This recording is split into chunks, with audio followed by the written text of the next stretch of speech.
Good morning, members. I extend a hearty welcome to all of you for the one-day program on clause-by-clause discussion on Union Budget 2023.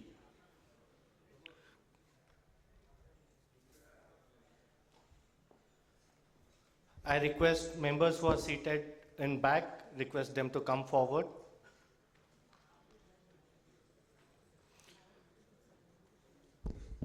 So that you can have a very close interaction with the very eminent speakers of the day.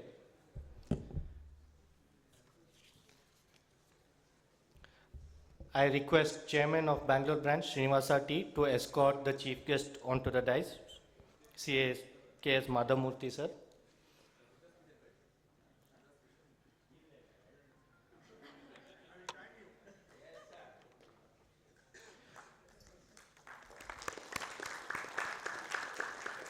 I request Chairman to welcome with a floral bouquet.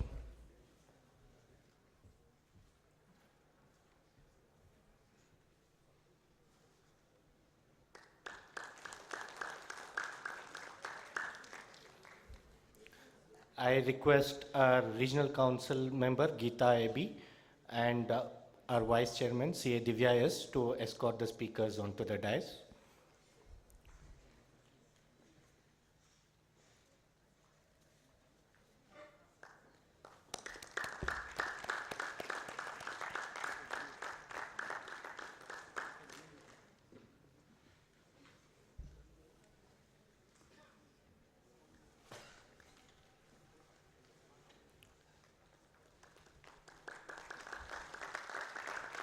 I request CA Divya S and Geeta Abi Madam to present a floral bouquet.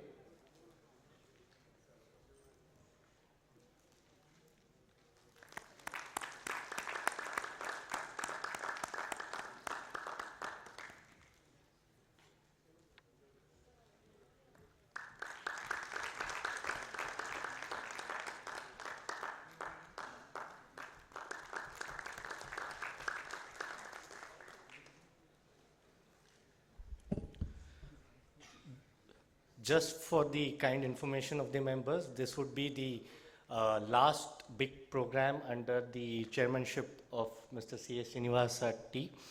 I would request him to give his last welcome address in this last program.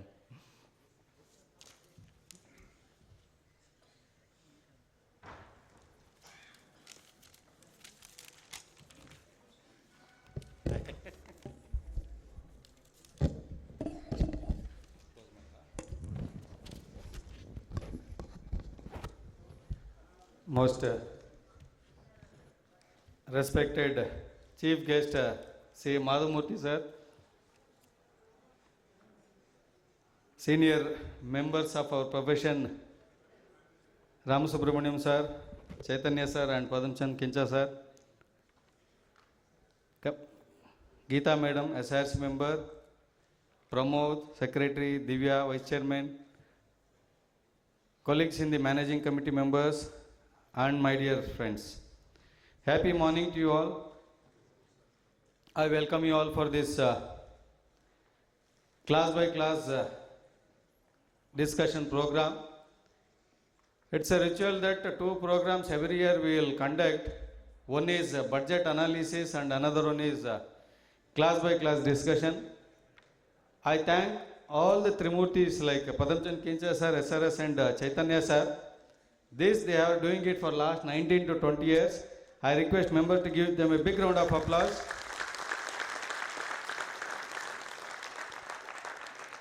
More than participant, speakers, they will take days together to prepare, come and deliver the speech. I know the intensive of preparation. Even members, those who are attending will not go. That is the quality, that is the service they giving to the institute and members. Really thanks to all of you, sir. And if I say Madhamurthy sir is successfully completed as SRC chairman and his chairmanship, he will keep remembering that about his SRC conference. Really, till today nobody has conducted that mega event, I can say. He has rendered various services even in SRC. in various capacities and rendered the service to members and institute at large. Thank you, Madhumurthy sir. Recent past budget in Modi government, this thing, there won't be elaborate discussion section by section, everything they will not discuss. Like ice of the tip of the iceberg, they will finish budget in 1 year. When you start reading it, we'll come to know lot of changes. But this budget is very special because I can say it's a progressive budget, not like an election budget. Lot of investment has been done, development of infrastructure and digital infrastructure, and economy is growing. Post-COVID, like a phoenix, India has recovered. All our neighboring countries are sinking in economic crisis, entire Asia, but India is reaching its targets. Going ahead, inflation is curtailed and lot of developments is happening. Really, it shows the growth of the country. This is the right time we need to contribute the government. Even collections of the taxes also is improved enormous and lot of development is happening. Even when I attended recently concluded World Congress of Accountants in Mumbai, more than 600 chartered accountants from all over the globe, 120 countries participated, and it shows the strength of the chartered accountants and gives the comfort that chartered accountants of India is accepted anywhere in the globe, and all over the world, countries looking towards India to set up their manufacturing unit or sales unit, whatever may be. They're looking at India is enormous opportunities for chartered accountants of India. It's a golden era of chartered accountants. We only think we have to strategize and how to practice that we have to think. That is what, again, it's anyway, I don't want to come in between you and speakers because lot of things to be discussed. I don't think so. They will finish 5:30 or 6. Lot of things to discuss. Hope you all enjoy this knowledge session. One special announcement. We got all over India second place in mega category in members and students section.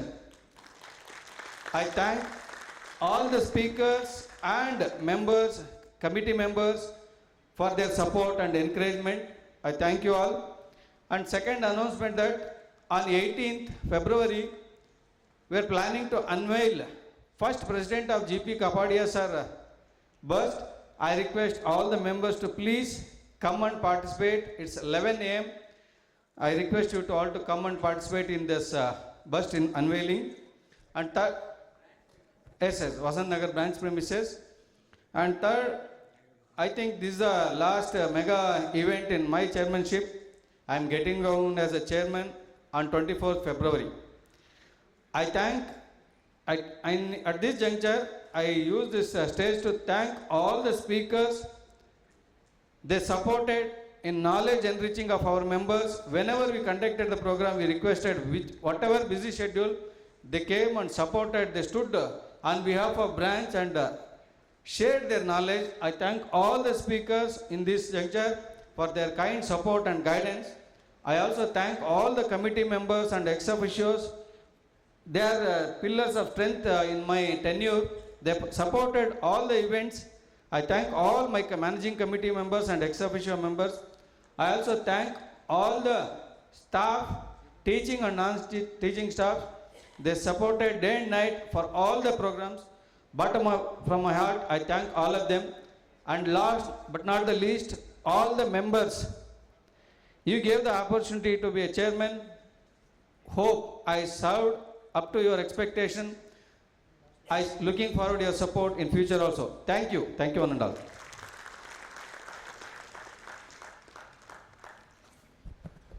Thank you, Chairman. Now I request my Vice Chairman, C.A. Divya S., to introduce the chief guest.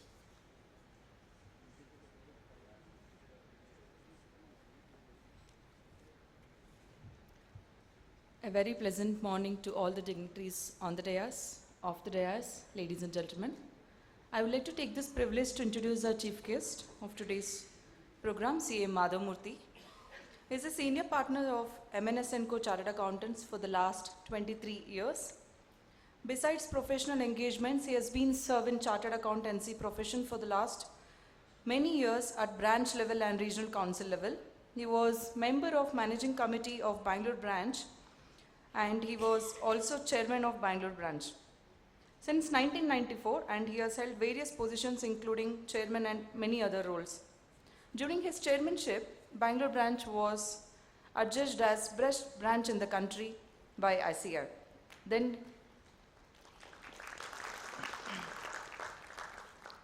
he got elected to SARC for the term 2004 to 7, during which he held positions of treasurer and vice chairman, and he got re-elected for the second term 2007 to 10, and he became chairman of SARC.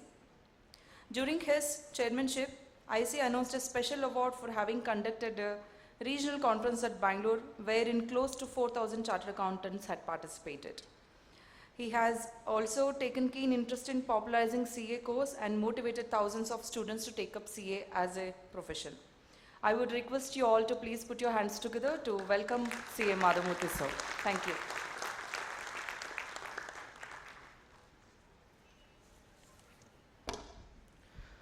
Thank you, Divya. Now I request my committee members to join on the stage. I request the dignitaries on the dais to come forward so that we can start this program by inaugural lighting of the lamp.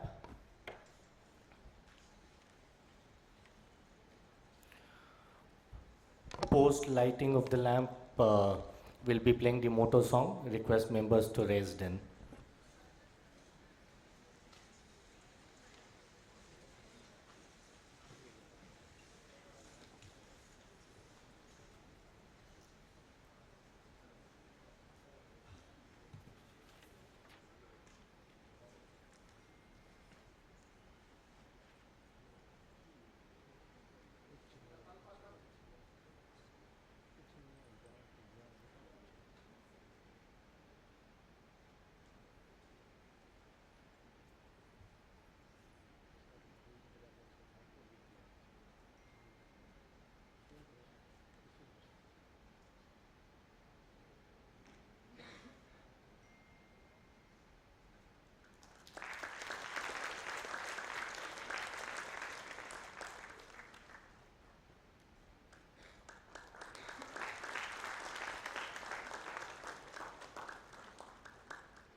य एष सुप्तेषु जाग्रति य एष सुप्तेषु जाग्रति कामं कामं कामं कामपुरुषो पुरुषो निर्विमाणः निर्विमाणः तदेव शुक्रं तद्ब्रह्मा तदेवामृतमुच्यते तस्मिन् लोकः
Thank you.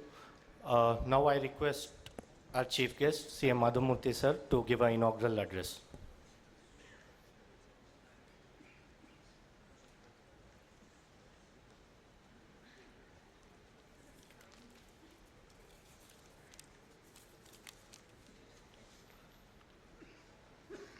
ಎಲ್ಲರಿಗೂ ನಮಸ್ಕಾರ.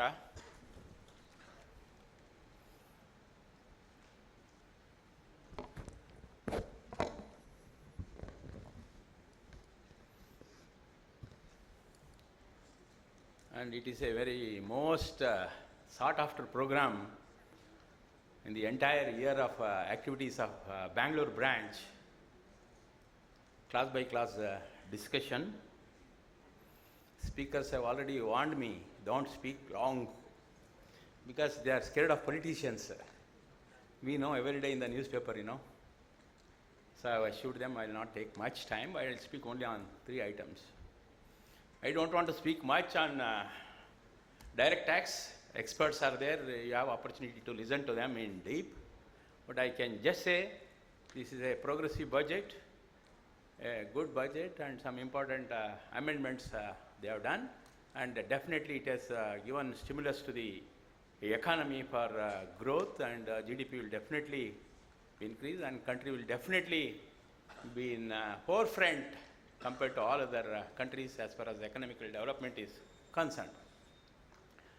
Then next, about this class by class discussion, these 3 stalwarts, you know, for decades they are doing this program for the profession and to the members of Bangalore branch in particular. And many times when the elections are there, you know, I go for canvassing office to office. When I go to their office, you know, all these 3 hours will be doing combined study, not for class by class discussion. Just they have a habit of meeting on regularly on a weekly basis, maybe weekly once or twice, and study the latest case laws and decisions and other things. They do such a in-depth study. That is how today they have been recognized all over the country. During my chairmanship in 2004, 2 stalwarts are there. They are still, of course, there. One, Mr. Khincha, and Mr. Vittal Kangur, partner of SRS, if I am right, ex-partner of Mr. So during that, my chairmanship, you know, everybody was thought that Vittal is required in addition to Nagin. Vittal was not well at that time.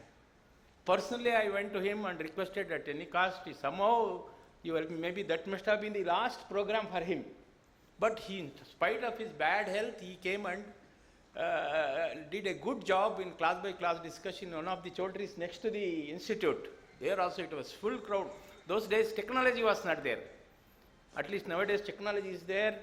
So virtual people can attend virtually, all that was not there. It was houseful. That is how this program, you know, is popular for decades. And these 3 are really doing a good job. My compliments to them. I wish all of you give a big claps for them.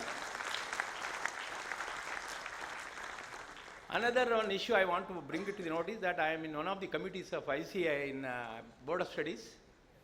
So they are revamping the entire CA course. They want to bring the CA course to some international standard. That is the aim in which they have done the restructure. That's what I could understand by attending meetings.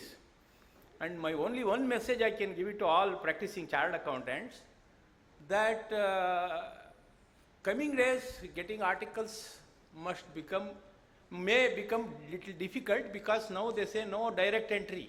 Only after passing intermediate examination, articles should get in. We know result is about 15-20%. So it may be difficult to get articles, all the office. Let us be prepared that we should become graduates on paid assistant basis, train them, and see that we conduct the audit and other things by training them. That is the message I can give. And the course is going to become only 2 years articleship after intermediate. And subjects also they have reduced from 8 to 6. And they want to bring technology online examination. One of the subjects, beyond these 6 subjects, Companies Act will be online examination. And in addition to that, 2 more online subjects, it will be optional. There will be some 10 subjects. Even they have introduced some law subjects like constitution and other things, so that they want to see that CA knows something about constitution and other things. So that is optional. Any 2 subjects they can take, and it will be online examination. And that can be number of times they can appear and write online results also on the spot, like that they want to do for those 2 optional subjects. They can write even every day, they can go on writing like JCIT, something exams are there, like that. They want to use the technology, and for that they are already preparing question bank and other things. So big reforms are coming as far as CA Institute is concerned. This is one message I wanted to give, and be prepared that you have to run the office with paid staff more than, of course, article assistants also, but all of us may have to look into appointing direct graduates and other things. Then the third item, you know that already chairman announced that this Bangalore branch, one of the biggest branches in the country, and they have been adjudged the second best in the country, Bangalore branch, and Mr. Srinivas has done a wonderful job all of here. He needs definitely encouragement. I wish him all the best in his future endeavor, and in your any activities, any elected representative, nobody will come and praise or anything, right? But it is only a satisfaction for our consciousness that we have earned from this profession. Everybody wants to, whosoever interested, come here and directly do contribute to the profession. Of course, every member is contributing directly or indirectly for the profession. Second is Miss Kavita. Please stand up. She is the chairperson of SICASA, Students Association. Even Students Association also has been adjudged the best in the country, second best in the country. Both of them went to Delhi, and there will be annual function every year in Ashoka Hotel. I hope this year also it was in Ashoka Hotel. So there they have received their awards. Already it is appearing in our social media everywhere, and it will appear in the newsletter and website everywhere. And I compliment both the chairman and chairperson and their team for excellent work. And I have seen over the years, chairman after chairman doing very well. And that lady is going to be the chairman from 24th onwards. So definitely we all should encourage. So I think second lady chairperson of the Bangalore branch after Geeta. So next year also I wish you will have a wonderful year. So with this, I declare this class by class discussion seminar inaugurated, and I wish you all the best, and see that you will have a wonderful day, and chairman would have arranged a nice lunch, sumptuous lunch. Enjoy the lunch also, and see that you will focus attention, see that you will be able to listen to the speakers and clarify all your doubts, and exit with some good knowledge and on direct taxes, and you will be able to implement in your day-to-day practice. Thank you very much. Thank you all.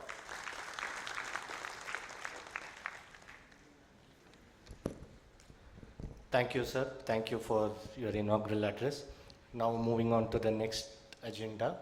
Of course, we are running out of time, but we would like to take the privilege in introducing the speakers. I know they don't need any introduction, whoever is on stage, but I request members to please bear with us for the next 10 minutes. I request Mr. Shripad to introduce the speaker.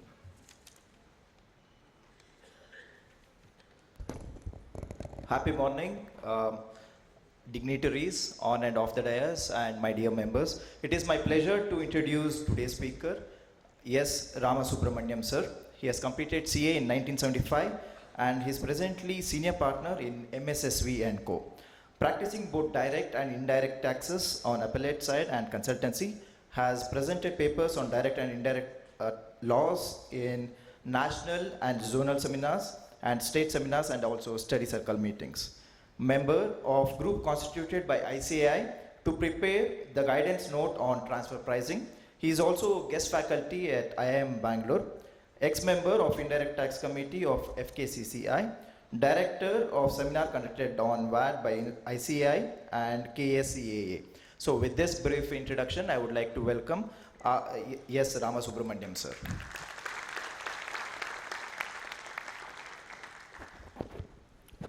I request Gita Abi madam to introduce Padam sir.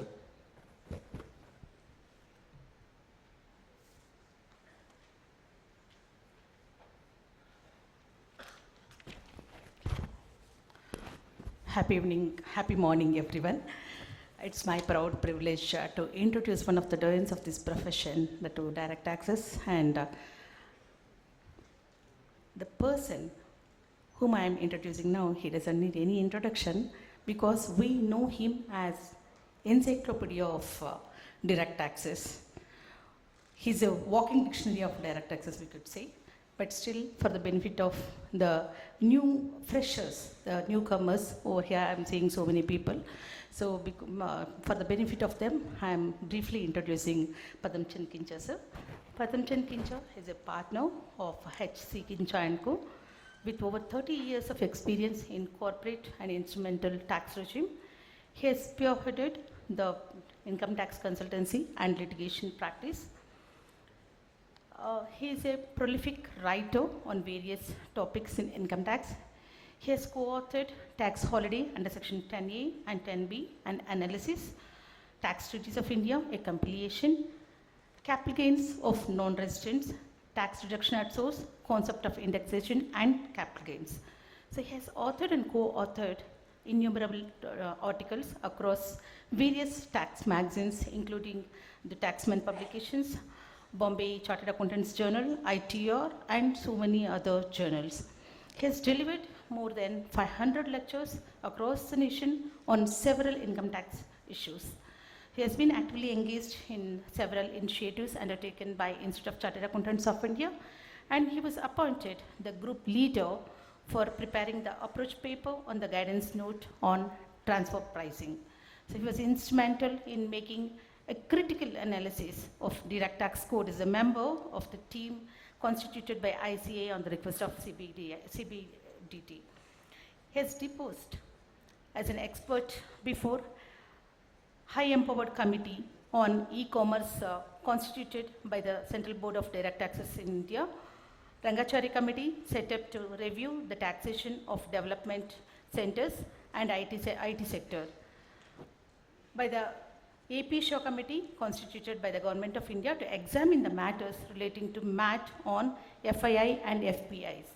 So his teaching stints in the past include guest lectures at IIM Bangalore, intensive coaching classes of ICI, faculty at Direct Taxes Training Institute of Income Tax Department. So with this very brief introduction, we wholeheartedly once again welcome you, sir.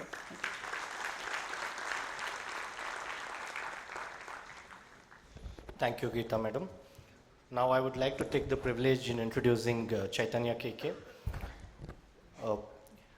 His area of practice include as a chartered accountant for 14 years, specializing in taxation matters, as an advocate for 17 years in various high courts and Supreme Court, designated as a senior advocate by Karnataka High Court on 14 December 2021. He has lectured at IIM, ICI, DTC of various income tax department and other forums, departmental forums. He has presented papers in income tax and VAT, GST at various metros and other cities at forums of ICI, BCAS, CTC Mumbai, IFA, Society of Auditors, IAFTP, BCIC, etc. He is also a member of study group of ICI for framing guidance note on transfer pricing. He has co-authored various books. He has also contributed to articles for the ITR, Chartered Accountant, BCAG, Taxman, CTR, and other journals. He is deposed before the Committee on Direct Tax Matters headed by Honorable Justice A.P. Shaw on the levy of MAT on FIIs. He is a country reporter for India for IFA Seoul Congress in 2018 on withholding tax. With this brief introduction, I welcome you again, sir.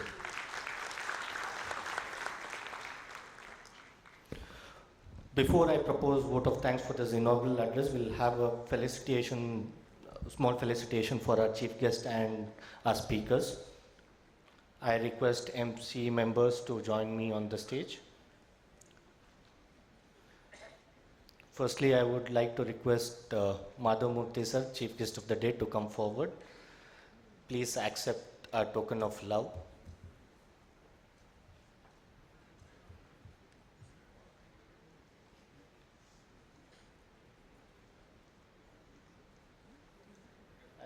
I request even the dignitaries on the dais to come forward, sir.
On behalf of Bangalore branch of SIRC, I take a proud privilege in proposing vote of thanks for this inaugural session.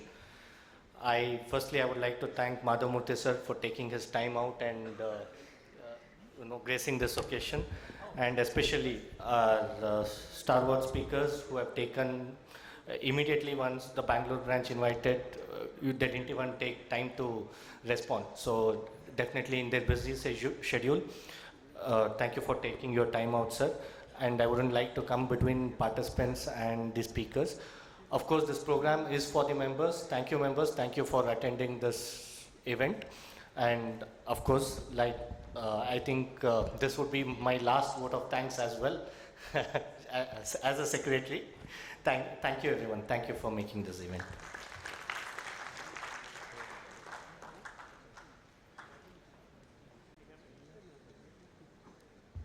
Audible?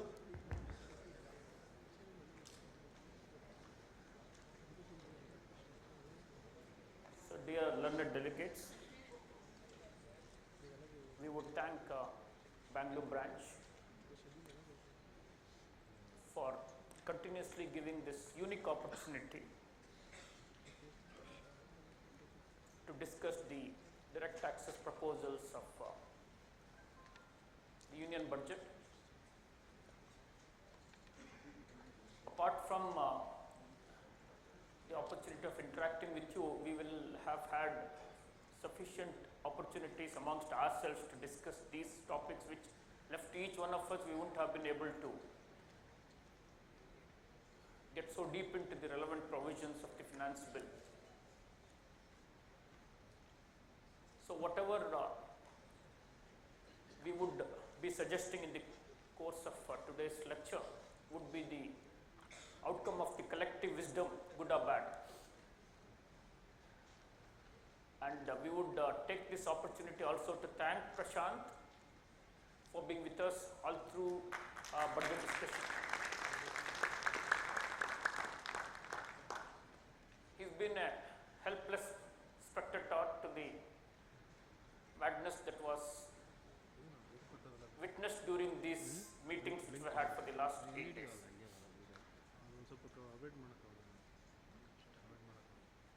As we start, we'll start with the rates. You would notice that insofar as the domestic company is concerned, neither the tax rates nor the surcharge nor the cess have undergone any change. You would have the case of a company whose turnover did not exceed 400 crores for the financial year 21-22 would continue to pay a lower rate of 25% tax, deharsh any conditions, unlike in the case of 115BA and BAA, where the lower rate of 25 and 22% respectively would come with lot of conditions. Your turnover not crossing 400 crores, you will pay tax at 25% without any such conditions, except that you will have to pay surcharge and cess. So for a company whose turnover wouldn't cross 400 crores, with the 25% basic rate, surcharge and cess being loaded thereon, the effective rate works out to, depending on your total income slab, up to 1 crore of total income, it stands at 26%. Between 1 to 10 crores, it would go up to 27.82%. And beyond 10 crores, 29.12% for a company whose turnover would not exceed 400 crores. For any other company, which will pay the normal tax at 30%, loaded with the surcharge and cess, would start from 31.2% and will go up to 34.94%, effectively 35%. Surcharge rate for domestic companies, no change, 0, 7 and 12%, and for a foreign company, 0, 2 and 5%, depending on where your total income stands. Foreign company is liable to pay tax at 40%, subject to where it would get special rates in terms of chapter 12, like 115A will provide concessional rate in respect of certain incomes like royalty, FTS, etc. Rest of its income would be chargeable to tax at the highest rate, that is 40%, with the surcharge and cess. For a foreign company whose total income taxable in India would exceed 10 crores, it will pay a tax at 43.68%. MAT rate, no change. If a company has to pay MAT tax under 115 JB, loaded with the surcharge and cess, again would vary depending on the book profits. If the book profits were to be lower than 1 crore, it's going to be 15.6, and it could go up to 17.47 with the basic MAT rate being 15%. For a foreign company, it could go up to 16.38%. So you will have, as you know, the special corporate rates for a company that would choose to go under 115 BAA at 22%, or a new manufacturing company and 115 BAB subject to a host of conditions, which we have had the occasion in the earlier budget to discuss. So you would have for BAA company 22%, flat surcharge of 10%, but no threshold of surcharge exemption up to 1 crore, and you don't pay MAT. Cess of 4% stays. So effective tax rate for BAA company would be 25.17%. For a BAB company, 17.16% is quite well above the global minimum tax, pillar 2, which that planning to bring in. You have one more section called 115 BA, which was introduced with retrospective effect from 1/4/2017 by Finance Act of 1617. There is no change in the section. This will give you 25%. If you would compare between BA and BAA, you would have the rate differential of 25% and 22%. No new proposal here. You may just compare these two sections and consider which suits you most and go for it as you are advised. So when it comes to a partnership form or an LLP, the tax rate remains at 30% with a surcharge of 12% where the total income crosses 10 crores. The cess stays. For a cooperative society, you will have this rate of 10, 20, 30%, no change. You have 115 BAD for a cooperative society, which is similar to 115 BAA for a company, where a lower rate of 22% is brought in with conditions. A new section is proposed to be introduced for a new cooperative manufacturing, new manufacturing cooperative society on the similar lines as 115 BAB, where you will have a lower rate of 15%, which in the course of our discussion we will be discussing more in detail in respect thereof. Surcharge 7%, 12% for a cooperative society. Now the personal taxation, this is where we will have a lot to discuss this time. And before we go into personal taxation, so we will have to keep in mind that section 2 of the Finance Act, read with part 2 of first schedule to the Finance Act, at various places provides for deduction of tax at source.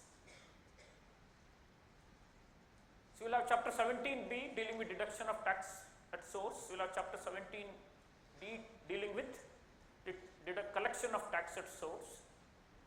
Wherever it's a case of TDS and TCS, and you are deducting tax at the applicable rate, except where the payee is a non-resident. In all other cases, your TDS would not extend to surcharge and cess. It's only when you are deducting tax at source in respect of payment to a non-resident, whatever applicable tax rate, as a deductor, you will have to load surcharge as well as cess. For a resident, you do not have to do, except in 2 cases, where you are deducting tax at source under section 192, or there is a section called 194P, where specified bank would be asked to deduct tax at source for a senior citizen, whereby the senior citizen is paid off having to file a return of income. In those 2 cases of TDS, your obligation to deduct tax at source would extend not only to tax, but also to surcharge and cess. And for this purpose, it requires for you to get closely with various subsections of section 2 of the Finance Act. So at times it appears quite complex and confusing. So it's of interest to you to go through those subsections very, very carefully. Now, we will come to the case of non-corporate taxes, other than those categories of firm, cooperative society, local authority and the company which we already discussed. Now, when it comes to the non-corporate, when I mean non-corporate, I would include individual, HUF, AOP, whether incorporated or not, or body of individuals. I would call it as individual for short. So, henceforth, till I finish the personal taxation, wherever I would say individual, please construe it as reference to not only individual, but also to HUF, AOP and BOI as the case may be. Now, hitherto we have had the normal rates for these entities under the Finance Act, and we had the special regime under 115 BAC, particularly only to individual and HUF. Now, it is swapped in as much as 115 BAC is by default. So, I would call it as default regime. So, when I would say 115 BAC, that is the default regime, in other words DR. The slabs which you get under the Finance Act, which were earlier the default rates of taxes, have now become old regime. So, I would call it as old regime OR. So, unless by option you stay out of default regime, in all other cases only default regime would apply to you. It is only when you opt out of default regime, the old regime would apply to you. Right. In so far as rates of old regime are concerned, there is no change, neither in the basic rates, nor in the surcharge rates, nor in the case of cess. So, the old regime rates have remained unchanged. Only change is old regime is no more the default regime. By default, you will come under default regime under 115 BAC.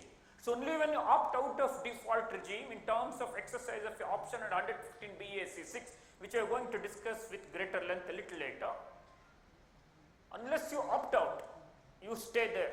It is only when you opt out, you come to the normal rates which you will get in part 3 of first schedule to the Finance Act. So, what are these rates? No change. You will have the initial slab of up to 2.5 lakh, no tax, then you will have 2.5 to 5%, then you will have 5 to 10, 20% and beyond 10, 30%. No change here. And for an individual between 60 to 80, he would have the initial slab up to 3 lakh, where he would not pay tax, no change here. And beyond 80 up to 5 lakhs, no tax, no change here. All these no change, whatever I am explaining would apply to which regime? Old regime. So, a senior citizen by default would not get this benefit up to 5 lakhs no tax, because he always stays in by default the default regime. These rates, these slabs do not apply to default regime. Now, surcharge in the default regime starting with 10%, going up to 37%, with a cap in respect of income consisting of dividend 111A, 112 and 112A. In respect of these incomes, the maximum surcharge is capped at 15%, and rest of the incomes would have varying rates of surcharge depending on the total income slab. Where your total income would cross 5 crores, then you will have a surcharge of 37%. So, you will have these surcharge rates which have remained absolutely unchanged. So, that would take an effective rate in the old regime from 34.32% to the highest of 42.74%, again no change. Now we come to the tax rates of default regime. Tax rates of default regime, which you will find in 115 BAC 1 capital A, would now have up to 3 lakh, no tax, 3 to 6, 5%, 6 to 9, 10%, 9 to 12, 15%, 12 to 15, 20%, and above 15, 30%. So this default regime rates would apply irrespective of your age. It wouldn't in any manner discriminate the tax rates on the basis of age insofar as individual is concerned. And this default regime would now apply not only to individual and HUF but also to AOP or BOI. And when you are in the default regime, you will have a rebate up to 7 lakh, and if you are in the old regime, your rebate will be only where your total income would not cross 5 lakh. So 87 capital A, the old regime, the limit remains at 5 lakh, whereas in the default regime, it is increased to 7 lakh. In as much as if you are in the default regime, if your total income would not cross 7 lakh, and which total income is to be computed not in accordance with how you would have computed, but in accordance with 115 BAC 1A, by barring certain deductions, it is that total income that has to be taken into consideration. If that total income were not to cross 7.5 lakh, or rather 7 lakh, you do not have to pay any tax because you get 87A relief, which of course we will get into this section a little in greater detail later on. Now the surcharge also would vary here. The surcharge rates would vary here on the basis of your total income computed in accordance with 115 BAC 1A. The surcharge rates would be again 10%, 15%, and the only change here is the highest surcharge of 37% would now be at 25%. So that takes the effective tax rate from old regime at 42.74 to 39% in the case of the default regime. With this, we will get into the finer aspects of the default regime. They have changed the title head of this section. Earlier it was only tax on income of individuals and HUF. They have said individuals, HUF and others. Then the erstwhile subsection 1, which was applicable only to an individual and HUF, is put as sunset, and it would not apply for the assessment year 24-25 onwards. That means whatever earlier tax rate you had under 115 BAC 1, which was restricted to individual and HUF, would now be available only up to assessment year 23-24, and thereafter you will have subsection 1A having been brought in now, which would apply to all the persons covered under 115 BAC from the assessment year 24-25 onwards. Now, this becomes important for you now to look at how this subsection stands. It says notwithstanding anything contained in this act, extremely important. This is a non-obstante clause as against the rest of the Income Tax Act. So if there is something which is found contrary elsewhere, which we will examine later on, for example, in some cases the maximum marginal rate of tax will have to be paid. If an MMR will have to be paid under some other provisions of the Act, and if that person comes within the scheme of 115 BAC 1A, the scheme of tax under 1A would override the rest of the sections. This is also supported by the first proviso to section 2 within brackets 9 of the Finance Act, a Finance Bill. The first proviso to section 2 within brackets 9 of the Finance Bill. Notwithstanding anything contained in this Act, but subject to the provisions of this chapter, this is critical. Subject to the provisions of this chapter means chapter 12, because 115 BAC is a member of chapter 12. So this chapter 12 has various other sections providing for special rate of tax, which could be higher than the rate of 1A or lower than the rate of 1A. If it were so, because this section is subject to the other provisions of chapter 12, the higher or lower rates of the said chapter would prevail over the rates which you find in 115 BAC 1A. Have I made this clear? Now, the interplay between these two will have to be very clearly understood. It's only when the special rates are available within chapter 12, those special rates would prevail. If the special rates are available outside chapter 12, then this section prevails. It is clear?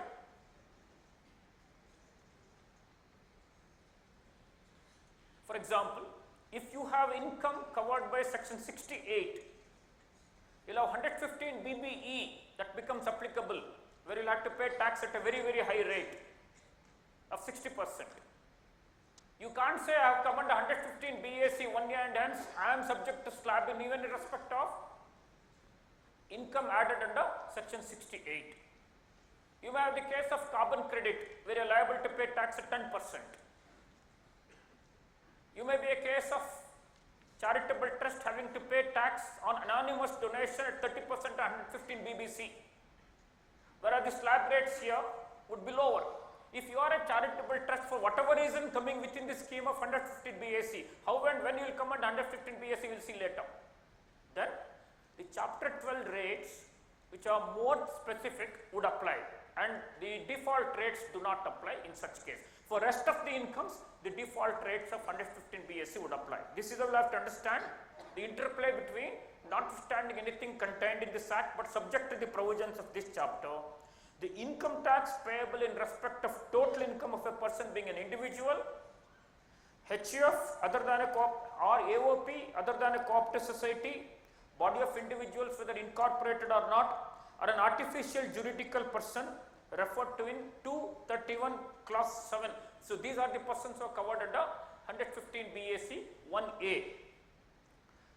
Other than a person who has exercised option under subsection 6. As I have said earlier, by default you are stuck to this section. If you do not want this section, you would want to stay with the old regime. It's only when you exercise that option under subsection 6. In all other cases, if you have not exercised the option under subsection 6, you are stuck to this section. For the assessment year 24, 25 onwards, your income will suffer tax at these rates which we have just now discussed.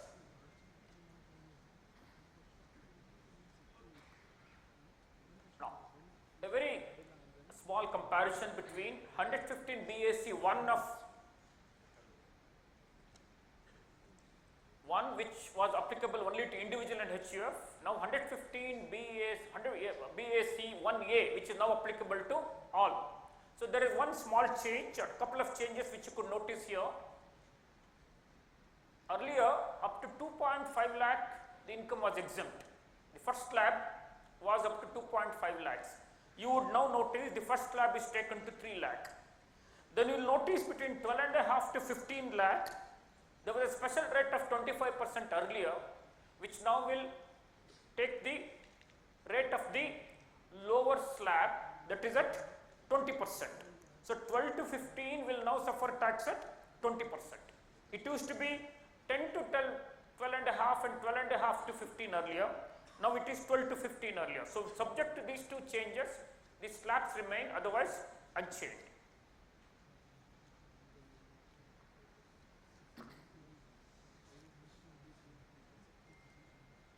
Now we will have to get into subsection 2 of 115 BAC.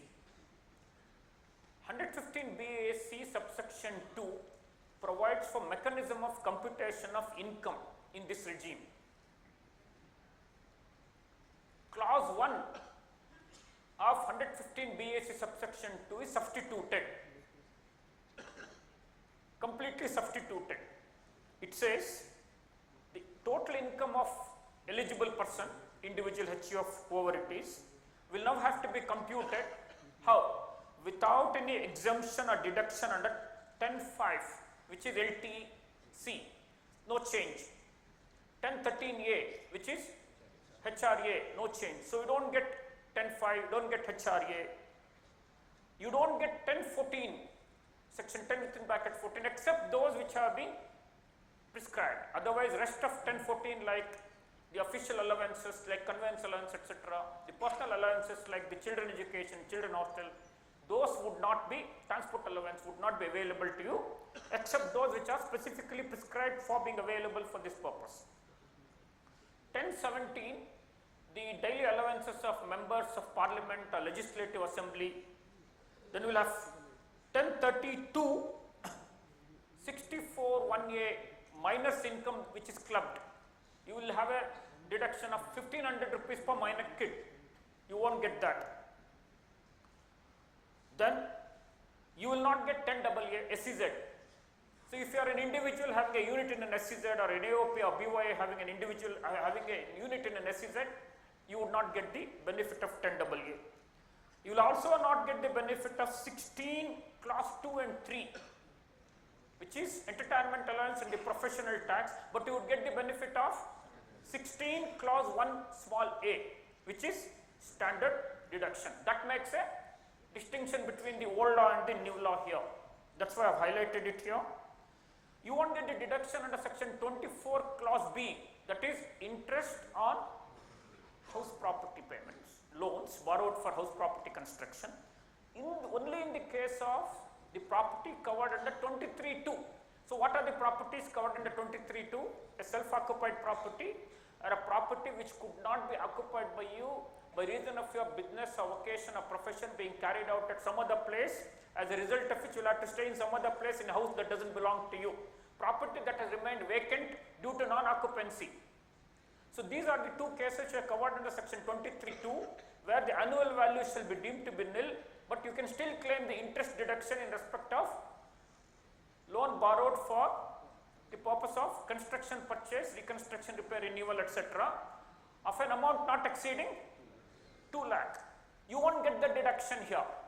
But if you have the house property other than the self-occupied property, the vacant property, the deduction is not barred under clause 1. This needs to be understood, kept in mind, as we would discuss certain other implications in respect of this a little later. Then you will have, as we continue, 32(1)(2)A, the additional depreciation you don't get. Then 32(AD), AB, ABA, will not get into it for a while. Certain contributions which are referred to in 35(1) clause 2, 35(1) clause 2A, 35(1) clause 3, and the national laboratory, contribution to national laboratory under 35(2)AA, you won't get. However, please understand, 100% deduction which you would get in respect of scientific research capital expenditure under 35(1)(4), or the 100% deduction which you get under 35(2)AB in respect of in-house R&D, that is not barred. So you can continue to claim whole of the deduction towards scientific research if it is revenue under 35(1)(1), if it is capital under 35(1)(4), if it is in-house R&D under 35(2)AB, there is absolutely no bar. You would also not get the deduction under 57(2)A, I think that has been amended.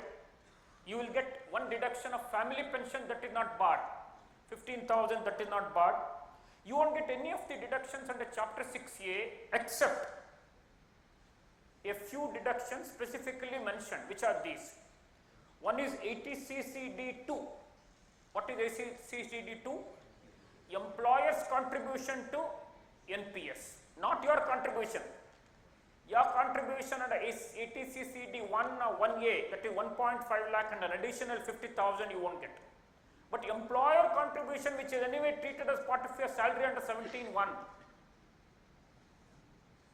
to the extent provided in 80CCD2 you will get, and the employer contribution, that is contribution made by the defense in respect of Agniveer, which will be more elaborately discussed later on, that is covered under 80cc subsection 2 would be allowed, and new workmen's compensation 80JJAA would be allowed. So what all do you get? Standard deduction if you are an employee, if you are a pensioner, the deduction of 57(2)A, and Agniveer contribution wherever applicable to you, and not your contribution, employer's contribution.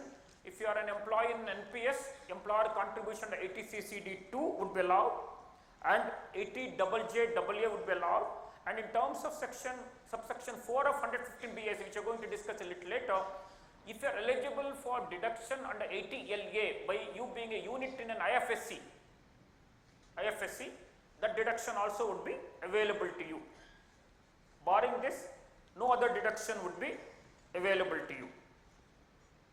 Now, subsection 3 is amended now. What subsection 3 says is,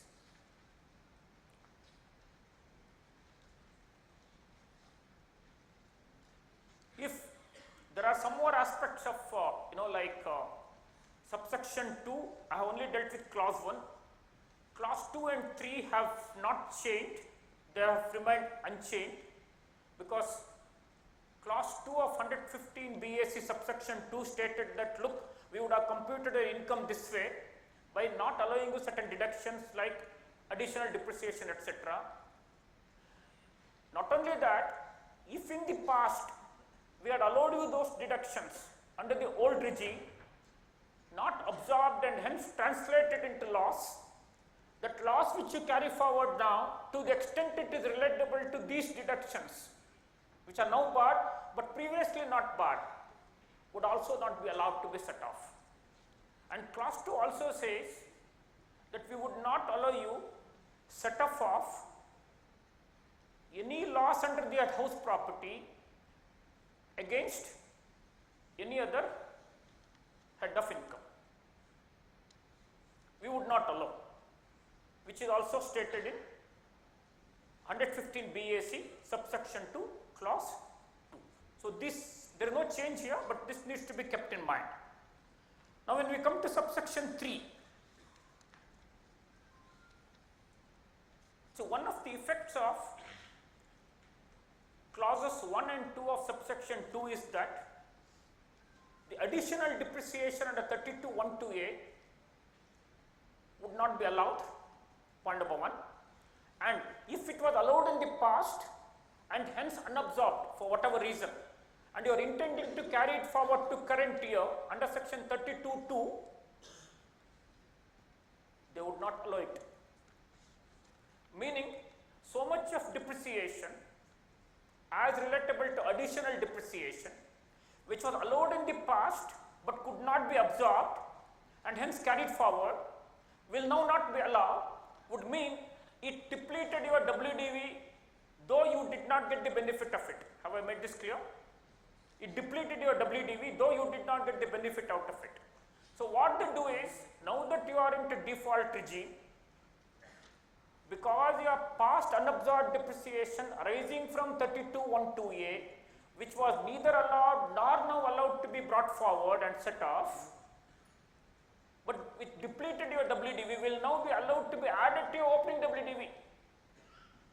Will now be allowed to be added to your opening WDV, so that henceforth your WDV is reinstated and recouped, and you start claiming normal depreciation in respect thereof. Because as you would know, the additional depreciation is only an accelerated depreciation. It would eat away your WDV. To that extent, you would have suffered double whammy, that is sought to be remedied. To that, so there are some conditions which you need to satisfy. If you satisfy these conditions, the corresponding adjustment would be made to your opening WDV. Now subsection 4 to 115 BAC was just the same as how it was earlier, except that the contextual changes have been carried out in the present subsection 4 to say that you would get the benefit of 80LA. Although various deductions under chapter 60 are barred, this is one such deduction you will continue to get despite being in the default regime.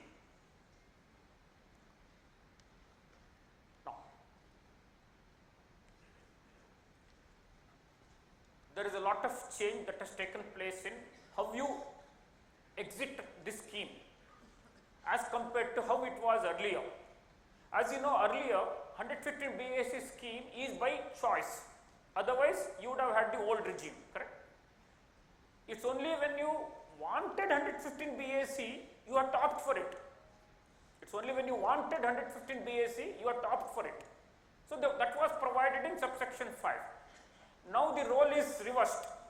So what is it now? If you don't want, you have to opt out. Otherwise, by default you are in. So this is where you will find a complete and paradigm shift in subsection 5 versus the newly proposed subsection 6. So it's just the vice versa. Therefore, they had to put an end to subsection 5 and put a sunset to subsection 5, saying that effective assessment year 24-25 onwards, subsection 5 would not apply. So subsection 5 applied only up to assessment year 23-24. 24-25 onwards, what we will have to only see is subsection 6, and please don't see subsection 5. Now, look at the tenor of subsection 6. It says, nothing contained in 1A, that is the default regime, shall apply to a person where an option is exercised by such person in the manner as may be prescribed for any assessment year, and such option is exercised in the manner as we go a little down. So look at the tenor of this. Nothing contained in 1 year would apply where you have exercised the option. Meaning if you are kept quiet, if you don't do anything, you stay in 115 BAC. So if you don't want 115 BAC, you have to positively act under subsection 6. That is why we would now call it as default regime. You have to specifically opt out. And how would you opt out? By exercising an option in the manner as may be prescribed for any assessment year. And how do you exercise that option? It depends on what kind of a person you are. If you are a person having income from business or profession, you will have to do it on or before the due date of filing the return of income. You are a person, look at this, on or before the due date specified in 139(1) for furnishing return of income for such assessment year, in the case of a person having income from business or profession, and such option once exercised shall apply to subsequent assessment years as well. So if you quit 115 BAC, if you are a person having business income, if you quit 115 BAC and move to the old regime, then you are stuck to old regime forever, subject to proviso which you will see a little later. So once you opt out by a positive act of exercising the option on or before the due date for filing the return of income, you are out of 115 BAC 1A, you come to the old regime and you stay in the old regime. Now, clause 2, along with the return of income to be furnished under 139(1) for such assessment year, in case of a person not having income referred to in clause 1. Meaning, if you are a person not having income from business or profession, you will have to exercise this option along with your return of income. Now, two important changes you could notice here. If you are having business income, you will have to exercise on or before the due date for filing the return of income, not necessarily along with the return of income. Whereas if you come under clause 2, exercise of option will be along with your return of income. Along with your return of income. And 2, if you are a person having business income, once you opt out, you stay opted out for rest of the years, subject to proviso which you will see a little later. If you are a person not having business income, the choice which you make is year on year.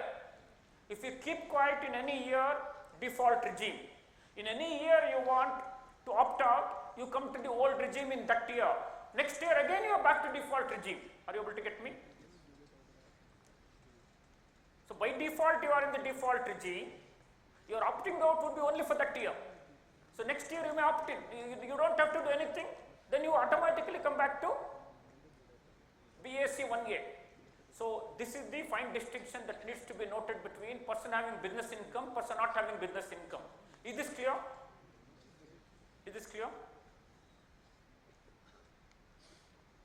Now these words are extremely important here, particularly when you come to class 2. Your exercise of choice will have to be along with the written of income. How it will impact 139.1 we will see a little later.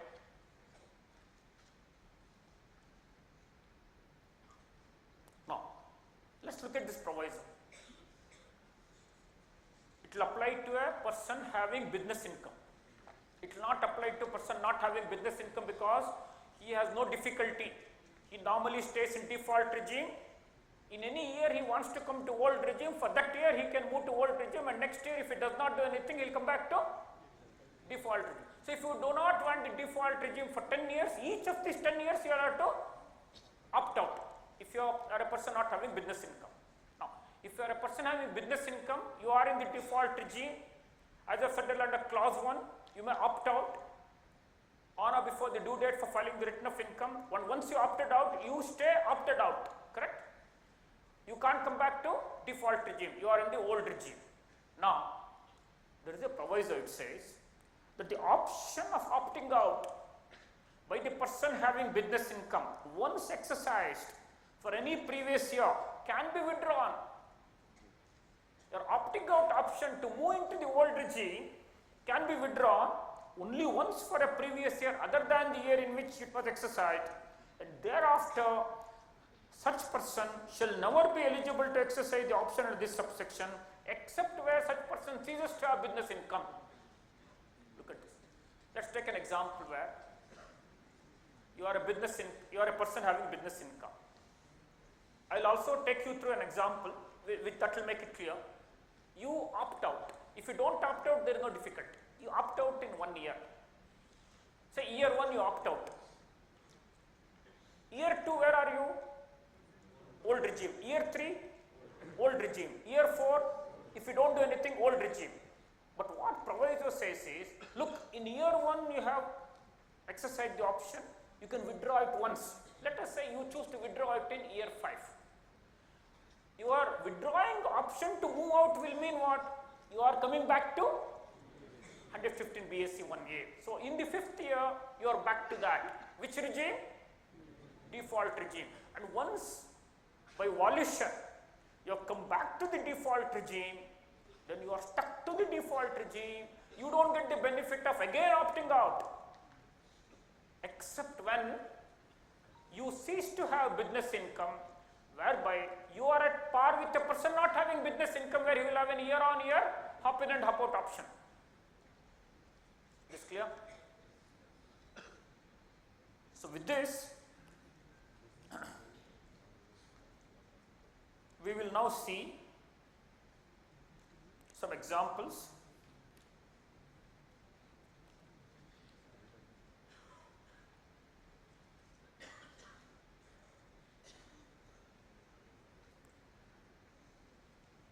Of the case of a person having business income. Now I have mentioned to you that once you withdraw your option and you come back to the default regime, you are stuck to the default regime forever. You can never exercise the option to go back to old regime except when you cease to have income from business or profession. What do you mean by ceasing to have income from business or profession? They don't say I cease to have business, they only say I cease to have income from business.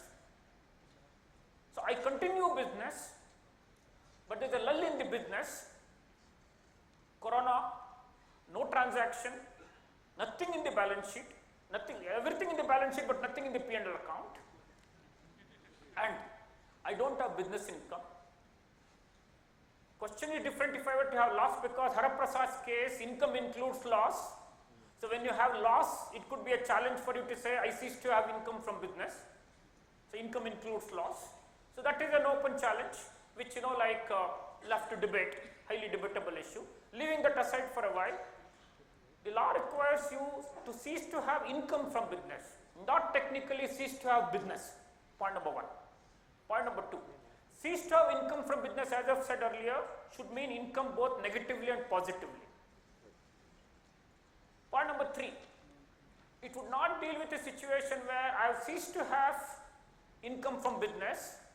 Let us assume by closing that business, whereby I am at par with a person having no business income and I can go for year on, hop in and hop out.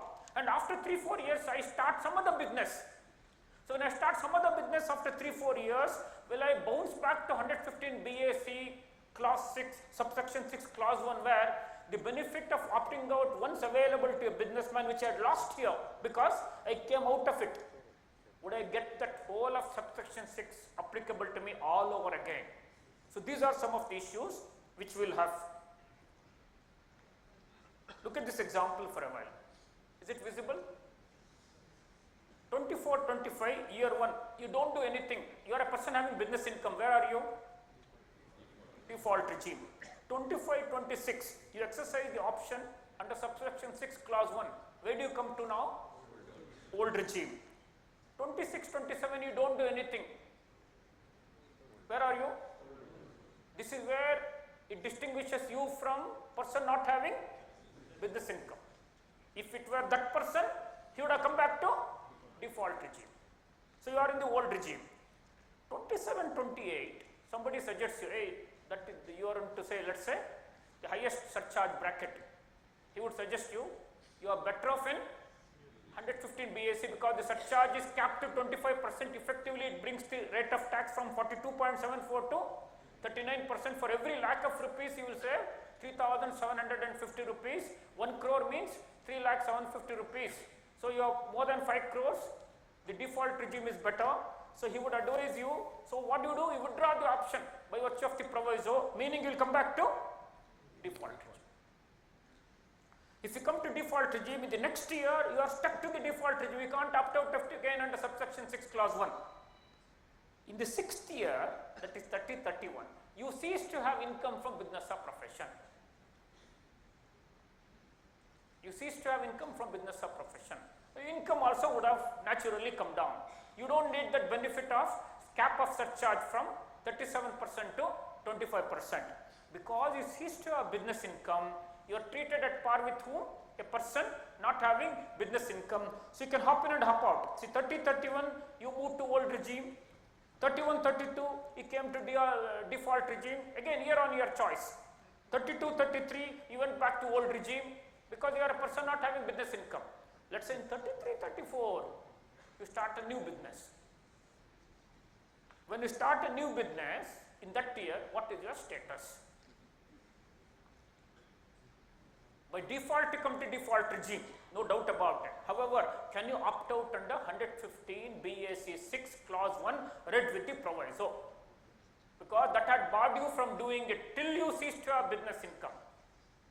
But now, that story is behind. I had business income, I ceased to have business income, now I have commenced another business.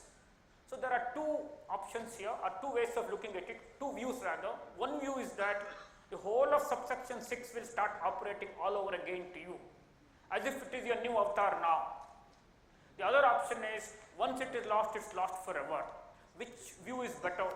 It appears that the first view is better because once you cease to have business income, your computation thereunder has stopped. See, why are they insisting that a person with business income should stay with one regime subject to some, like minimum exceptions? Because it does not create problem in computing his income year after year. So no, some of the deductions are not allowed, and loss arising from barred deductions is not allowed to be set off. So we'll have these many restrictions which would like make a topsy-turvy computation if you were to change year on year. That is why they have had this. So if you keep in mind this mischief principle, once you cease to have business, this problem ended. It's when you start your business, the new story starts, and accordingly you should get the option of 115 BAC subsection 6 as if it is a new lease of life. It's just a view. You are entitled to have an alternative view. Now, see, you've been reading news all across ever since this default regime is announced as to where are you better off, what is your break-even point. So So I would not get much deeper into it because this will mean working with lot of statistics. So I'm only like on the basis of the information captured from other sources without vouching for the correctness of the same. I'll just make some statements. If you have to debate and doubt it, you are entitled to keep debating and doubting it. Now, they say, they means those who have written all these articles. If you are a salaried person having 7.5 lakh as your gross salary, without making an investment, you are in the old regime, the default regime, which is better for you. How is it? 7.5 lakh, 50,000 standard deduction. So it brings it to 7 lakh. Because of 87A rebate, you don't pay any tax. No investment is needed. Is one story. Agree or disagree is left to you. Now, when do you reach break even? Between the old regime and the new regime, assuming you are a person having salary income, you need to know how much investment you will have to make to stay in the old regime. So, the break even investment could be computed by keeping in mind the available deduction under 115 BAC 1A. If you are a salaried person, without you having to do anything, one deduction you will always get. What is it? Standard deduction. Whereas in the old regime, you will get all deductions under chapter 6 here. So if you would have your gross total income as 9 lakh before this 50,000 rupees, then you could see the difference between the old regime and the new regime coming to 42,500 rupees. And if you still want to stay in the old regime, you have to invest 2,12,500. You can work it out. And when you go to 15 lakh, if you invest 3,12,500, you stay in the old regime. So new regime, old regime would not make a difference. To make them at par, what is the investment which are required to make is how it could be computed.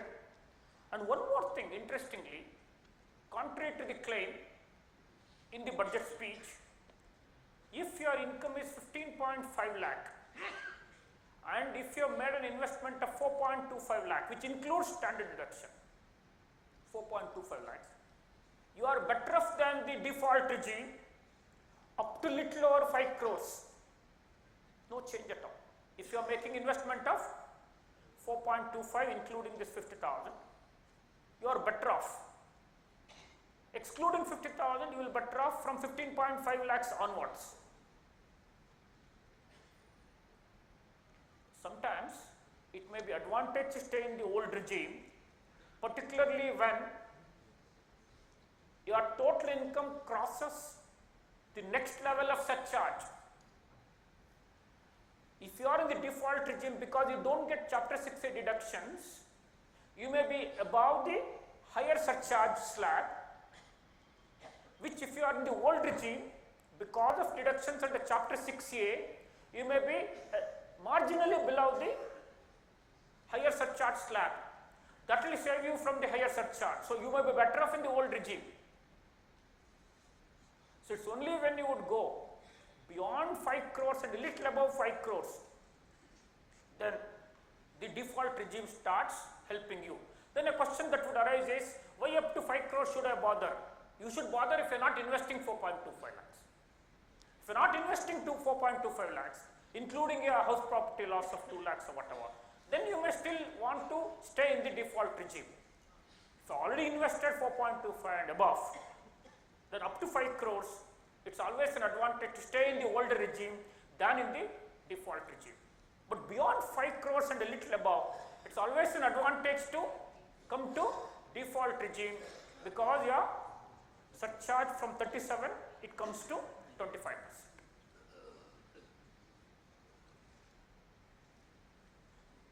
Now, certain impacts which would arise from this may need to be noted. People are fearing that it could cut down the tax-induced donations under ETG. Because ETG is not paid, you would not get the benefit of deduction. Would it discourage tax-induced investment. The Finance Secretary says of all the Government of India's investments, hardly 16% is tax-induced. So balance 84% is not driven by, not motivated by tax deduction. So according to Government of India, it would not impact as much. Look at this house property loss versus 115 BAC. This is extremely important. There is a permanent loss of 2 lakh on a year-on-year basis which you will suffer when you have a house property not coming as a self-occupied or a vacant property. Let us take an example where you have a house property which is self-occupied. What is the position of law in the default regime? Under 24B, how much deduction do you get? 2 lakh. Under BAC 1A, read with subsection 2, clause 1, you don't get the deduction. When you don't get the deduction, what is the implication? In your SOP, self-occupied, what is the result? 0. Right? There cannot be a loss because nothing is allowed from annual value. Are you able to get me? Nothing is allowed under 24B. The question of you having a loss and like later on getting a set-off would not arise. That you would have lost the benefit forever. The default regime. Now let us deal with the case of a house property which is not a self-occupied property. What is the position of law there? Let us say you have 10 lakh of interest, or rather 12 lakh of interest and 2 lakh of rental. How is it computed? Assume no other deduction. Forget that 30%, 3% all, ignore for arithmetical accuracies, simplicities. 12 crores after 30% and you will have rather 2 lakh and you will have 12 lakh of interest. Now, what will be the loss? 10 lakh is the loss. How is that loss dealt with in the normal provision? Under section 71(3)(a), under section 71(3)(a), they would allow set-off of loss against any other income from any other head not exceeding 2 lakh. So out of 10 lakh, how much of set-off would you get? Only 2 lakh. The balance 8 lakh would be allowed to be carried forward under section 71 capital B to be set off against income from house property over the following years, correct? Agreed? Now let us come to a case of default regime where you have this 10 lakh house property loss arising from interest. Is there a bar in claiming deduction under clause 1 of subsection 2? No, bar is only in respect of self-occupied. They would say, okay, take the entire amount. So how much of loss have we had? 10 lakh. Then they say, in clause 2, this loss of 10 lakh is not allowed to be set off against any other head of income. That means it will override section 71(3)(a). It will override section 71(3)(a). That means the 2 lakh which you would have set off under 71(3)(a) is now lost. They will not allow it to you. Are you able to get me? Once it is not allowed, then you would take an argument because it is not allowed, entire 10 lakh is to be carried forward, correct? Under 71B. Are you able to get me? So what can be carried forward is not what is allowed to be set off. Now though 71(3)(a) would allow 2 lakh to be set off by virtue of 115 BAC subsection 2 clause 2, it is not allowed to be set off. So one would argue that whole of 10 lakh will then have to be carried forward to next year. Next year onwards, I don't have a problem even if I come under default regime because the bar is only for the set off of house property against another head of income, whereas in the next year it is set off of brought forward house property loss against some other, against the same head of income, against the same head of income. So there is no bar. But point which you have to understand here is that in 115 BAC clause 3, it says whatever is the loss that is covered in clause 2 is deemed to have been set off. That means though not set off the 2 lakh which otherwise you are eligible under 71(3)(a) but barred because of clause 2, because of clause 3 it is deemed to have been set off, meaning what you can carry forward under 71B is not 10 lakh. What you can carry forward is how much? Only 8 lakh. So this 2 lakh is lost forever. Now you move to next year. When you move to next year, apart from current year result of house property, how much of brought forward you are having? 8 lakh. Which 8 lakh can be offset against current year house property income. There is no bar on that.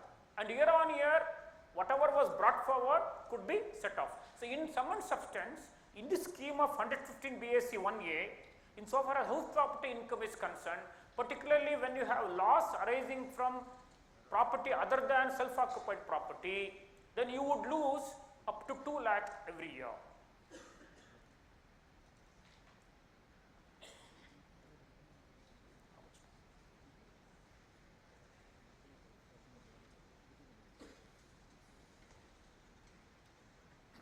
Now, 115 BAC subsection 1A, which will provide for a, like structure of slab of rates versus maximum marginal rate of tax. If you would refer to some sections like 161(1) capital A, specific trust having business income, 164 discretionary trust, 167B AOP having members whose shares are not ascertainable or determinate, then they will have to pay tax at MMR. Incidentally, the persons who come under 161 1A, 164, 167B may also come under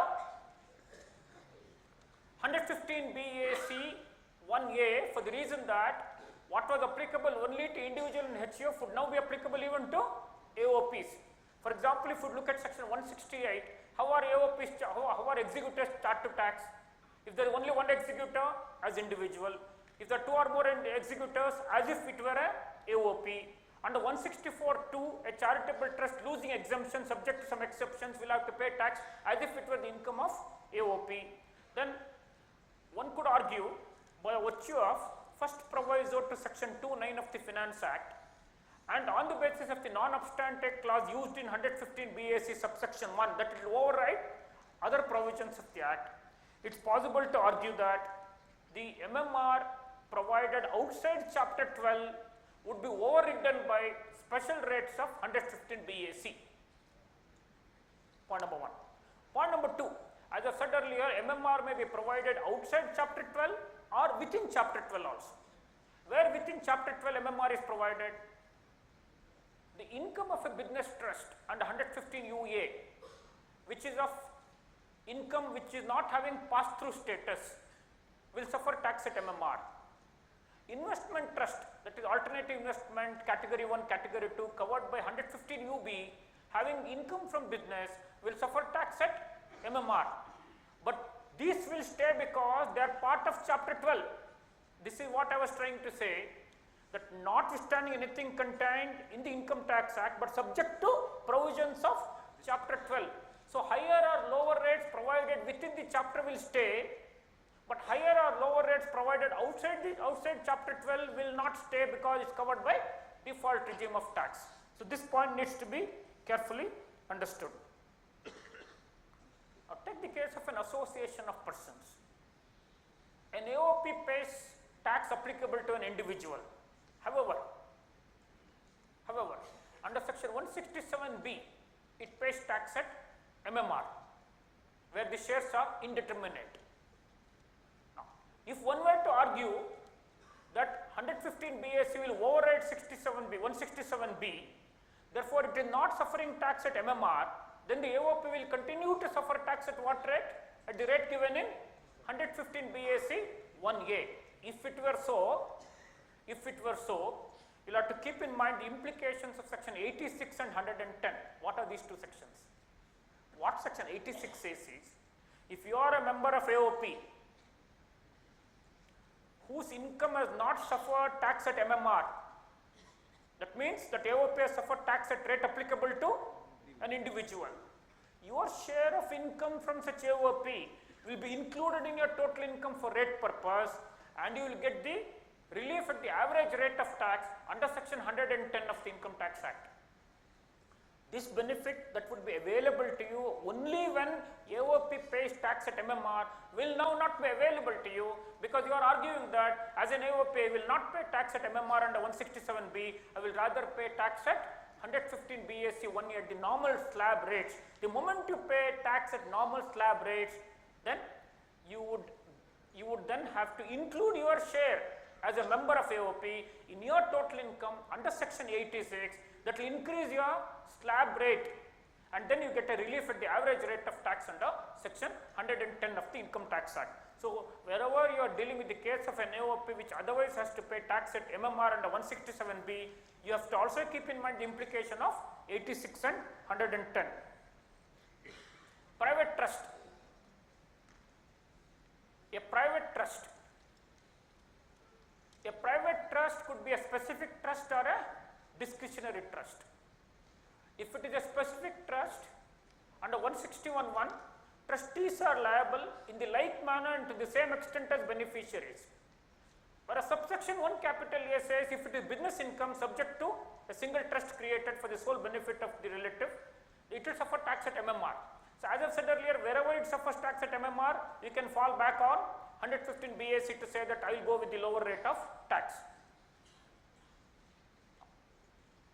The difficulty would be in the case of a specific trust. Hypothetically, I am the trustee and Mr. Padam and Mr. SRS are the beneficiaries. Under 161(1), I am liable to tax in the like manner to the same extent as they. What is specific trust? The income of the trust is definitely going in definite proportion to these two. That is a specific trust. Then, how would we go about it? How would I know their incomes? If I don't know their other incomes,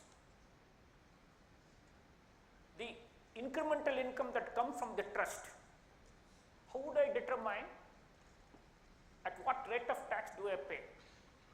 Because I would not know their other incomes to decide which slab they fall under. This creates difficulty. So, what I have to do is to ask them to include it in the respective total income by adding their other income, whereby it becomes very clear. The difficulty is they don't end up paying tax. The vicarious liabilities are me under 161(1). Other way around is to get their complete income, add this income and file one return from my end, including their income as well, their other income as well. So, this would help me in ensuring that complete tax is discharged. 1, 2, proper surcharge is determined, because surcharge again would depend not on the truncated income, it will depend on the total income. Take another case where I am the discretionary trust. Where, what is the meaning of discretionary trust?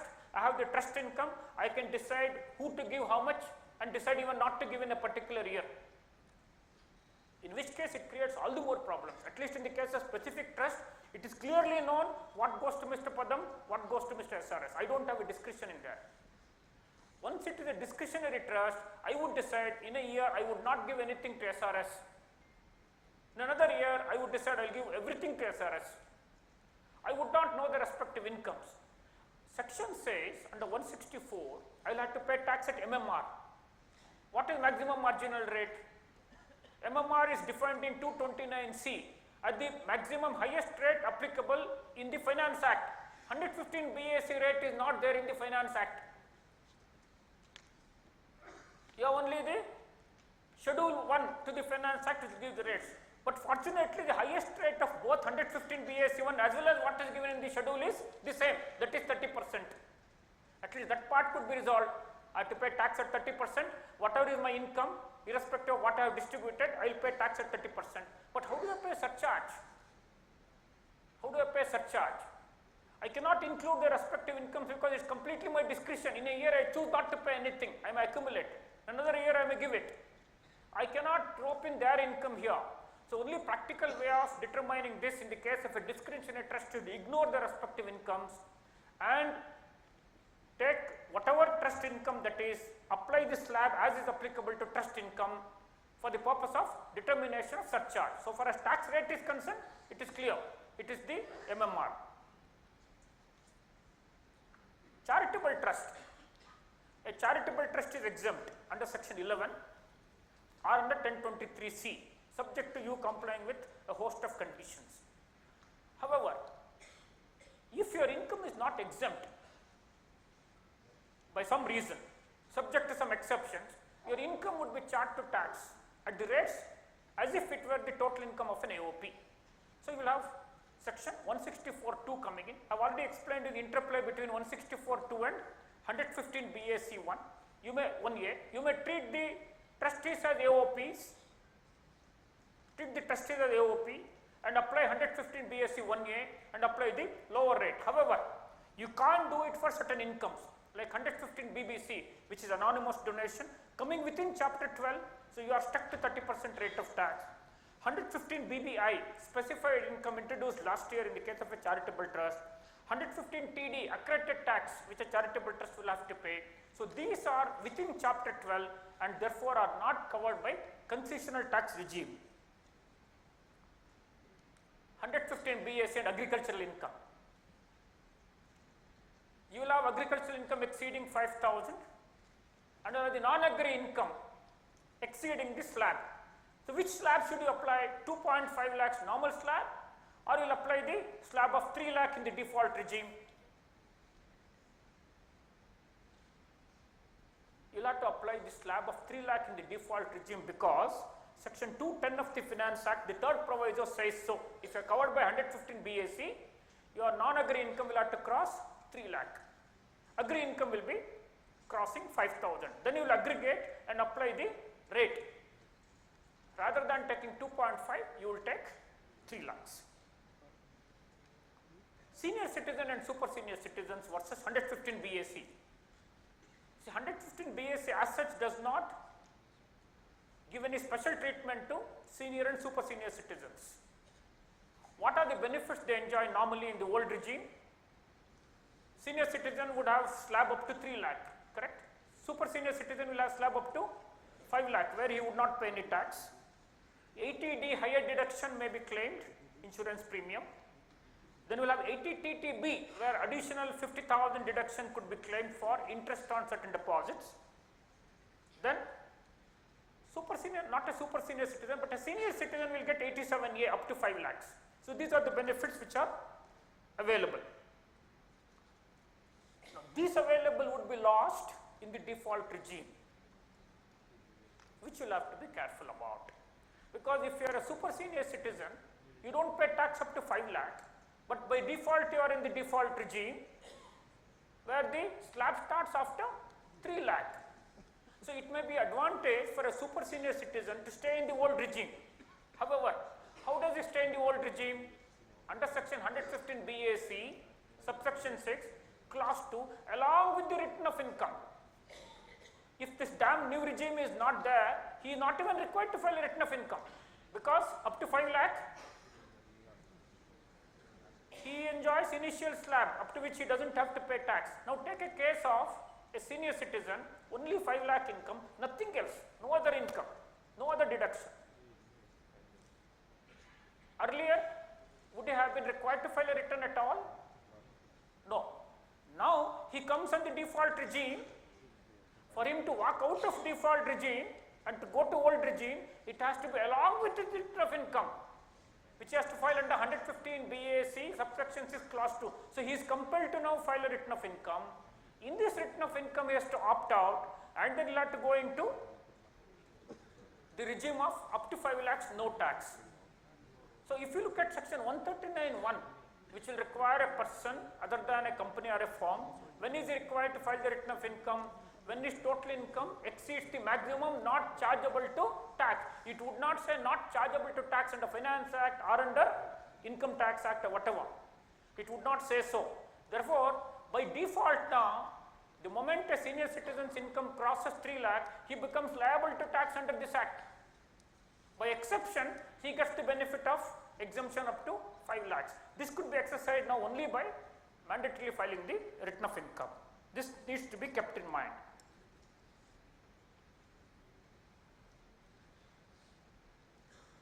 So with this, we have just completed 115 BAC, the various complications and implications which are associated with this default regime.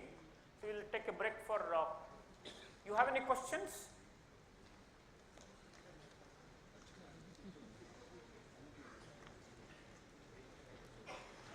Any questions? Yes, yes. Yes, sir, yes, sir. Yes, sir. Can you use the mic?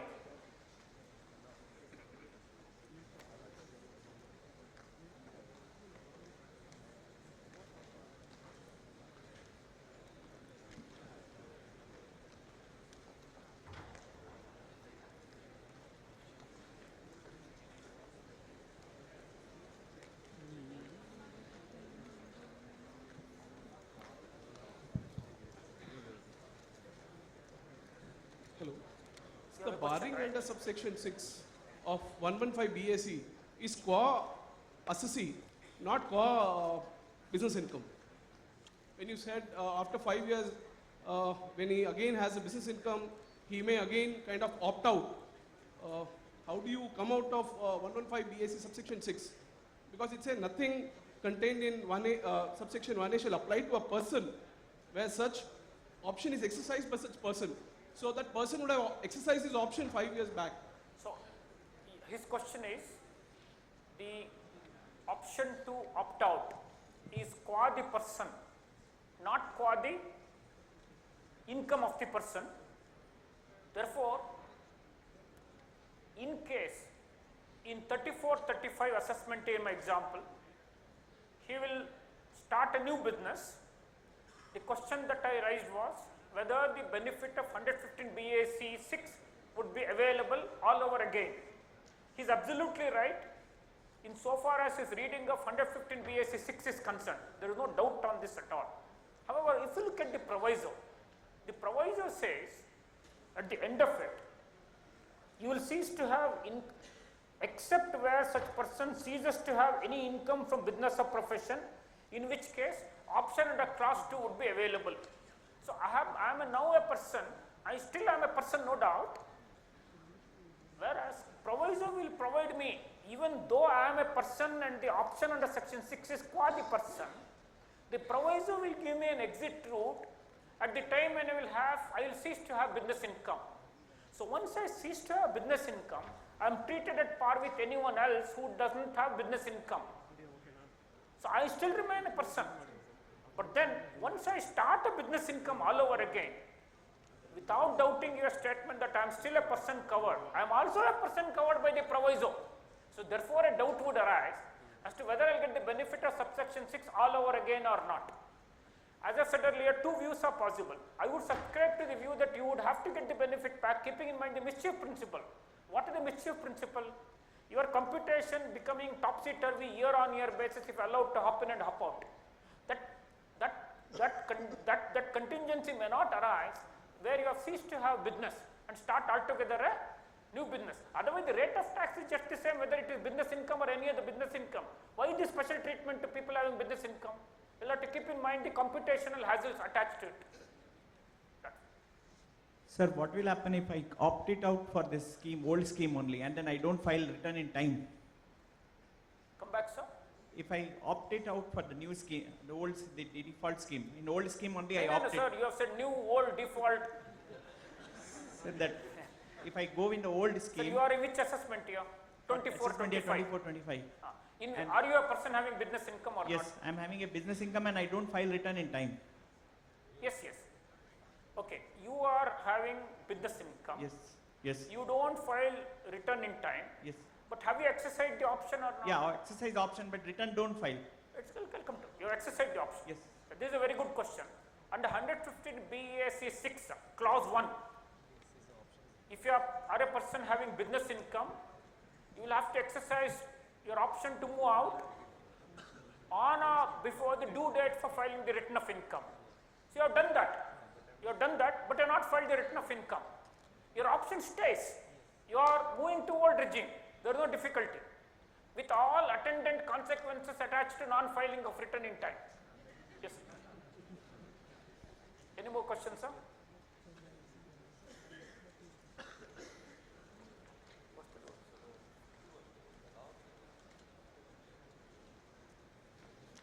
if you would look at, I will just, extend this question.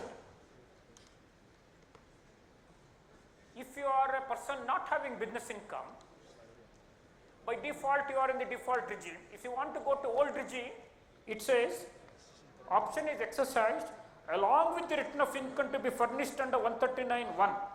So meaning, if you have missed filing a return of income under 139(1), you are stuck to the default regime. You may file your belated return under 139(4). You may file your updated return under 139(88), but you are stuck in the default regime. You can't move to old regime. So that makes the difference between person having business income, person not having business income. Yes, sir. Yeah, we'll break and get back after tea. Business trust is a trust that has a controlling interest in the special purpose vehicle and also has a particular equity stake in the special purpose vehicle. That equity stake being determined upon the regulations when they are now passed, when they are now certified as a business trust. This business trust can either be a REITs, Real Estate Investment Trust, or could be an InvITs, Infrastructure Investment Trust. And I'm going to invest in the special purpose vehicle. I may invest in the special purpose vehicle either in the form of an equity or in the form of a debt. As a result of this, I may get interest income, I may get dividend income, I may also get rental incomes from the specified purpose vehicle. And beyond these three, I may also have certain other incomes. Now the law says certain of these incomes received by a business trust from the special purpose vehicle will move on to the unit holders and get taxed in the hands of the unit holders. For this purpose, two sections are there, 1023 FC and FCA. They are saying that one is a common category of business trust, including both InvITs as well as REITs, and when I get therefore interest income from the special purpose vehicle or dividend income from the special purpose vehicle, it will not be taxed in the hands of the business trust, it will move on to the unit holders for being taxed. So exemption is given to the business trust under these two sections in relation to the interest income and the dividend income.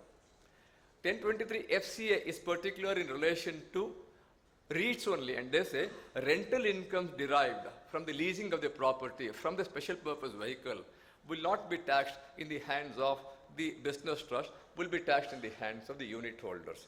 So some incomes pass on to the unit holders of being taxed, and the balance income remain with the business trust for being taxed. This is achieved by 115 UA, which says in the hands of the unit holders, the income distributed and received by the unit holders will bear the same character as it did in the hands of the business trust. In the same ratio, in the same proportion what is distributed, the same amount received by the unit holders will be bifurcated and will have the same characterizations as it was received by the business trust. And therefore will be taxed according to that. We will not go into what type of taxability happens in the hands of the unit holder because that's not the new law today. Certain incomes will remain taxable in the hands of the business trust. Now, questions arise that by virtue of the regulations governing these REITs, they are supposed to distribute 95% of the distributable cash to the unit holders. So it's not income that necessarily gets distributed to the unit holders, it's the distributable cash that gets distributed to the unit holders. So from the specified purpose vehicle, where I have invested in my shares there, I've also given a loan so that I get interest income. When I get interest income, when I get dividend income, obviously they form part of my distributable cash pool, which I'm required to give 95% to the unit holders concerned. Take a situation where some amount of loan is being repaid by the special purpose vehicle to the business trust. Is this a taxable income in the hands of the business trust? The answer is no, because it's a repayment of a debt. When it is a repayment of a debt, what should happen? In the hands of the business trust, not taxable as income, but the business trust is mandated by virtue of the regulations to pass on 95% of this distributable cash to the unit holders concerned. In the hands of unit holders, what is the taxability? When the debt is repaid to the business trust and is given back to the unit holders, they will say it's a part of the capital receipt received by the business trust, which comes to me therefore in the same character. I'm also not going to pay tax on this. Now, If this were to happen, then the assets of the business trust gets depleted because the amounts received are distributed. To that extent, the net assets are getting depleted. As a result of this depletion, the NAV also gets depleted. Such that when I ultimately surrender the units concerned and I get money, I get small amount of money only. Larger sum of money has already come to me in the form of this unit in the form of the capital sums being repayments of debts and goes back to the unit holders concerned. So what moves from the business trust to the unit holder, being a part of the distributable cash, does not necessarily presuppose that it invariably has the character of income. It can also take the form of a receipt back in the hands of the unit holder. Unit holder is saying no tax. Business trust says this is not my income, no tax. So in the hands of the unit holder as well as in the hands of the business trust, this is not going to suffer tax. But it overall depresses the value, NAV value, such that tomorrow I may get a capital loss when I transfer the units concerned or I redeem the units concerned. How to address this situation? There could be multiple ways. One is, make a statement that the amount received from the business trust shall be reduced from the cost of acquisition of the units. Possible, one solution. If I've invested 100 rupees through the units in the business trust, I get back 60 rupees now. One way of addressing things could be that 60 rupees can reduce from the cost of acquisition. So that when you transfer or redeem the units tomorrow, I'll have only 40 rupees remaining at the cost of acquisition and the capital gain shall be computed accordingly. One alternative. Second alternative would be that the amounts received by the unit holder from the business trust can be added on to the actual consideration received at the time of redemption, such that this did not suffer tax in the hands of the unit holder being a capital receipt initially, but when ultimately redeem the units concerned, I will add the amounts received to the actual value of consideration received by me and I'll compute capital gains tax accordingly. Second alternative. They have not adopted either of the alternatives concerned. For example, under section 51 of the Income Tax Act, advance received and forfeited on the sale of an immovable property under the erstwhile law was reduced from the cost of acquisition and you computed capital gains accordingly when you sold the property concerned. They have now introduced a third concept. So not reducing the cost of acquisition, not adding to the sale consideration, they are saying nothing. They are now proposing that we are going to levy a tax on the amount that is received by the unit holder from the business trust, which essentially, as the memorandum explains, or terms it as a repayment of a debt. So the cash flows received by the unit holder from the business trust will be taxed in the hands of the unit holder, provided you are able to satisfy particular condition that this amount ought not to have been taxed in the hands of the business trust, ought not to have been taxed in the hands of the unit holders also under on a combination of reading of 2023 FC, FCA and 115 UA. I repeat again, some incomes are exempt in the hands of the business trust or taxable in the hands of the unit holders. They will remain taxable as it is. We have seen the example of dividend income, interest income, exempt in the hands of the business trust, taxable in the hands of the unit holder. In the case of REITs, rental income exempt in the hands of the business trust, taxable in the hands of unit holder. These are the existing regimes, and where there is a tax liability already attaching either the business trust or the unit holders of particular items of income. What remains is therefore one category is this category of a return back of capital from the special purpose vehicle to the business trust, an onward movement to the unit holder. Neither the business trust pays tax nor the unit holder pays tax.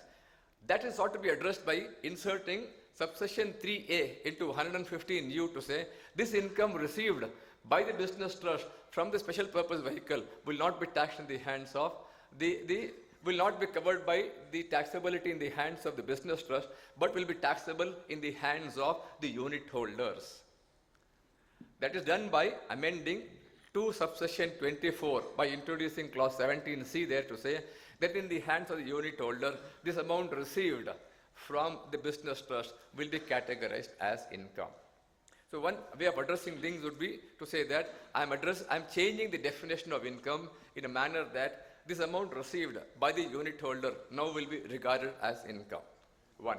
2, they've also said there's one more situation that the unit holder may redeem the units concerned and he gets money for redemption of the units now. That also is addressed by making an amendment to 56 by having a new clause inserted there that the amounts received on redemption of units will also be taxable in a particular manner. So, two things are addressed now. Amount received by the unit holder on redemption of units or amount received by the unit holder largely representing the way we called it as a return of the debt itself in the hands of unit holder are going to be taxed as income from other sources.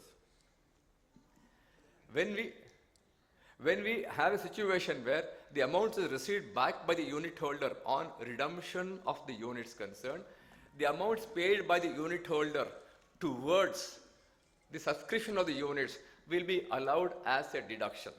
That's the way that we normally believe in the capital gain scenario. The same thing is being transposed here. So interestingly, therefore, amounts received on redemption of units will not be taxable as capital gains, will be taxable as income from other sources because 5627 has been amended accordingly. 1. 2, they're saying, I'll not allow you the whole of the cost. I will not allow you the whole of the cost if the amount received on redemption is short of the cost. I will not allow you to translate the cost into a loss. If 10 rupees is the cost of the investment, you're only getting 8 rupees. I will not permit you to have 2 rupees as loss. The deduction towards cost of acquisition shall be limited to the sale consideration received or the proceeds received on redemption as long as the proceeds are less than the cost of acquisition. You will not be able to claim a capital loss there. Technically loss, which is now, in our normal understanding is capital loss, but by a fiction now is going to be taxed as income from other sources. So a couple of things therefore come about as a result of this type of amendments now. First we have seen capital gains is now coming as income from other sources. The normal understanding of redemption of a unit is a security, unit is an asset, is a capital asset. We have already seen Supreme Court saying redemption of preference shares is a transfer, a relinquishment, taxable as business, taxable as capital gain. We have a situation today now to say this will be taxable as income from other sources. The cost cannot result in a loss. These are two important principles to be noted. Important for us to understand that what is essentially a capital sum is now being regarded as income. The repayment of a debt is now being regarded as income. When you start looking at this, therefore, you ask some other questions. It is income from other sources, fine. What if these units were held by a person as capital asset? Will the same treatment remain? What if the units are held by the investor as stock in trade? Will the same treatment remain? One way of understanding things would be, regardless of whether the units are held by a person concerned as his capital asset or as stock in trade, it shall invariably be taxed as income from other sources only. The natural consequence of this would be, is income from other sources head so dominant that it will override the preceding heads of income which are more specific in nature, being either business income or being capital gains income. Then the question is, therefore, is this a new controversy or do we have an existing controversy on this matter? For example, 56 talks about dividend being taxable under 56 directly. Now, this 56 taxability is regardless of the fact that the shares are held by me as a capital asset or as a stock in trade. It's invariably taxable under section 56 only. 56 subsection 2 says, in particular and without prejudice to the other provisions of the preceding sections concerned. So, yes, without prejudice means those provisions will prevail, absolutely fine. But in particular, that means mandatorily, the incomes listed out in subsection 2 of 56 will be necessarily chargeable to tax as income from other sources. Therefore, that controversy, we are having an existing situation where the dividend income are taxable under income from other sources, and if that were to be the logic concerned, we have now a specific provision dealing with this type of amount received by the unit holders being covered by section 56, possibly one could make a statement that even this income will mandatorily be taxable as income from other sources, regardless of the character in which the ultimate underlying units are held by a person concerned. when you see that capital gains are being taxed as income from other sources and you're losing the benefit of a concessional rate of tax, then possibly you will ask a situation, can you therefore get over this by some mechanism of planning? Natural. So is there a mechanism by which you can beat the law of being taxed as income from other sources and have capital gains itself? When we began discussing, we were contemplating a situation where before redemption, I am transferring the units to somebody else. When you transfer the units to somebody else, I am not now having an income from or under a redemption. I am having income from the transfer of the units itself. If that were to happen, can it be capital gains? Can it therefore be long-term capital gains if the units are held by me for a period beyond the specified duration to be converting these units into a long-term capital asset? Possible. Therefore, if I were to therefore sell my units to Chythanya, the law would say that this can be in the hands of the investor concerned taxable as long-term capital gains. Chythanya gets these units concerned. He is able to then say, I am going to surrender the units concerned. And when he surrenders the units, he gets the full cost of acquisition as a deduction. He gets the full cost as a deduction. The only thing he has to be very careful about is that his cost cannot be in excess of the consideration received. Otherwise, to that extent, he will be losing the benefit, because if I sold the units to him for 1,000 rupees, he can only claim the sale consideration as the actual cost to the extent the sale consideration is less than 1,000 rupees. If he has only received 800 rupees, he will claim 800 rupees as the cost of acquisition. He can't claim the balance 200 as a loss. So the qualifying term with him to say that he can get the cost of acquisition as a deduction, and that is an enhanced cost of acquisition for him. That is fine, it will work well for him if he gets something over and above the actual cost that is paying me for transfer of units to him. But what's important for us therefore to understand is that as far as the unit holder is concerned, he'll possibly be able to convert some portion of this income as capital gains. He can therefore allow the transferee now to claim this as a part of his cost of acquisition. Other things being equal, the consideration received by him should be more than the cost he has paid me for the purpose of acquiring those units concerned. You also have to be mindful of the fact that this could be a transaction where it could be a GAR situation. They'll ask whether he's an accommodating party to me, whether he's helped me only to get long-term capital gains. Mindful of that consideration, with everything else being okay, with GAR not being troubling you, you may possibly have a situation where if the units are transferred prior to redemption, I'm able to convert something that which is now contemplated to be taxed as income from other sources into a capital gains regime and long-term capital gains itself. Natural again to ask a question, what happens if this were to happen to a non-resident? Because the investor could be a non-resident. He invests in the units of the business trust and he is a non-resident concern. What will be the characterization of income for him? First thing is this a capital receipt in the hands of the non-resident for the reason that for him, he says, I want to apply the general concept, I'm not coming to the Income Tax Act, I'm sitting in my own country concerned, therefore, I would like to tax this or treat it as capital receipt, therefore not taxable as income at all. The word income is not defined under the treaty. Article 3.2 of the treaty would say, if a term is not defined under the treaty, unless the context otherwise requires, you will have to look at the definition of the domestic law for the purpose of understanding what income means under the treaty also. And if the domestic law has been amended to now say that the amount received from a business trust shall be regarded as income, then you will have to make a statement under normal circumstances that the same definition of income shall be transported to the treaties also, unless you are able to make a statement that the context of the treaty requires otherwise. So that being an exception, normally and generally, the definition of income under the Income Tax Act will have to be imported into the treaty for the purpose of understanding the meaning of the term income under the treaty. So you may not be able to make a strong argument to say that this is not an income under the treaty. But the question therefore is, yes, it is income, fine. How is it taxable therefore? It can either be taxed as business income, it can be taxed as capital gains, it can be taxed as other sources. So business income, I'm taxable in India if I have a permanent establishment. So if you don't have a permanent establishment, you will make a statement, this income is not taxable in India because I don't have a permanent establishment. You can escape there. In situations where it's capital gains, we'll have to go by the treaty concern as to the location where this item is going to be taxed. Because it may in particular situations say that this income is not income from the transfer of a share. You may go into the residuary category of the articles dealing on capital gain, possibly taxable only in the country where the alienator is a resident. If not covered for any reason with the articles on capital gain, you'll have to also examine the article on other incomes, which is peculiar in particular countries, which is otherwise generic in many countries concerned. A peculiar country, for example, is India-US treaty. Generic are so many other treaties concerned where other income is going to be invoked only if the non-resident has a permanent establishment in India. Otherwise, it will be taxable only in the country where the non-resident is a resident of.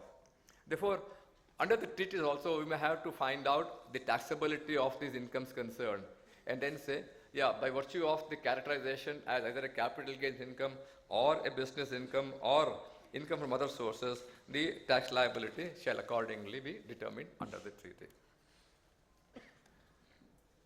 We'll now go into the next aspect of the amounts received by a person under a life insurance policy. We have had an amendment which was effective from 1/2/2021 recently, dealing with unit-linked insurance plans. To say that if your contribution or subscription to these policies and your annual premium under any one of these policies more than 2.5 lakhs, I will not give you the benefit of exemption otherwise available under 1010D. So 1010D says the amount received by you when you have taken an insurance policy, you have paid a premium, the amount received by you, including the bonus thereon, shall not be taxed provided particular conditions are fulfilled. Or reverse way they're saying, the amount received under the following policy shall be taxable, everything else will not be taxed. So particular policies have been outlined there to say that the amounts received under these policies or under these circumstances shall be taxable in the hands of the person who subscribed to these policies, and the balance will not be taxable. So one section, the initial section is the amount received under subsection 3 of 80DD or subsection 3 of 80DDA. Who are those specified ailments, diseases, and who are dependent, handicapped persons. We'll not go into that concept. Some policies taken under their name, some items can be taxable under subsection 3, where, for example, the person who has a physical disability has died before the person who took the policy. That person who took the policy is alive, the person on whom the policy was taken, the disabled person, died. So there are certain circumstances listed out under subsection 3 of 80DD or 80DDA, which leads to a taxability in the hands of the person who receives the sum. Second would be a keyman insurance policy. The amount received under keyman insurance policy will now be taxable. Taxable under 28 in the hands of the company receiving it or in the hands of the employee. If the policy has been assigned to the employee, it will be taxable in the hands of an employee. So these monies are not going to be anyway exempt. Beyond that, they are saying that generally, life insurance policies, the amount received should be tax-free in the hands of the person who has paid the premium concern, except for certain amendments made over a period of time. Up to 2003, all amounts received under life insurance policy, regardless of any conditions, were tax-free. In 2003, they brought in an additional condition to say this amount received under the life insurance policy would be tax-free provided the premium paid by you is less than 20% of the capital sum assured. If it is more than capital sum assured, more than 20% of the capital sum assured, I will not give you an exemption. This happened up to 2012. 2012, they changed this to say any policy issued after 1/4/2012, if the amounts paid by you as a premium exceeds 10% of the capital sums assured, then this will not be eligible for exemption under 1010D. You will be liable to pay tax on it. 1/4/2013, they brought in one more amendment. This 10% can go up to 15% in particular cases. That means people having those disabilities and specified ailments concerned. These people will have an enhanced sum of 15% to be paid. That means they can pay policy amounts equal to or less than 15%, nothing will happen. If the policy amounts go beyond 15% of the capital sum assured, then they will not get the exemption, not 1010D. Every other policy, life insurance policy, you would have had an exemption. 1/2/2021, they brought in a scheme. That means they were saying, other than these exceptions, amounts received could have been towards a life insurance policy or could have been towards unit-linked insurance policies. Amount received back by the policy holder would be exempt in his hands under 1010D, including the bonus. 1/2/2021, they have changed the law to say that if you are subscribing to a unit-linked insurance plan, then you'll have to ensure that the amount of premium paid by you is less than 2,50,000 per policy. So that means policies issued on or after 1st of February 2021, if you want an exemption under 1010D, you have to ensure that the amount of premium paid by you is less than 2.5 lakhs.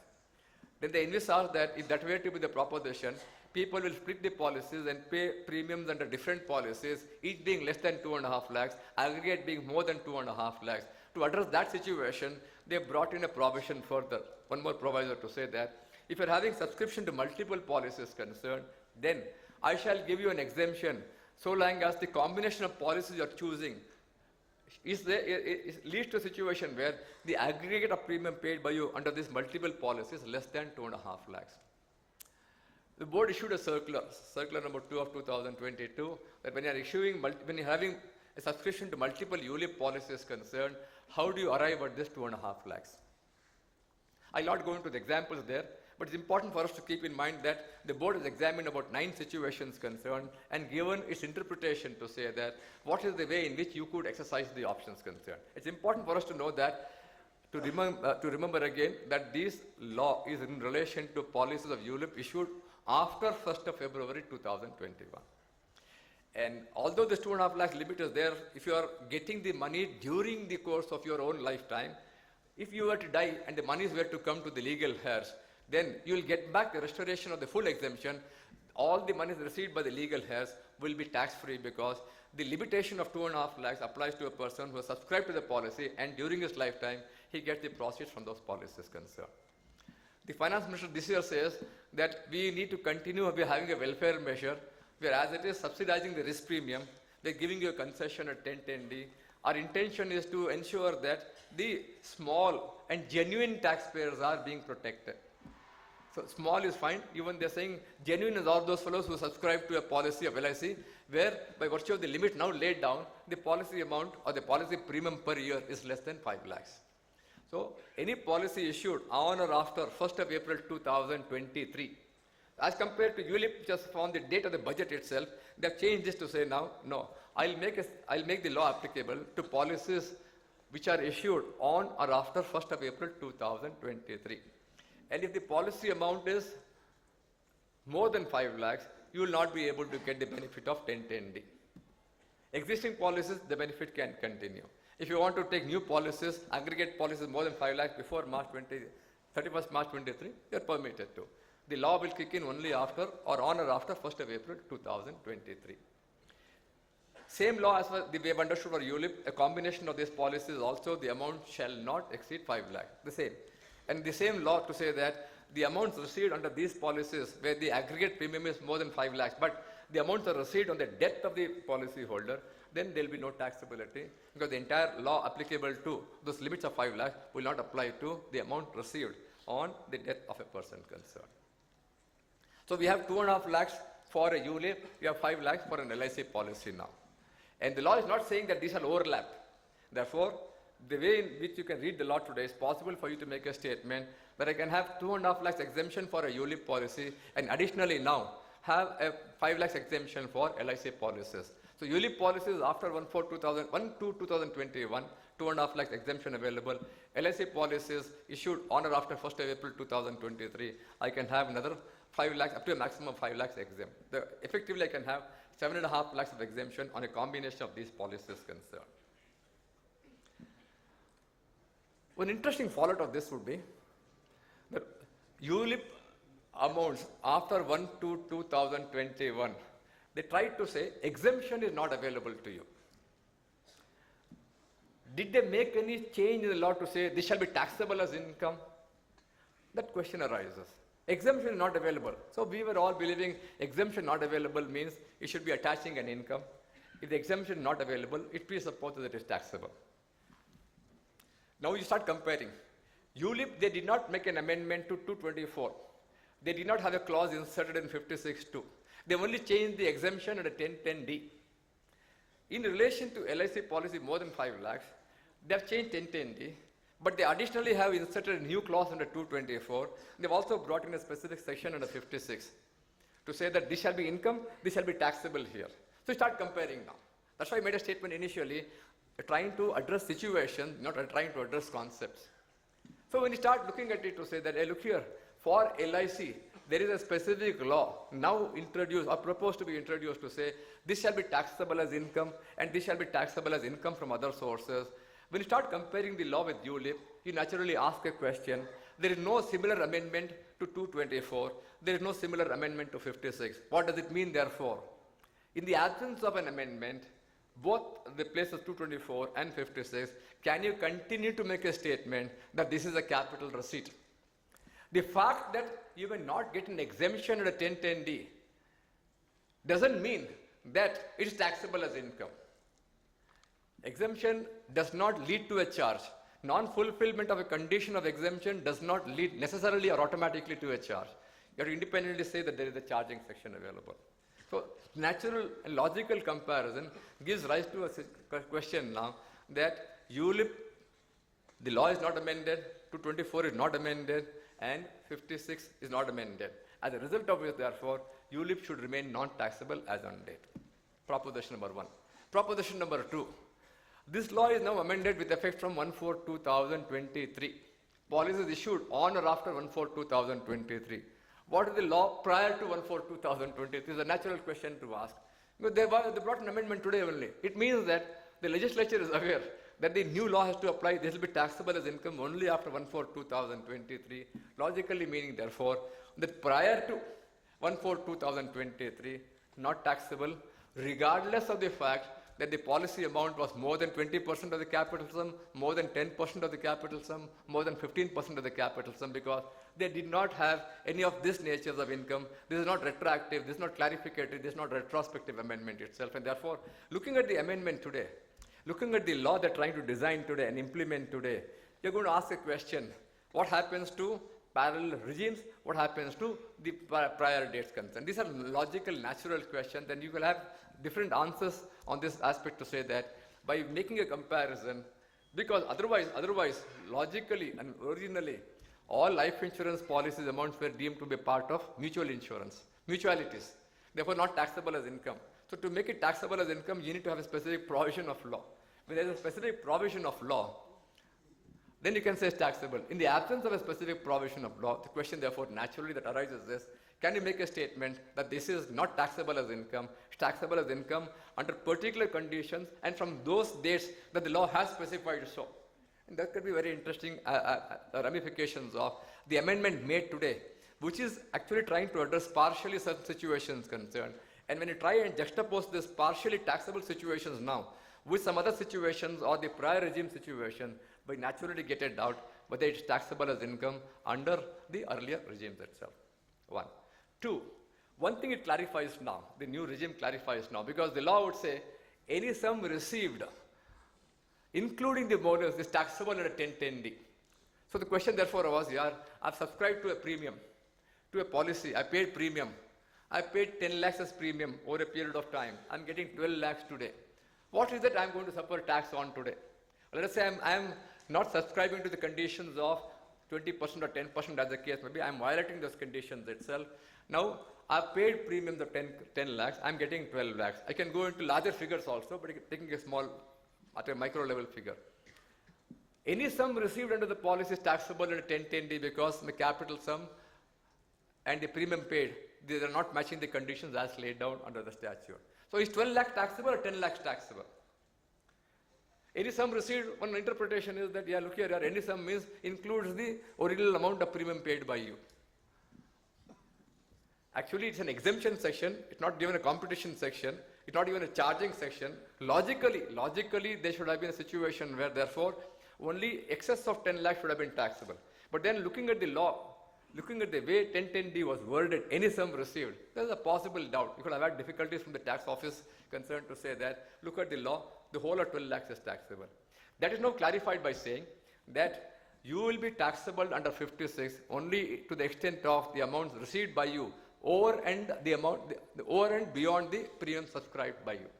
So in the example you're considering, 10 lakhs should basically be the law. That will be, the law will give you the deduction towards 10 lakhs. Only the balance of 2 lakhs shall be taxable as income. This is proposition number 1.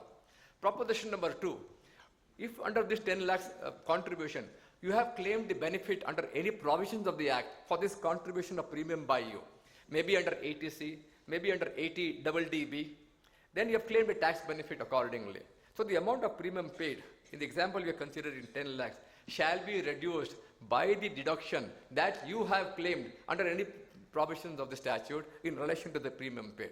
So if I have over a period of time claimed 4 lakhs as a deduction under 80C or 80DDB, then what you can reduce under 56 shall be only 6 lakhs, because you already claimed the benefit of 4 lakhs in an earlier year. The balance of 6 lakhs will now be allowed as a deduction under 56, and the incremental amount beyond 6 lakhs only will be taxable as income from other sources. You then ask naturally a question, I have a contribution towards LIC, I have a contribution towards PF, I have a contribution to PPF, and therefore I have a huge amount. All these are more than significant sums. Aggregate is more than 2.5 lakhs, aggregate is more than 5 lakhs. You can have all these combinations. How do I now attribute the sums paid by me, which are having complementary components concerned, which all qualify for 80C? And therefore, if I were to make a statement now that I have claimed 80C on what amount, I don't know. I can attribute it to a PF, I can attribute to PPF, I can attribute to LIC, I can attribute to any other sums, repayment of housing loan. How do I therefore attribute that or bifurcate the portions concerned? That may be a difficult situation. Contemplating that, they're saying in the law that we will give you the rules of computation now in cases of difficulty concerned, and therefore 56(2) says this amount beyond the premium computed in the manner as may be prescribed by the central government through a notification concern. Because they're envisaging difficulties now that multiple complementing components could have been competing for a claim under the 80C. What are you now going to attribute the claim under 80C to? It is going to be towards PF or PPF or LIC or anything else. Maybe a difficult situation. Therefore, they are saying we'll address this through particular notification being given as to the manner in which you will have the difficulty resolved. And to that extent, therefore, we'll have to await the rules and the notification by the government concerned for the purpose of finding out how this shall be computed.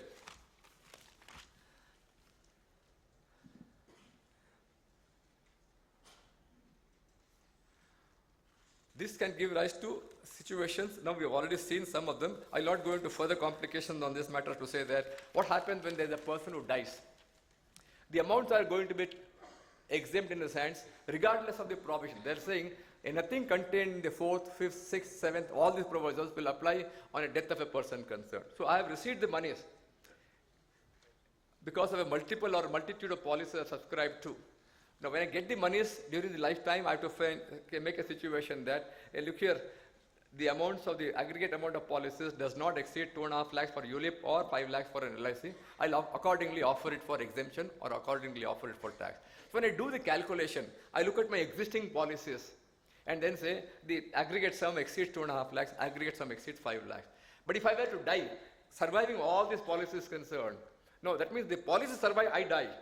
That means none of the limits will apply to finding out this 2.5 lakhs to 5 lakhs, meaning thereby my computation original image could have been said to be wrong, because those policies that are there with me at the time of my death will not come into the reckoning for this 2.5 lakhs or 5 lakhs rupees. How do I therefore go about it? We'll again possibly have to await rules in this matter concerned as to what the government feels, because they're saying now these rules that are laid down before the parliament by notification will be binding both on the assessing officer as also on the assessor concerned. So we'll have some difficulties in this matter, but what's important for us to understand is conceptually, when you're trying to have a particular item being addressed today, this is a case, again, classic case where we are not sought through the entire concept, entire law, it's interplay with other provisions of the Act, concept of income, concept of taxability. We are not taught about it, and therefore we are making amendments to a particular situation at a particular point of, or at a particular place, not taking into account the entire setting of the law and the setting of the particular subject matter itself. Next is the question of this gold exchange schemes. 21-22 at that point of time, a gold scheme was announced to say that, yeah, we need to have a little more mobility in the gold. Possibly because gold is contributing to the highest amount of the current account deficit. Current account deficit of the government is a matter of concern, and a significant component is coming from gold, which is now taken by the people, hoarded at home. It doesn't come back in the circulation. So what should come back in the circulation is not coming back. Therefore, the country is getting more and more gold imported, more and more foreign exchange is going. Therefore, there is a question where the current account deficit is under stress. So they thought of a situation where they say, we will allow you to hold electronic gold. Therefore, we will recommend you that you give your gold to whom? To a scheme that the government is going to frame. They made SEBI the nodal authority to be in charge of the gold exchange scheme. Therefore, they have issued the vault regulations, SEBI so-and-so vault regulations, where you can go and surrender your gold and get an electronic gold receipt, EGR. This is going to be a situation where my physical gold goes away and I get an electronic gold receipt. Technically, an exchange, technically a transfer. Therefore, should have been taxable. That should have dissuaded people concerned from having this electronic gold holding. Therefore, they've amended, or they're proposing an amendment by the Finance Act this year to say that when you give your gold in exchange of the EGR, this will not be regarded as taxable transfer. 47(7) has been 7AD has been introduced now to say that the conversion of the physical gold into EGR, gold receipt, will not be regarded as a transfer. Similarly, when this gold receipt is returned or converted back into gold, that means the vault fellow releases gold in your favor back in lieu of the gold receipt. Even that transaction shall not be regarded as a taxable transaction, will not be regarded as a transfer. 47 exemption therefore applies. Therefore, you're not going to call it as a transfer at all. Therefore, no question of invoking capital gain situation. As a result of it, therefore, 47 has amended. They've also said we'll amend 242 capital A. We'll also amend section 49 of the Income Tax Act. 242 capital A says, how do you reckon the period of holding? When you give your gold in exchange of the electronic gold receipt. How do you reckon the period of holding? When you give back your holding of the receipt in exchange for a physical gold. So there should have been some sort of a seamless transition, otherwise there will be difficulty. They've achieved that well by saying, when you give your gold and you get the gold receipt in exchange, the period for which the gold was held by you shall be reckoned as the period of holding of the electronic gold receipt also. So if I've been holding the gold for 6 years' time and I have surrendered this gold in exchange for the gold receipt, the holding of the gold receipt shall include the period of holding of the physical gold by me. So 6 years I've held the gold. I'm now holding the EGR for 1 year. Aggregate holding is 7 years. I may then trade, for example, the EGR in the stock exchange. I'll get money for it. I'll call it as a long-term capital gain. I have security also. Therefore, I'll possibly go into 112 or 112 capital A, depending on the listing of these items concerned, but call it as a long-term capital gain. If not, I surrender the EGR back and get the gold. Then they say, when I get the physical gold back, the period of holding by me of the electronic gold receipt shall also be taken into account as a period of holding of the physical gold by me, which is now received on surrender of the EGR back to the gold vault. Now, interestingly, I made a statement, EGR includes, the period of holding of EGR includes the period of holding of the physical gold. And the physical gold now, at the second instance received back by me, shall include the period of EGR. So, when I say that the period of physical gold received by me on the second time shall include the period of EGR, that period of EGR shall also include the period of holding by me as the physical gold concerned. So, logically, therefore, there shall be a seamless period of holding from the date of the physical gold into EGR back into my physical gold concerned. There will be no break anywhere. You will be therefore able to calculate the period of holding by a combination of 242A read with the way in which the EGR definitions are there of the period of holding therein. Similarly, therefore, when they go into the cost of acquisition under section 49, they are making a statement that the cost of acquisition shall be of an EGR, the cost of acquisition of the gold. Or they are saying, when I surrender this gold for when I surrender the EGR for a physical gold, The cost of the physical gold shall be the cost of the EGR. For example, I have purchased an EGR from the market concern. I am now the holder of EGR. I never surrendered the gold itself. When I therefore have this EGR for a particular price, I surrender the EGR in exchange for the gold concerned. At that point of time, the cost for which I have paid and I have secured the EGR shall be the cost of the gold by me, and therefore the cost under section 49 shall accordingly be computed. I'll be able to get the capital gains in that way itself. Interesting law, some other difficulties may arise. That they say when you surrender your gold into an EGR, the period of your holding as gold shall be taken into account while you compute the period of holding of the EGR. Question therefore arises, how do I demonstrate the period of holding of my gold? That's a logical question people are going to ask. How do I demonstrate the period of holding of the gold? We'll therefore be sure about and mindful of the fact that there are section 69 and 69 capital A that will have to be borne in mind in looking at the tax implications of the surrender of the gold. I am surrendering gold today, getting an EGR. 69 would say, if this gold was acquired by me in the preceding financial year, and this gold is not properly recorded or I'm not able to explain the source of this gold, this becomes income of the present year and I'm going to pay tax under section 69. But then the law is very clear to say that yes, it's a case where I've acquired a gold in a particular defined year and therefore my holding of gold is proved there under 69. 69 capital A talks about I am found to be the owner of gold. I am found to be the owner of gold, and this has not been properly recorded in my books of accounts. Then the market value of the gold in the year in which I am found to be the owner of gold shall be taxable in my hands. Interestingly, it therefore talks about taxability in my hands. It does not talk about the period of holding of the gold concerned. It says 69 capital A, it will be taxable as income of the present year at the market value. There is no fiction today to say that it shall be the gold of the present year itself.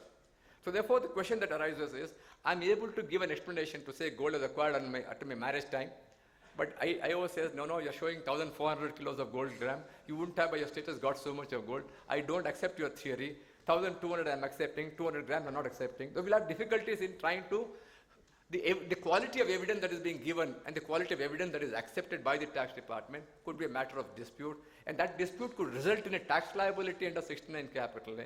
But that does not necessarily mean that the period of holding of the gold is validated by that taxability. We will have to therefore have some difficulty, we have to envisage difficulties in the context of the surrender of the gold concerned now to say that, hey, what is this gold? What is the period of holding?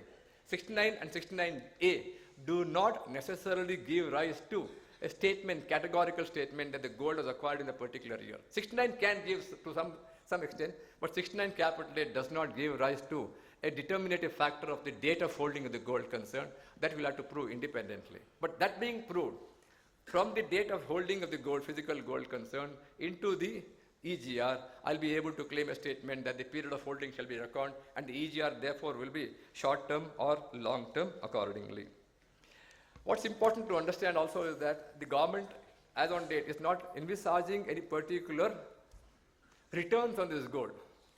And what will the vault holders be doing? Possibly they'll be able to circulate the gold. So those schemes I'm not particularly aware of. But then what I'm aware of is the statement that is there in the corridors concerned now. Look here, they want to make this gold an encouraging scheme. Can you expect a VDS now in relation to gold? Because unless that happens, the gold will not come into circulation. These are all the corridor talks now. We don't know what's going to happen. How are they going to make it lucrative? How are they going to make it a situation where you're going to be induced into surrendering your gold? Otherwise, if the people don't give the gold concern, then the market liquidity of gold is not going to improve unless particular trust will give their gold's concern. Individuals, for them to come forward and say, I'm going to release my gold and get an EGR in exchange, may be a little difficult unless there is some inducement. What is the type of inducement? We still don't know. The last point I'm going to discuss now, as far as this is concerned, is the angel tax. We've had a situation where unjustified premium received by a company concerned is taxable as income. Unjustified premium is what? Anything received by a company more than the face value, also more than the fair market value. Face value is 10 rupees, market value, fair market value by rules, 11 UA is 100 rupees, I have received 500 rupees. So the law would say, no, no, you have received 400 rupees more than the higher of the face value or the fair market value. This 400 rupees is unjustified premium. It has to be taxed in the hands of the company receiving the premium, because this is in the opinion of the board, and also again made a mention in the current memorandum that this is a case of a circulation of unaccounted money. So they are believing that unaccounted money is going out of the country and coming back as unjustified share premium.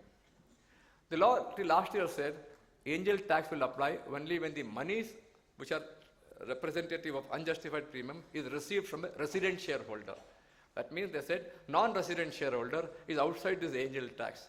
So when you get monies from a resident shareholder, look at 5627B. If you get monies from a non-resident shareholder, nothing is going to trouble you. There's no question of angel tax being paid by the company. They are now saying that targeting only resident shareholder and not targeting non-resident shareholder is wrong, because non-resident shareholders are also a part of the circulation of unaccounted money. Therefore, they are now proposing to change the law to say, when you get unjustified premium from either a resident shareholder or a non-resident shareholder, that will be taxable as income in the hands of the receiving company itself. We have exception in the existing law. A venture capital company getting money from a venture capital fund or a venture capital undertaking, or a startup, a specified company is getting money from those people the board may notify. That is an existing law. There is an exception available to it. I'm not going to all these existing law provisions. Suffice it to notice that the reference to say that the money is coming from non-resident was outside the ambit of angel tax. They're trying to remove that by saying whether the money is received from a resident investor or a non-resident investor, if it leads to an unjustified premium in the hands of the company concerned, that will be taxable in the hands of company under 5627B. Now, when I get money from a non-resident shareholder, we have multiple laws that are troubling the company and the shareholder. SEBI says this is a mechanism of you getting the valuation. You will have some discounted cash flow, DCF method available there. You can't get monies less than the DCF there. It has to be a little more than that. IT Act is saying, look here, no, I have 11UA there that has a different book value method of valuation, may have some other method of valuation. So anything above that value as per 11UA shall be a case where it will be a situation of unjustified premium. So apparently these two provisions are in conflict right today. We also have section 92 of the Income Tax Act. It's saying what? That where there is an arm's length price and the transaction which is happening is less than the arm's length price or more than the arm's length price, depending on what situation is concerned. If it is, therefore, arm's length price is not justified there, under section 92, it can be taxed in the hands of the person who has received the benefit as compared to the price or the ALP as computed under the provisions of chapter 10. Now, you have to therefore imagine that 92 and 5627B are working at cross purposes. The objective of one is to increase the fair market value. The objective of other is to decrease the fair market value. Under 5627B, I have to decrease the fair market value as much as I want to. That means I can say the delta between the depressed fair market value and the price received is taxable under 5627B as unjustified income. Under 92, it's a cross purpose. I have to increase the fair market value beyond the amount received, such that if I go beyond the amount received, then that amount the company ought to have received is taxable as income in the hands of the person concerned. So there are a number of provisions that are working at cross purposes now. Therefore, there's a difficulty in the situation concerned as how do you reconcile 5627B, 92, how do you reconcile the SEBI regulations concerned. And therefore, they're trying to make a statement that they are going to have some sort of a reconciliation of these provisions. How it will come about, we don't know. But conceptually, you have to be careful and understand the fact that there are multitude provisions that may simultaneously be attracted to a particular situation concerned, and these provisions may work at cross purposes to each other. So Companies Act also is a problem. Therefore, Vishnumurthy is saying Companies Act also. Therefore, multiple regulations are getting attracted to look at the same transaction and say, if you are not in compliance with the spirit I am now recommending, there will be a consequence. And these Companies Act, SEBI regulations, 92, 5627B don't move in the same direction, as a result of which we have a difficulty. Now the question is, when you have these people coming across and say, I am a startup, please invest in my company, how do you go about it? You like the idea, you invest. You like the idea, you invest. How is it going to be? And I believe that this fellow will now do well tomorrow. His idea is good, his sincerity is good. I negotiate across the table. At that time, I don't look at the SEBI regulations, I don't look at the income tax regulation, 11 UA. These are all investment made across the table where I'm able to make a statement, I'm investing. Rightly or wrongly, you're trying to encourage the startup in one way, but now putting stumbling blocks through other manners concerned to say that, hey, look here, this is a case where if you think you're not able to justify the premium received by you, by mechanism I'm going to lay down, by virtue of Rule 11 UA or by virtue of the intangible assets you have, by DCF methodology, then the amount beyond these amounts, which is higher of these two, either the 11 UA valuation or the DCF valuation, the amount that is beyond that will be taxed as income under other sources, and there will be a problem concerned. So there is therefore a sort of a difficulty in terms of reconciling all these provisions concerned, leading to some inconsistent application of provisions concerned and inconsistent conclusion under different regulations concerned, having their own ramifications. And this is again a very classic situation that different regulatory authorities, differently moving directions, different cross purposes trying to attack a particular solution or a particular situation, giving rise to a lot of harassment and difficulty to say, hey, how am I to balance this?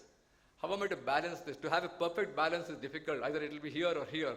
To have a perfect balance among all these regulations is not going to be easy. And that's the regime that is not going to be made easy by multitude of regulations coming in. With this, I stop here and then have SRF now dealing with some portions there.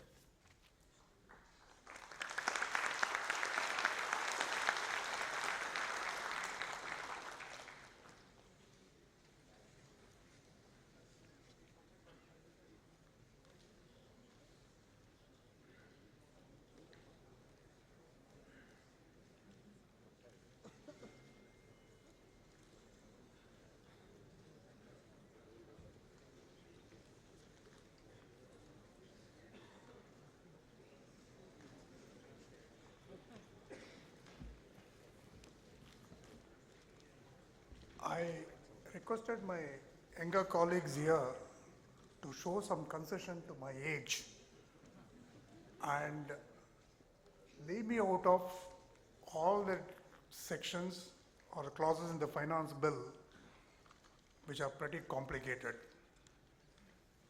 But the sadists they are, they refuse to do so. So I have to deal with the charitable trust and section 1023C.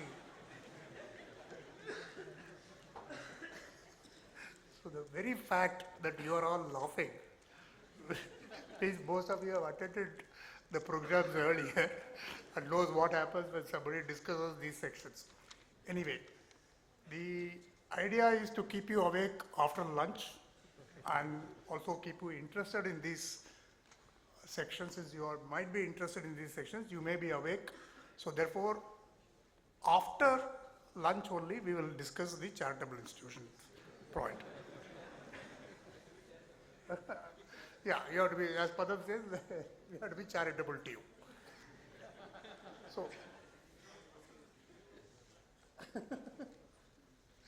So now, so we'll take some other smaller sections which may not take much of time.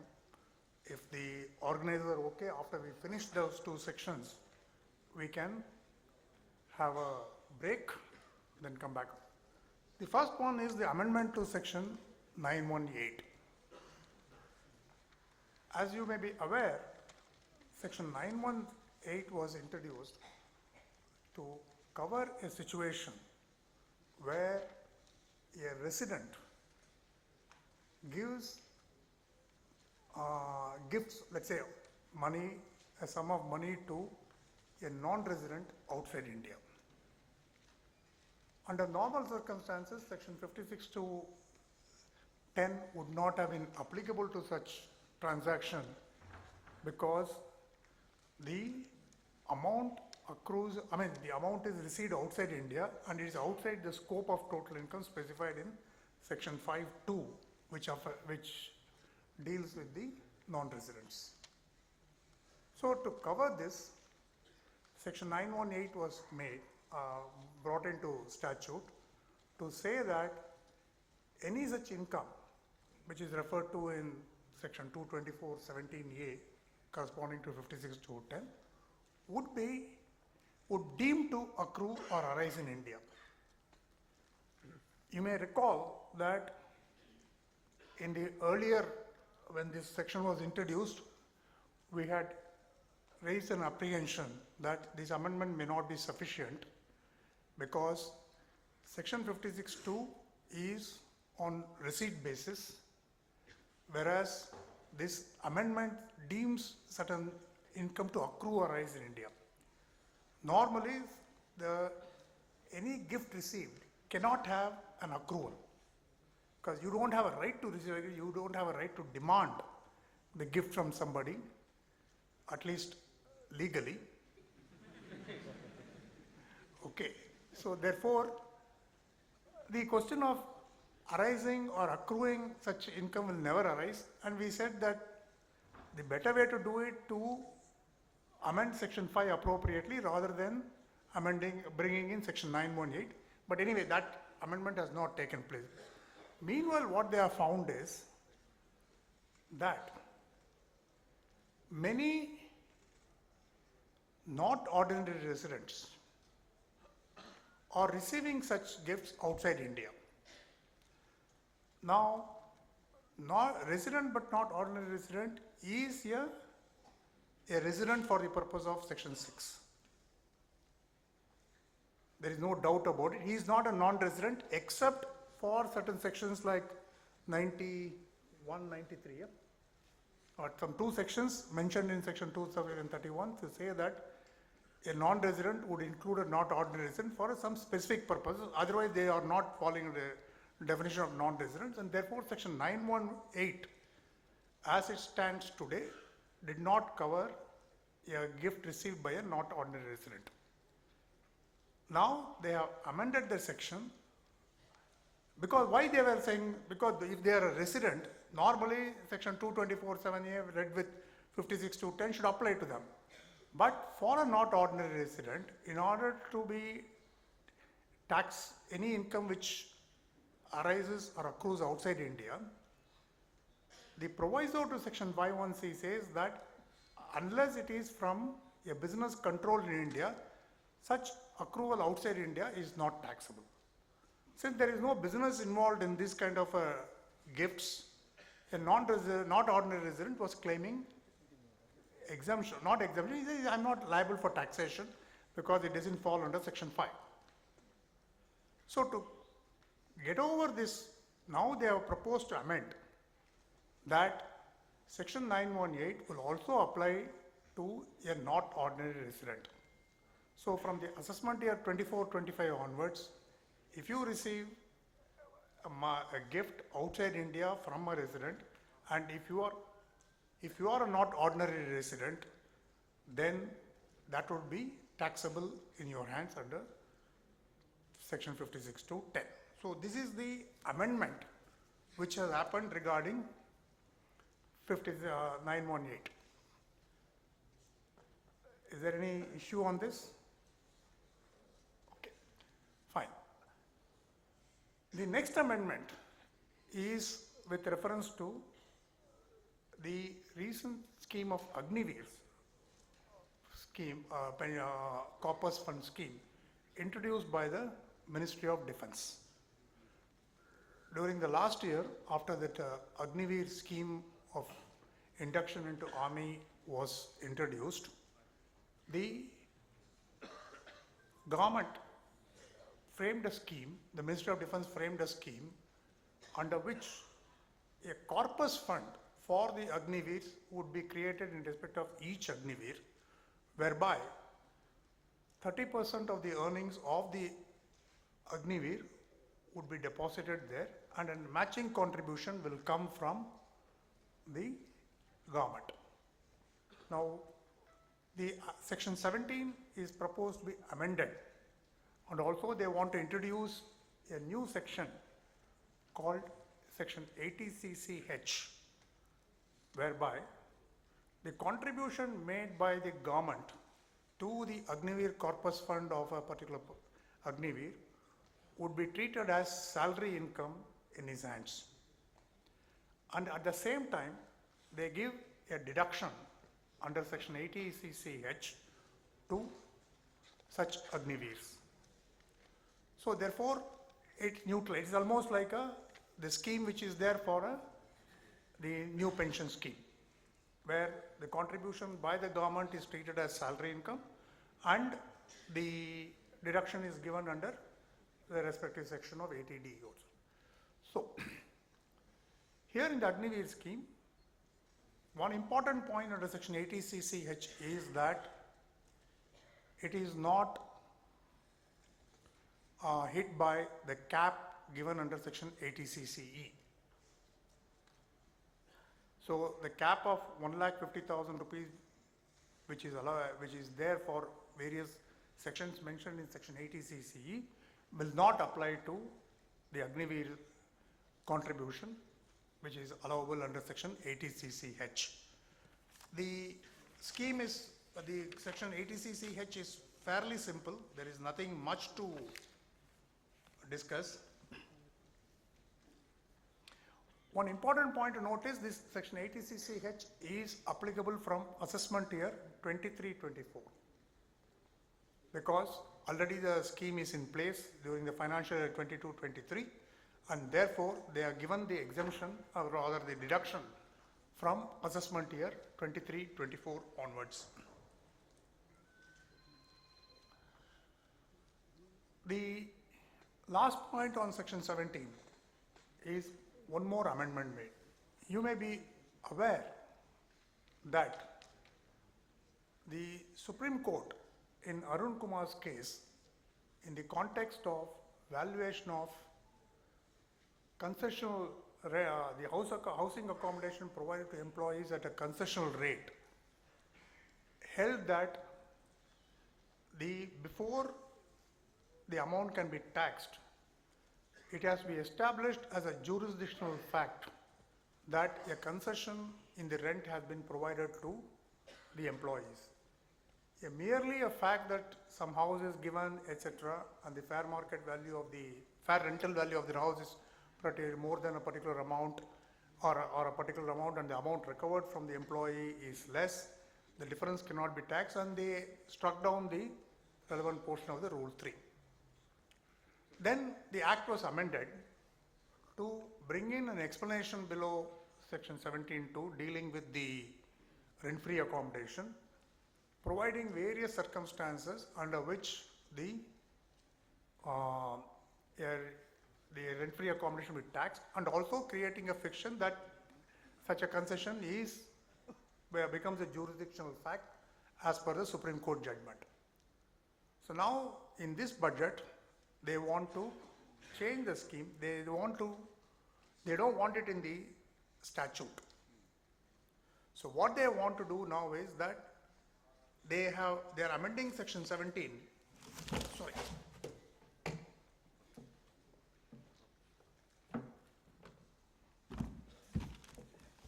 File barabadi.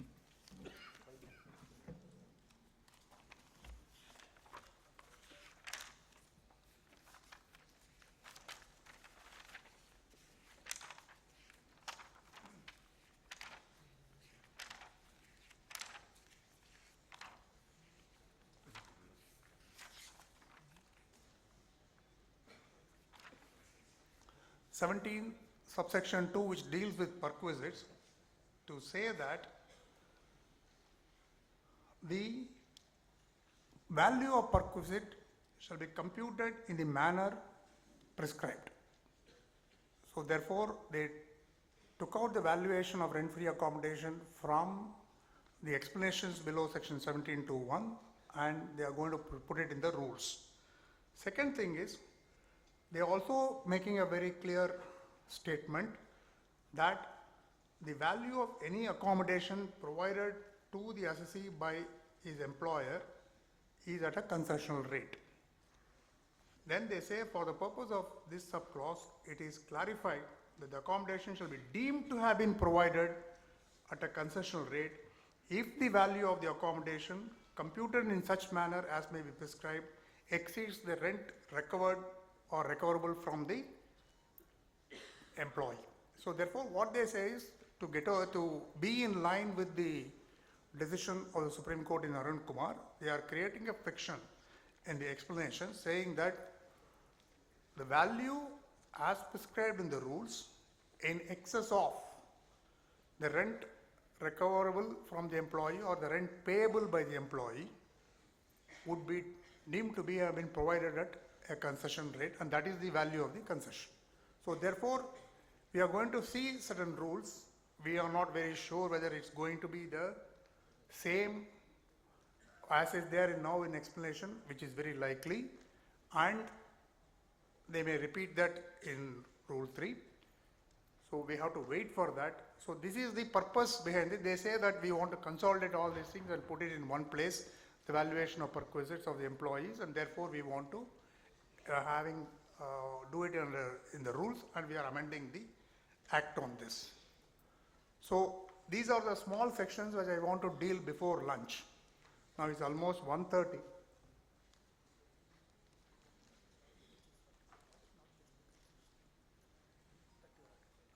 Okay.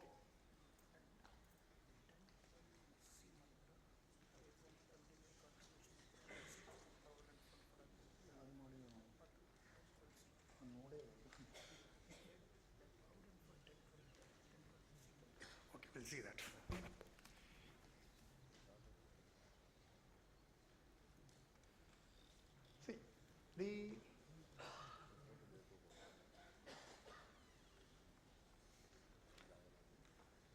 No, but this is, no, but one point here.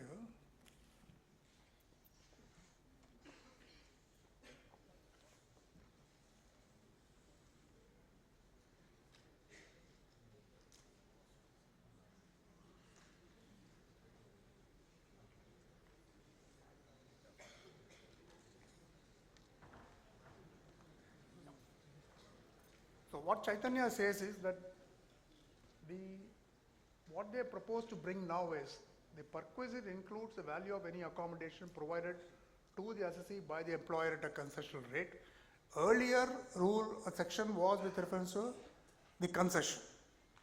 So only the concessional value is to be deemed to be. Now the value of any accommodation provided, the entire value may be taxed as perquisite, but that has to be as per rules.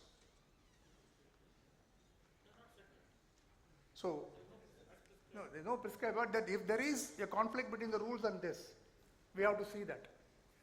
Because when they come to the explanation, the fiction created there is that if the value of accommodation computed in such manner as may be prescribed exceeds the rent recoverable. So therefore, in the explanation, they are talking about the difference. Whereas while value in section 17.2 is with reference to the whole amount. So if there is a conflict, we have to look at how it has been resolved. The general rule may be that the act prevails over the rules have to yield to the act. But if there is no other section in the statute which deals with valuation, and only if the rules deal with the valuation, possibly we may have to go only by the rules. Then. So these are the three small sections which I have dealt with before lunch. Then there's one more section I just want to deal with. It is section 1012C.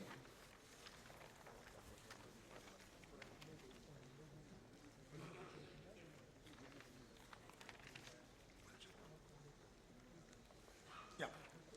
Any payment from Agniveer Corpus Fund to a person enrolled under the Agnipas scheme or to his nominee. For the purpose of this clause, Agniveer Corpus Fund or Agniveer shall have the same. Therefore, when we are talking about the Agniveer Fund, any amount paid from the Corpus Fund to the Agniveer is exempt under section 1012C without any restriction.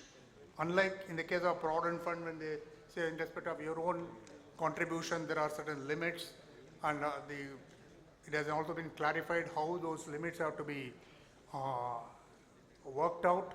So in view of this, in the case of Agniveer Fund, the entire amount is exempt, whatever is taken from the Corpus Fund at the time, at the end of the 4th year, when the Agniveer retires from the army. So with this, we will now break for lunch, and after lunch I will start the charitable trust.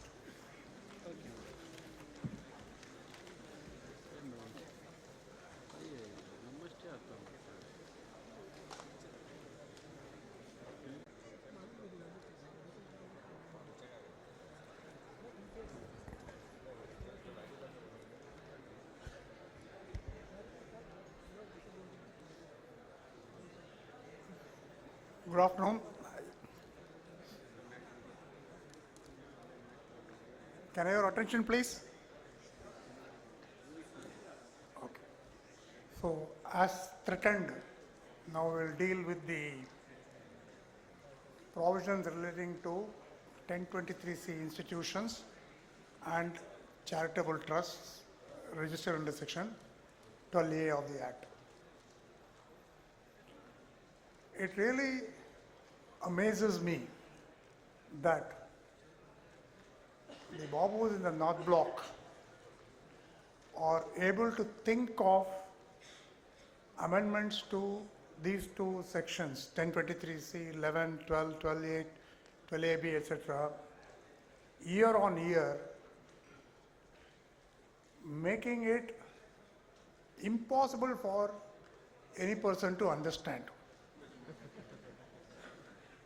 If there is anybody who says that, who has understood all the provisions of these two sections, there are only two possible answers to that. One is a genius or is a liar. So, I am a truthful person. I am a chartered accountant. I always certify as true and fair, and therefore I have not understood section 1023C amendments and section 1. Look at the complexity of the law. When you take the finance bill and say, okay, this is the amendment with reference to this particular section, you should know, at least you try to locate where the section is, what the earlier section says, what the amendment says, how does it read after incorporating the amendments. That's a normal procedure. But when you have to deal with a clause to an explanation below the proviso to another explanation, which explanation is below the proviso to main section? Pardon?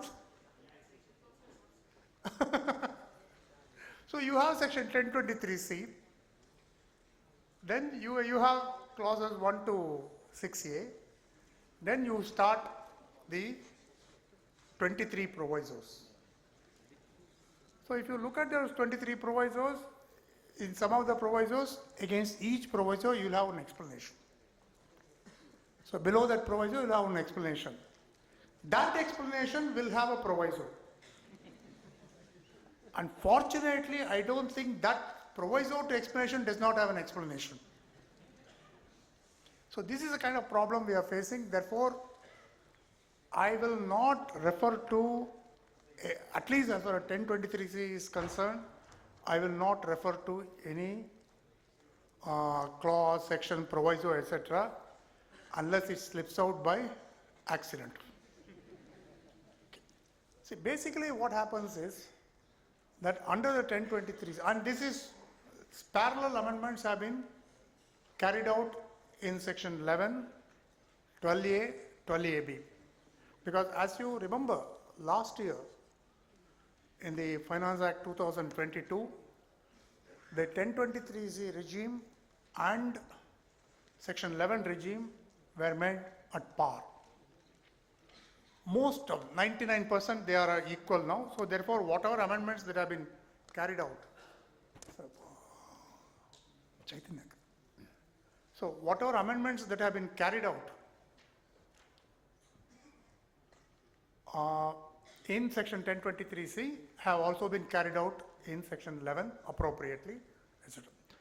The first amendment is with reference to the dealing with the application. You may recall that under section 1023C, you have to make an application to the principal commissioner or commissioner under 4 circumstances. One is where you are an existing institution already enjoying the approval under section 23C, you have to make an application and the commissioner will grant you a final approval for a period of 5 years. Then secondly, you are a person where earlier a provisional approval was given and that provisional approval has become due for renewal or change into a final approval, so you make an application under that. Third was when the 5-year period is about to expire, you make another application. And the last was any other case. This is under 1023C proviso. In section 12A, what happened was the same thing was that there are these 4 are continued.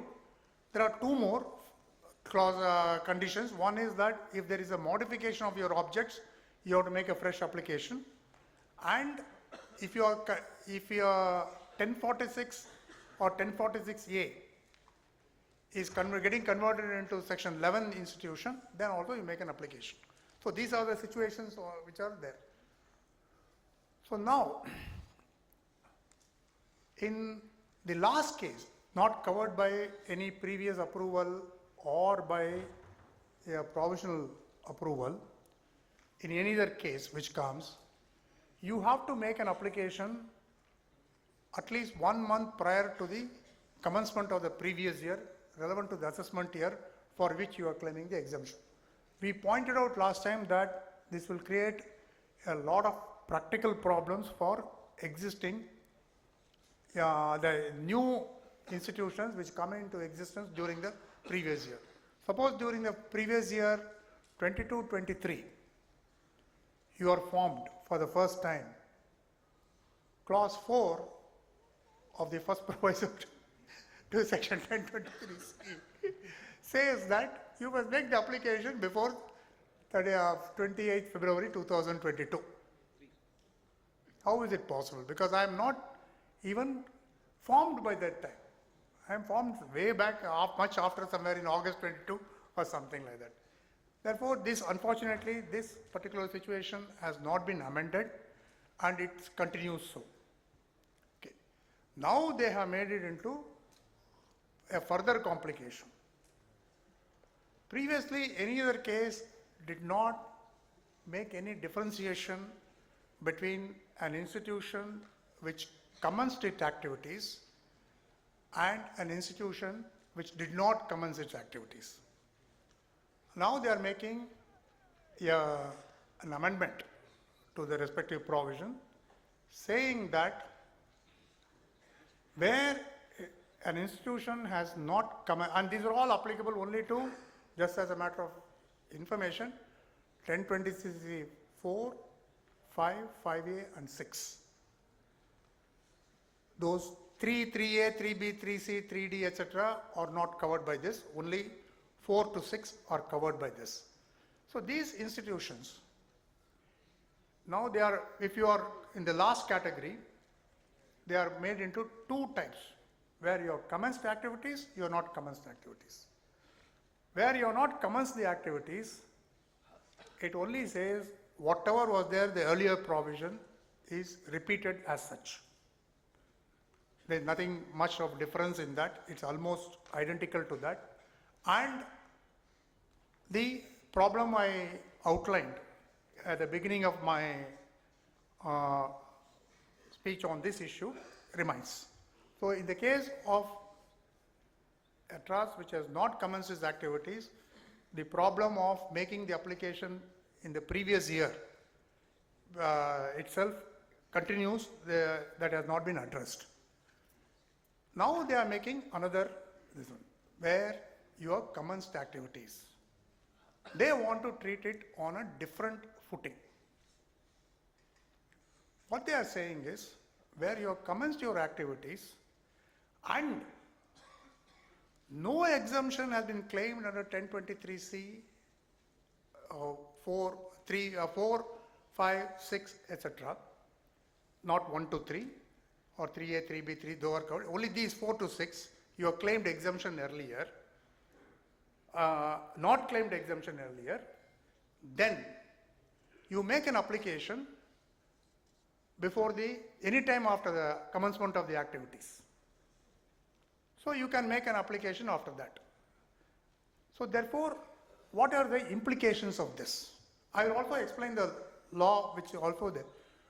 What does the commissioner do when he receives these applications? When he receives these applications, he processes them. As far as clauses 1, 2, 3 are concerned, they say processing will be done like this manner, which are not bothered or connected with that, the amendment. When it comes to clause 4 now, it says that the commissioner in case of trust institutions covered under clause A, or rather capital A or item A as they call it, will either grant the approval provisionally or reject if there are any defects or if it is not entitled to, etc. He can do that. So only in respect of the institutions which have not commenced its activities, a provisional approval will be given. Previously, an institution which has commenced its activities, which falls under clause 4, could have got a provisional registration. Now you cannot get that because the processing says very clearly only in respect of item A. When it comes to item B, then if these two conditions are satisfied, that you have commenced your activities and no exemption has been claimed earlier, the processing will again be done. If it is genuine, etc., it will be given a final approval. If it is not genuine, then it will not be given approval. So what is the implication of item B?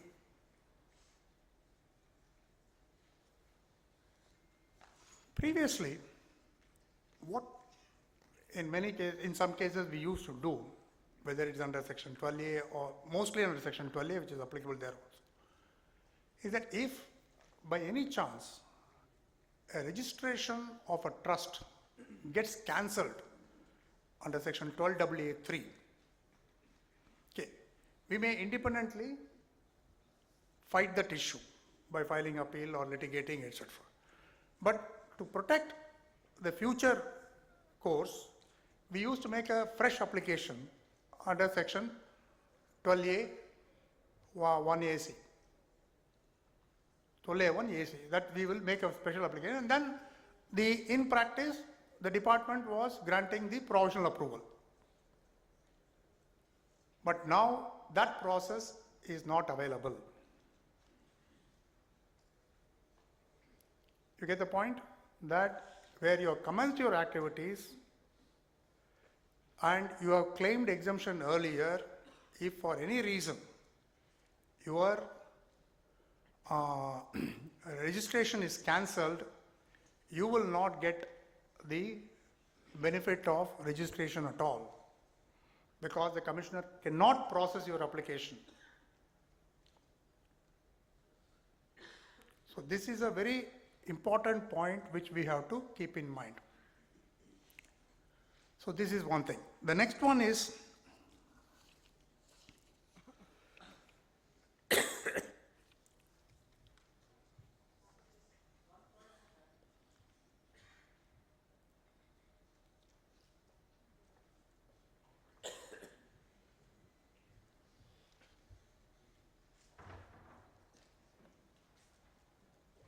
did anybody raise any issue? Where are you? Can you please stand up? Yeah. If an institution has been set up during the year and it commences activities during the same year, it will be able to seek a final approval as against going in for a provisional approval, right? No. If you are set up during the year, commence your activities during the year, you will fall under item capital A of the new amendment. Under new amendment.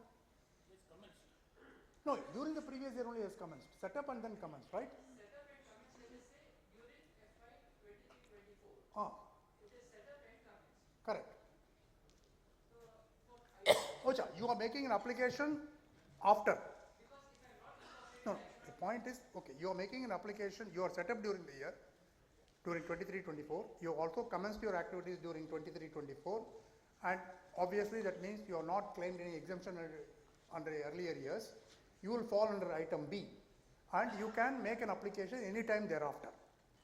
And once you make an application anytime thereafter, it will be a final approval. Processing will be done in such a way it will be a final approval.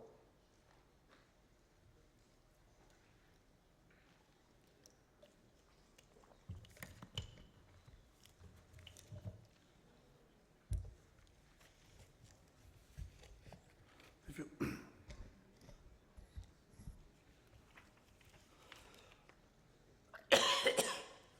the next issue on this 1023C is with reference to the application made out of corpus funds. You are aware last year they brought in a provision saying that if you claim any application out of the corpus funds, it will not be treated as an application, and similar provisions were there in section 11 also. So, and there was also a proviso. A proviso was introduced saying that you can have, if the corpus is replenished, we'll call it a plowback. If the corpus is plowbacked into an investment approved under section 11.5, kept specifically for the purpose of this corpus, then in the year in which you make the plowback, that will be allowed as a deduction, or rather it will be treated as application in that year. Is that clear? Now they have made certain amendments to say that in order to claim this benefit of this particular plowback provision, you have to fulfill certain conditions. Those conditions are: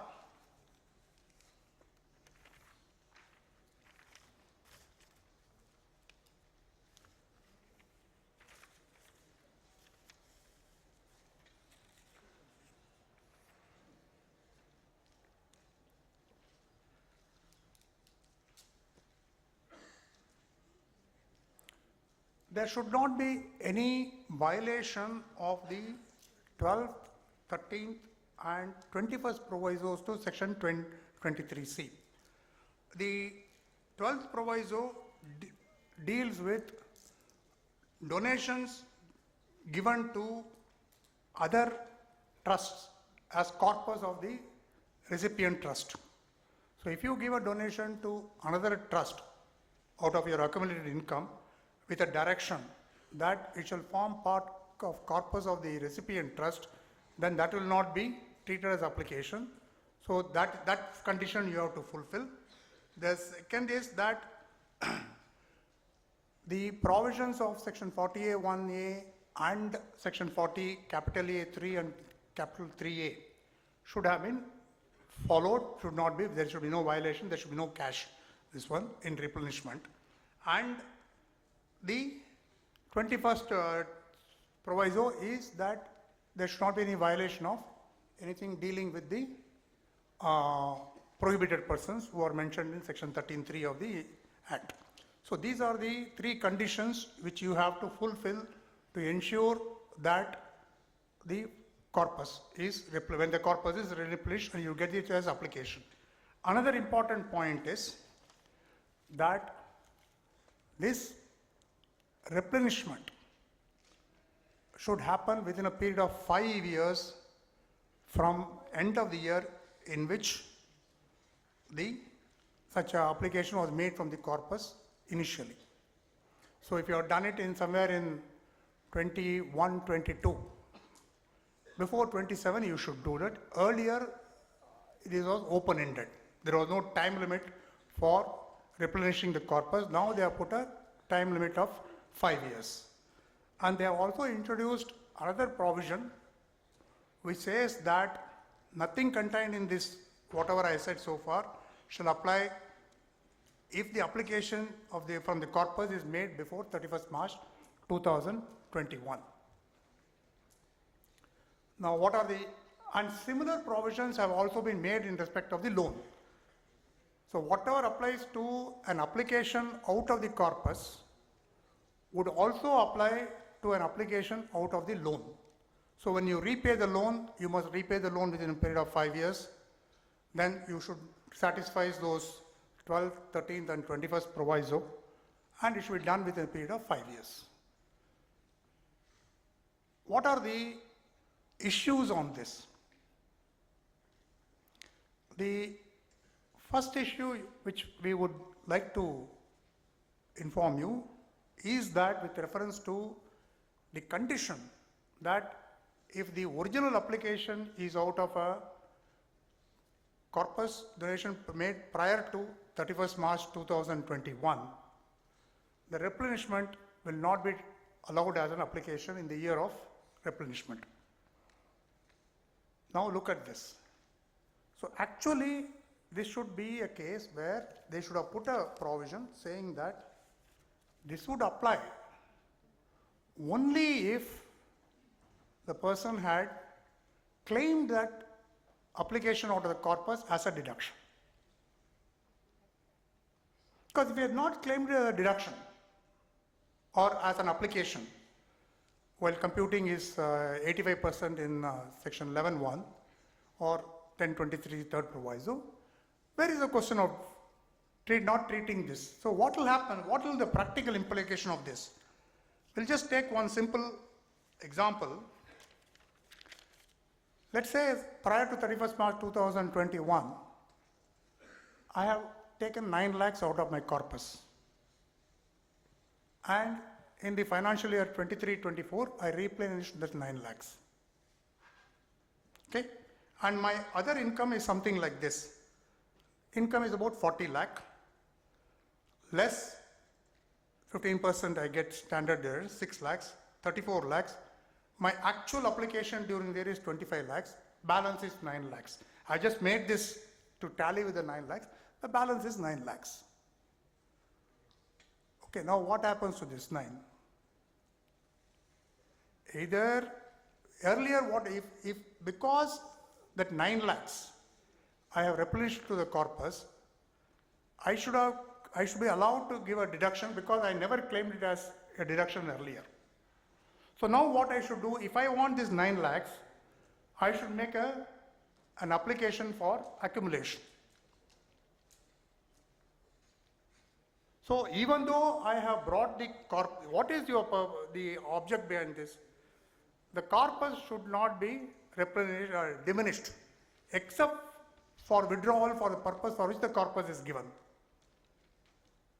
Since I am fulfilling that basic requirement, this requirement or this provision which says that if the application is prior to 31st March 2021 would not be treated as an application in the year of plowback, should be made applicable only if I had claimed the earlier withdrawal as application, not otherwise. This is a fact. Now come to loan. Apart from whatever is applicable to corpus, in the case of a loan, the requirement of repaying the loan within a period of 5 years is harsh. There could be, let us take about 2 reasons. See, unlike corpus application, which is on my own volition, okay, you expect that I should rectify the situation within a period of 5 years is fine.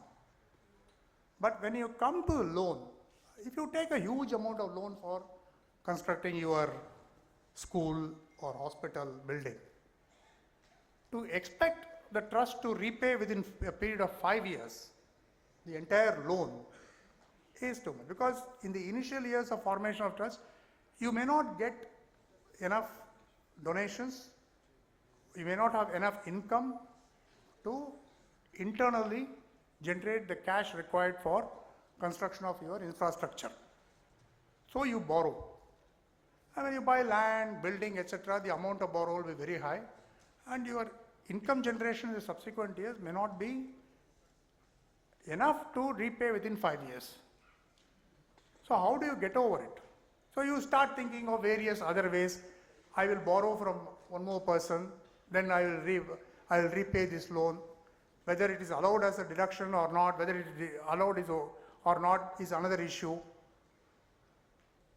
So these kind of problems will arise in the case of a loan. Therefore, at least in the case of a loan, the law should be amended saying that this requirement of repaying within a period of 5 years is not there. They should not insist on this. Okay. The next one is a very important amendment, is that if you give a donation to another trust, not as with a direction that it shall form part of the corpus of that trust, if you give a donation to them, then you will be treated as having applied only 85% of that amount as application. If I give 100 rupees as donation, the law says you have applied only 85 rupees, though in fact I have given 100 rupees.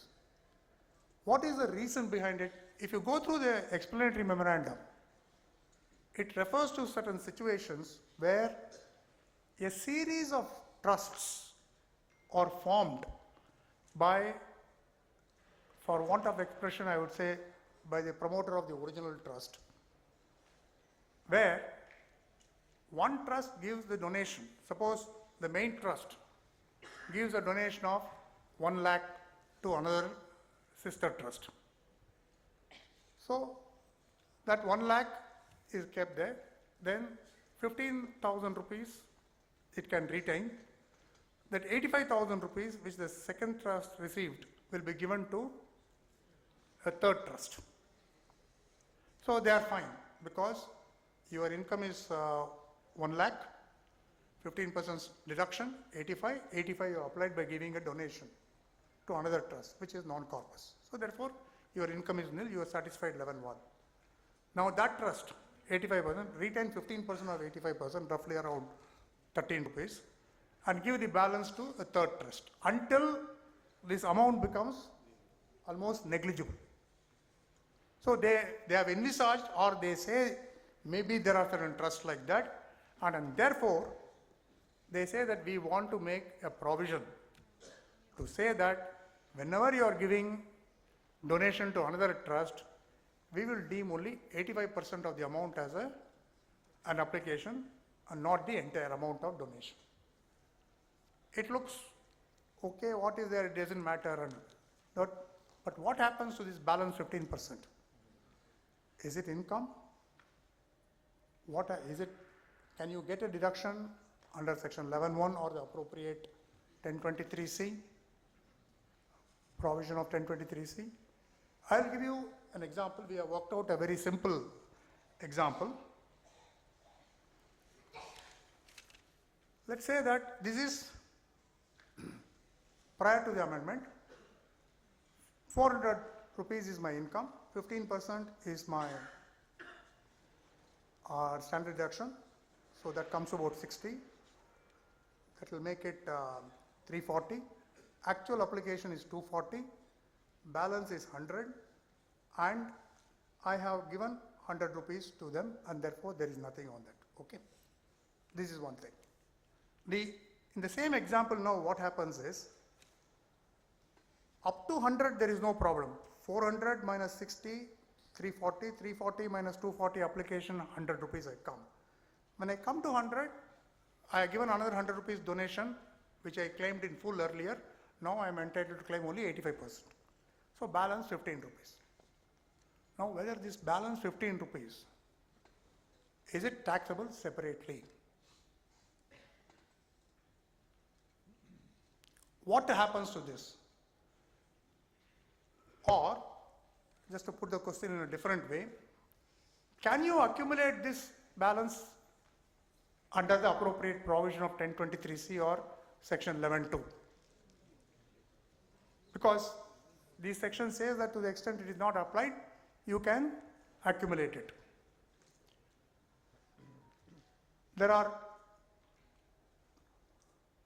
I thought there were two views on that, but then finally we have come to the conclusion that it is taxable. You may be very disappointed with this and want to throw some rotten tomatoes at me for saying that it is taxable in the hands. I will give you time to buy please go out and buy the rotten tomatoes, but please don't throw them at me. Throw them at my friend. He has done such a brilliant analysis of this section and convinced me that my earlier view was wrong. That 15 rupees is tax, because his argument, which is perfectly correct, is this. You have to apply the income, first requirement. Section 11.2 says that where 85% of the income referred to in section 11.1 is not applied. Or section 1023C proviso says that where 15% of, where the accumulation is more than 15%. The language used is slightly different. One is 85% is not applied and the balance is applied. Here it is more than 15% is accumulated, but net effect is same. So in this case what happens is, do you have any income left with you? Nothing. You have received 400. Let us assume even that your normal application is slightly more than 240 also. So in which case, finally that 100 rupees has gone out of your pocket. It has already been applied. Once it is already applied, that income is not available with you for further accumulation.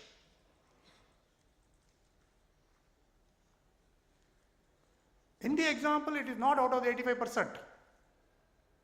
It is not that 85% has not been spent in the balance, I am doing it. If you stop with 100, I have spent everything. Only because the law says it is 85, I get into this problem. The second view, which I originally thought was a possible view, was that after all, this is a fiction created by law. There is no dispute that as per the existing law, an institution under 1023C or a charitable trust can give a donation to another trust having similar objects in accordance with this trust deed. And whenever it gives such donation, it is treated as a valid legal application. There is absolutely no problem on that. Suddenly the law has changed today in the middle and says that no, we are not going to treat 100% as the application, we are going to treat only 85% as the application. So applying the general principle that if a fiction is created, then you should not allow your imagination to boggle down and you should carry out the effect of fiction to its logical conclusion. This is a well settled principle of interpretation, there is no doubt about that.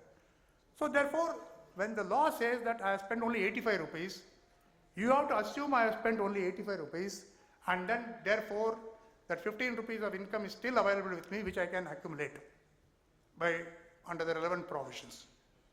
But this goes against the plain language of the relevant proviso and section 11.2, which says where 85% of the income is not applied. You have applied the more than 85%, but the law treats you as less than 85%, therefore you will not get this amount as a deduction. Then this has to be treated separately as an income. If that is so, what is the rate of tax? Would it come under section 115 BBI, which says that in respect of certain types of income, what they call a specified income, in section 115 BBI, the tax will be the maximum marginal rate. So therefore, in this case, fortunately for us, this 15 rupee notional income, which may become taxable, is not covered by the definition of specified income in section 115 BBI. So therefore, this will be taxed in accordance with the normal provision, section 164, etc. And then there is a board circular issued way back in 81 or 82, when it says that when some income of a charitable trust becomes taxable, it shall not be taxed under then existing section 167A, which applied to this one, saying that where the members are not known, etc., at 30% or the maximum marginal rate at that time. They say that in such a case, you have to do it as a normal AOP, apply the slab rates and tax it under that. This is one view. One view which another complication, I will just leave it with you, I will not expand it further. Do you compute this income 15 rupees separately as such and tax it? Or since your entire income is not exempt under section 1020, under section 11 or the provisos to section 1023C, 1023C 456 read with the provisos, you first compute your entire income in accordance with the provisions of the Act. Then deduct whatever is legally deemed to have been applied. Balance is your total income which is chargeable to tax, not this 15 rupees directly. This is a contentious issue. Of course, this does not arise out of the budget. This is an age-old problem which continues. We will not spend much time on this. We will not waste our time on this, because if I start on this, it will never end. Is this clear on this 15 rupees taxation? Please, where are you? Can you please stand? Oh yeah, last row.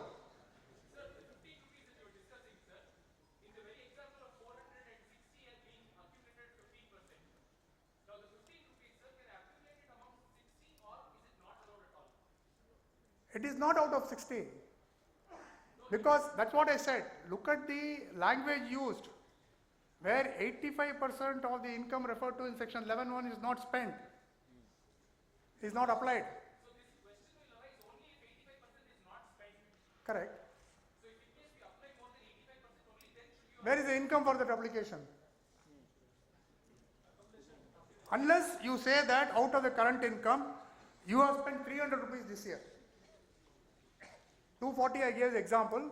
You say I have spent 275.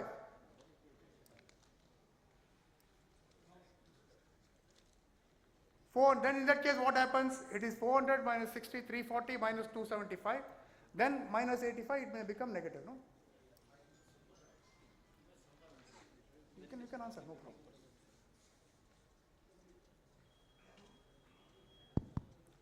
No, you can answer. See, there are different methods of handling with one trust contributing to another trust, right? Assume I am charitable trust A, you are charitable trust B. And we have identical objects. Earlier law was very clear that I could have, rather than applying it in charitable object directly, I could have contributed to you. That would have qualified, right? Then they kept on bringing various conditions.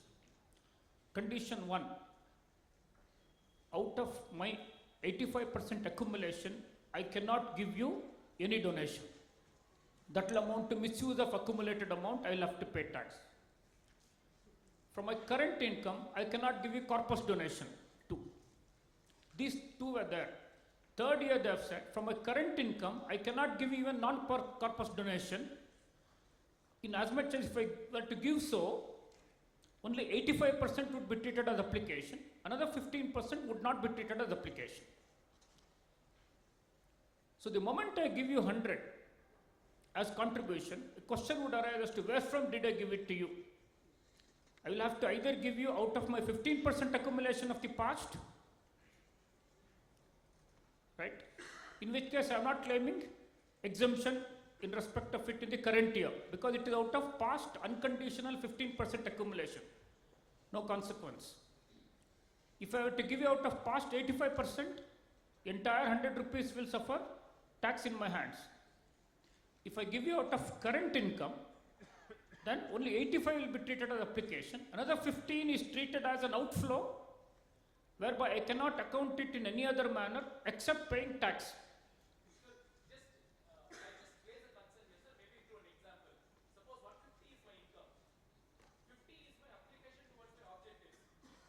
Directly into objects. How much is left?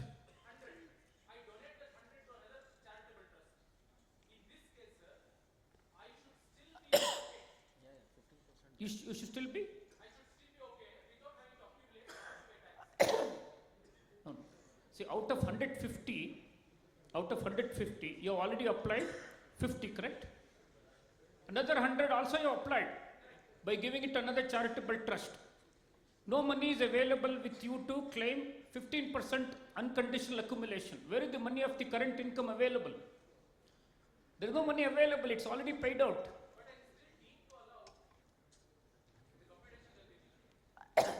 There is no question of such deeming accumulation.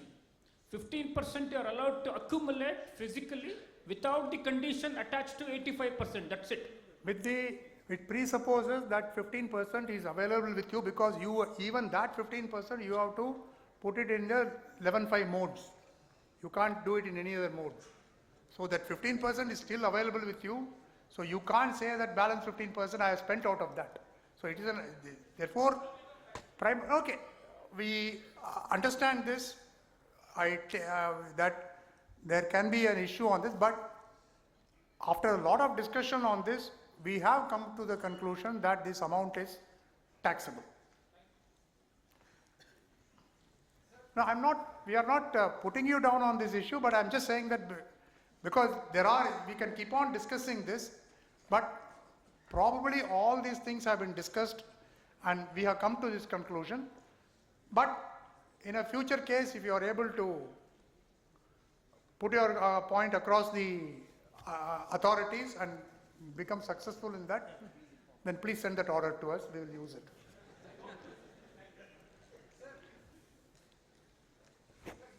Sir, what is the rationale in excluding 1023 3AB to JE plus in this?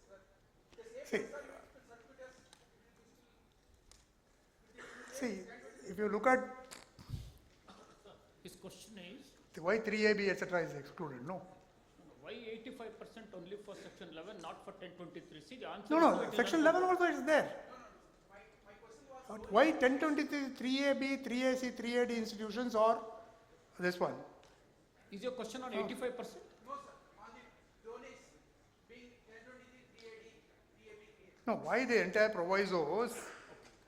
Okay, see, basically what happens is that 1023 3AB is a government funded exemption institutions. Okay, so they come under lot of regulations, government control. So therefore, the chances of misuse are very less. Whereas 3AC, 3AD, etc. are small institutions. Earlier the limit was 1 crore, now it is 5 crores from last year. So they don't want those small institutions to be under such the rigor of 23 provisos. So that is the reason behind it, because this is not something which arises from the budget. If you look at all the provisos, they all apply only to 4, 5, 6 institutions, not to 3A, 3AC, 3AD, etc. And if you ask this question too many times, next budget you will have it for this sir.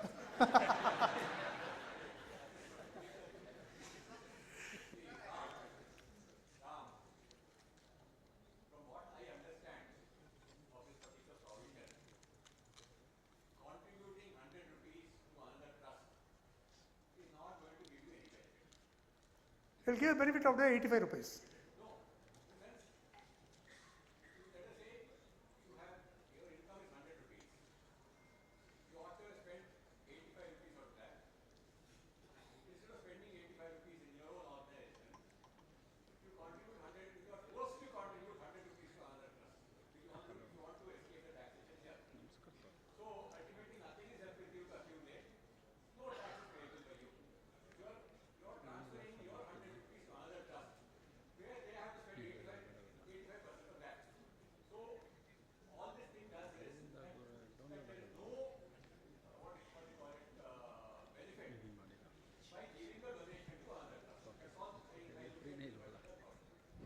Not fully, but to a certain extent, yes. Only to a certain extent, not to the full. Because if the other trust spends 85 rupees on its objects. No. His question is, if I have 1 lakh, I give the entire amount of 1 lakh to you. I don't have to pay any tax. That may not be correct. If I donate entire 1 lakh, whatever income I have, to you, another charitable trust, I am deemed to have applied only 85%. Another 15 is not deemed to have applied. In terms of section 11(1)(a), it will suffer tax. No, what he says is that whether you will get a standard deduction against that. That is, to get the standard deduction, you should have have money income. with you. Is the Income question which is available also with you. There has See, to be income. Now look at your Available income with you. Anil, look at your profit loss account. We'll forget everything else. You have 100 rupees income. Okay? Only one receipt, one donation, nothing else. Or some amount you have got 100 rupees. Or net income, let us say 100 rupees. After all revenue expenses. You have 100 rupees donation given. What is your income over expenditure? 0. So what is section 11(1)? Section 11(1) is a commercial income. The starting point for 11(1) computation of 15%, 85%, etc. is commercial income. Where is your commercial income? 0. So what you get is 15% of 0. Only problem is, you can counter me on this by saying that today many of it's almost become the law that you are being allowed 15% on the gross receipts and not on the net income. So if a gross receipts is 1,000 rupees and 900 rupees is expenses, the courts, tribunals are consistently holding I am entitled to 15% of 1,000. But if you look at that also, if you look at the net amount, there won't be an income, there will be a deficit if you put all those things, which is not a situation which is contemplated under section 11(1). So subject to the correctness of that decision and only in those problems, we have to look at that because I will not go into that question because the Supreme Court judgment in that particular this one was on peculiar facts of that case, which can easily be this one because there was no other, it was only a donation which was received. Okay. So in that context, they said that. Okay, anyway, fine. Now the next important thing is this. This accumulation, last year they brought in a law to say that your application for accumulation should be made within the time due date allowed for filing the return. Okay. Now the memorandum says that the CPC finds it very difficult to process this within the time they have been given. So now they want this application for accumulation to be filed 2 months prior to the due date for filing the return. Now let us assume that for the sake of simplicity that all the 1023C institutions and the charitable trusts have income in excess of amount not chargeable, minimum amount not chargeable to tax without applying section 11(12) and section 1023C. That means normal income, if computed under the other provisions of the Act, there is a taxable income. Your total income is more than the taxable income, minimum amount not chargeable to tax. And in that case, you have to get an accounts audited. So as per section, the due date 139(1), the due date is where an audit is required to be done under the provisions of the Act, it is 31st October. Correct? So what is 2 months prior to this? Tell me. When will you file the last date for filing this application for accumulation? Wow, wow, this is like a Tower of Babel, one person at a time. It is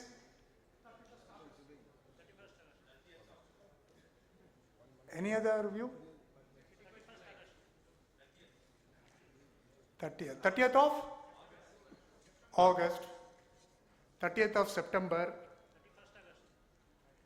What about 1st of September? What is this 2 months? It is 60 days? No, it can't be 60 days because wherever the statute wants you to do something within number of days, they specify so very clearly. Take example, section 249, due date for filing the appeal. The time limit for filing appeal before JCIT appeals or now JCIT appeals would be 30 days from the date of communication of the order appealed against.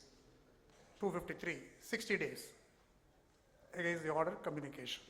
Similarly, wherever it's some other there, they refer to 30 days, 13 days, take 92D. The prior to amendment, you are given 30 days, now they are making it 10 days. So they are all with reference to days. So when it comes to days, there is absolutely no problem in calculating the limitation because the day mentioned therein is to be excluded and you have to work back when it says prior to. But here, as somebody says, you may have, what is the month prior to October? September. So October cannot be taken. October cannot be treated as a month prior to October itself. So you exclude whole of October. So you say 2 months prior to. So the 2 months prior to ends on 31st August. So therefore it have to go back, 1st August, therefore you have to go back to 31st July because it should be prior to.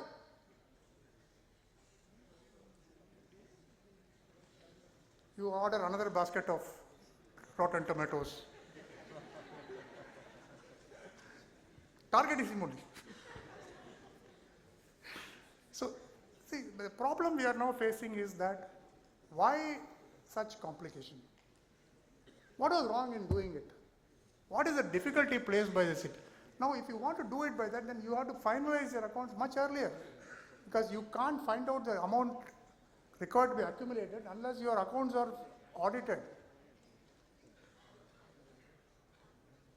Because if you make any error in that application, in the quantum, you are stuck, you have a problem.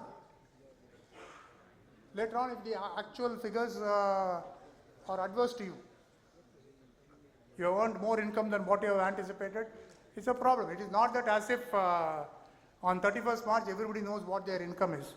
Nobody knows what is income until the balance sheet is prepared and audited by the CA.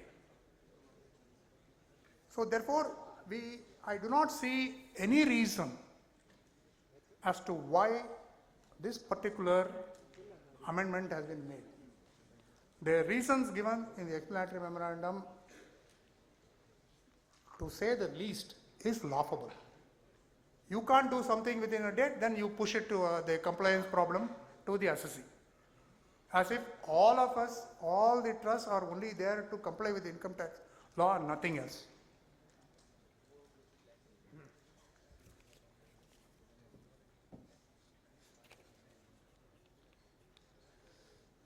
Now, you have heard of specified violation, which was introduced last year by the Finance Act 2022.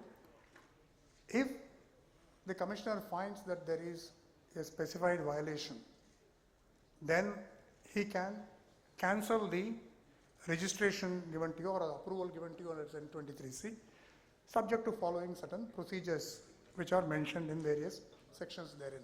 We will not go into that because they do not arise out of the budget. Now they have added one more condition. Look at this condition.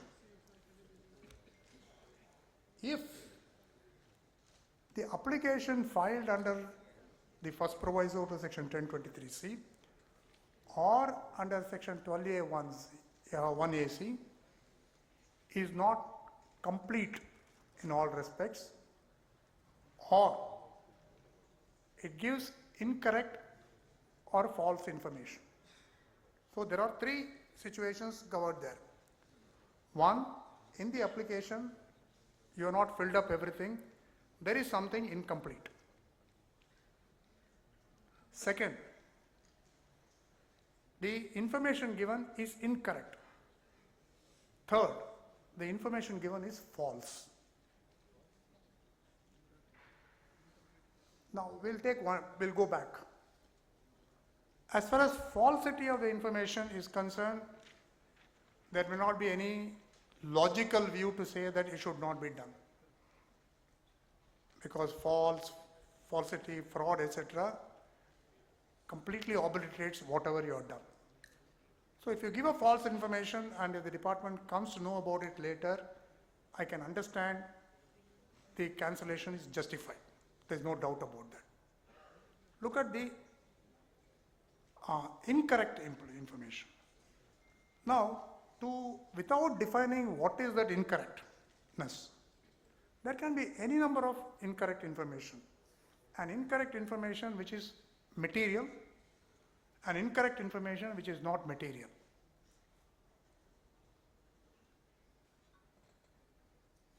Somebody types my name as Ramasubramanian, son of Subramanian, instead of putting my father's name as Swaminath.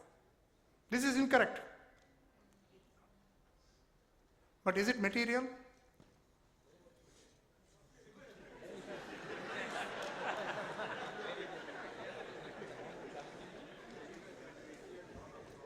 This is not material, there cannot one be any minute. Not To a high-tech quote from Beckett, who will rid me of this troublesome panelist?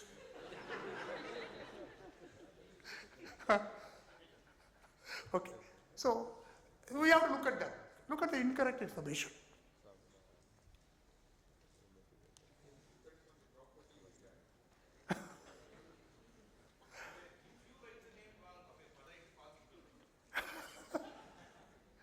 Either it is false information or I am suffering from Alzheimer. The latter is more probable, or I become senile, according to my panelist. Okay. So therefore the point is that they should, at least by interpretation, then the incorrect information should be in material particulars. That's one interpretation. I'm not saying it's there in the act. Now what takes the cake is the incompleteness in the form. You've not filled up something. It is not that as soon as you fill up the form, there is nothing happens, automatically your recognition or the registration, approval or registration happens. There is a procedure given. Clause 2 of the third proviso, section 1023C and section 12AB tells the commissioner what he should do. You mean to say that you will start processing an application even without looking whether it is complete or not? A commissioner will do that? If a person does something like this, is he fit to be a commissioner?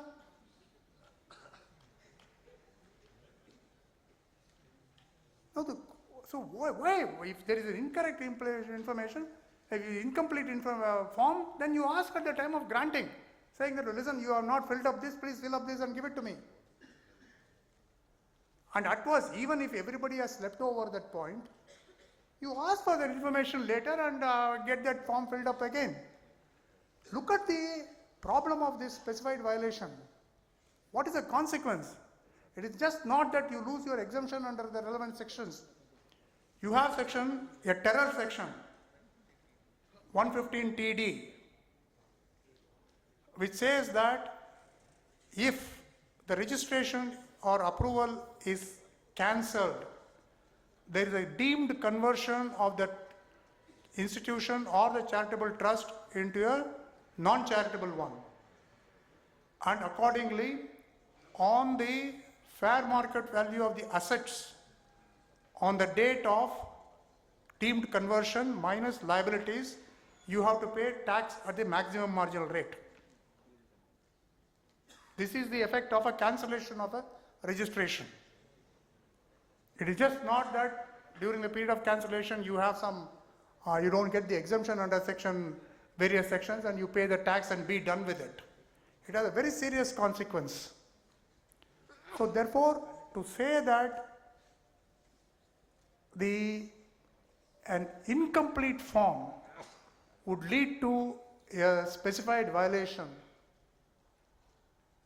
is, I think in a public meeting I should be very restrained.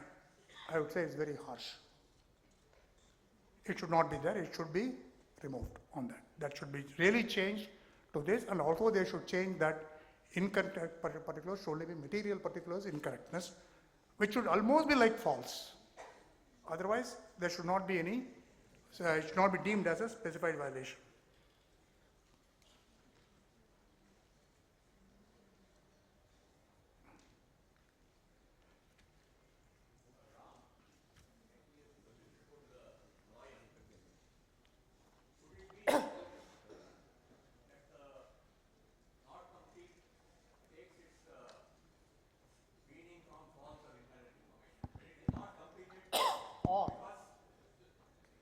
Or it contains. I agree. Would it mean, let us say, that it is not completed because if it were to be completed, it would have given some information which would have disentitled the trust for registration? Non-furnishing of an information, is it not incorrect information also? No, what I said. So if the idea of not completing it is to furnish false or incorrect information, the idea is to furnish false, and can it take that meaning? That's what we will argue, that all the three are to be taken together. But I am asking in principle, why are you putting it that? In a given case, your argument, what we will take, everybody will take. When you go on appeal or when you go on a writ or a high court, we will take only the same argument, saying that all these things should be read together, it should be almost akin to falsity. The incompleteness in the form has led to some false information being, or suggestive of falsity has happened, if not suppositio veri, and therefore it should not be, the innocuous thing should not be done. That's okay. But why give room for litigation? And unfortunately, I'm sure that in all these cases, one time it will also become under that faceless, brainless scheme, and then it becomes a problem.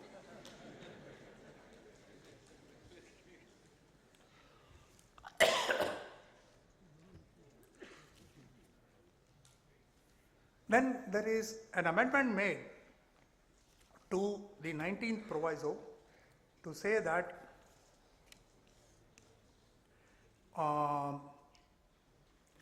registration becomes inoperative if approval is taken under section 1046 capital A, which is newly introduced by the bill, which I'll explain to you a bit later. Earlier 19th proviso was applicable only if the approval was taken on 1046. Now they have made 1046A. We will go to 1046 a bit later. 20th proviso says that they make a reference to, earlier the reference was to section 139. Now they say it is 139.1 or 139.4 because they want to exclude the updated returns from that, and therefore in those cases 20th proviso will apply only in those two situations. I'd like to say one thing, that parallel amendments have been made in section 11. There is hardly any difference between the two. So whatever our views on section 1023C would apply with equal force to section 11 also. One point I would like to make today is that at this stage I will also take you through section 112 TD. Now, shall we do it now or later? Yeah, almost over. Roll back, that is in 11. 12. Yeah, 12, that's right. That's what I'm coming to. Okay. Now, look at one provision they have made. You remember, I think somewhere in 2015, they brought in a rollback provision. What is that rollback provision? So one of the conditions for claiming exemption under section 11 is that you must be registered under section 12A. So what happens was that by chance, in a number of cases, for very valid and genuine reasons, the trust did not make an application, and earlier they could have filed a belated application and asked for continuation of delay. Then they removed that particular provision. They withdrew the powers of continuation of delay from the commissioner. So therefore, you are all remediless. So if you are a charitable trust and if you are not applied for registration within the due date, then for those years for which the registration was not there, you are not eligible for exemption, even though you have made amends by getting registered for subsequent years. Because the registration always is with reference to the first day of the previous year in which the application is filed. So because the legislature felt that these are all very genuine cases, they brought in a proviso. They brought in two provisos, in fact, the third and fourth proviso to section 12A2, where they said that in the case of a pending assessment of a charitable trust for any assessment year,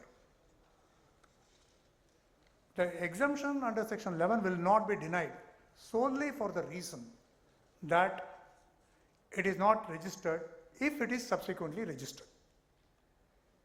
So the only reason for denial of exemption is that you are not registered.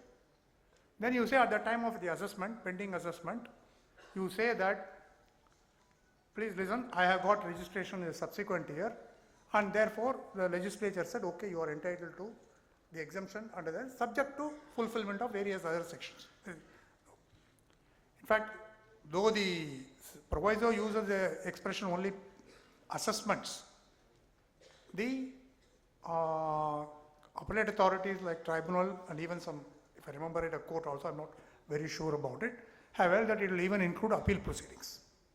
So even if an appeal proceeding for the earlier year is pending and subsequently you get a registration for that year, the appeal year also you will get the benefit. This is okay, that's one point, more as a matter of information, nothing. Then the the other proviso said that merely because of this non-registration, no action under section 147. Assessment cannot be reopened. This was a very salutary provision. Now it has been removed.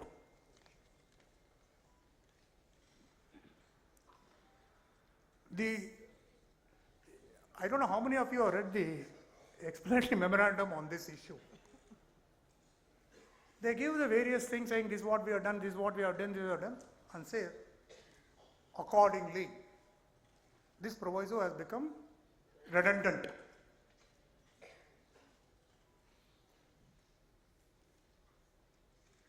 If you read what is stated in the earlier portion and then the accordingly, there is no connection. It accords with what? It is either the draftsmen have misunderstood completely what they are proposing amendments in other sections, because even today this is a situation. You may not have filed an application within the time specified under various statutes, sections. So you don't get the exemption for that year, but you are allowed to do it in the next year. So therefore what happens? Why not give the benefit? So therefore this removal of this proviso is Chythanya gave a very nice live example on this issue. If I got my facts wrong, he may correct it. Okay. You are a 1023 3AB institution. Up to financial year 31st March 22, you were within the limits of 5 crore. During the financial year 22-23, your receipts exceeded 5 crore. So you go out of 3AB. You ought to have come under 6. Under 6, you ought to have filed under the first proviso, you should have filed within a due date. You are not filed within a due date. So for the financial year 22-23, there is no approval, right? So what you wanted to do was, okay, I will not go under 1023C, I will make an application under section 11, correct? I will make an application under section 11, file. No problem, you can do that even under the amended law, under clause B of the item. You have commenced your activity, so you will file under the capital B of that particular clause, but you have not claimed exemption under 1023C 4, 5 and 6. You have claimed under 3AD. Since 3AD is not mentioned there, there is no problem for you. But what that clause B says, it shall be made any time after the commencement of the activities. And it shall be applicable only from the financial year in which you, beginning of the financial year which you make. So today when you are making, it will not apply. So for the assessment year 22-23,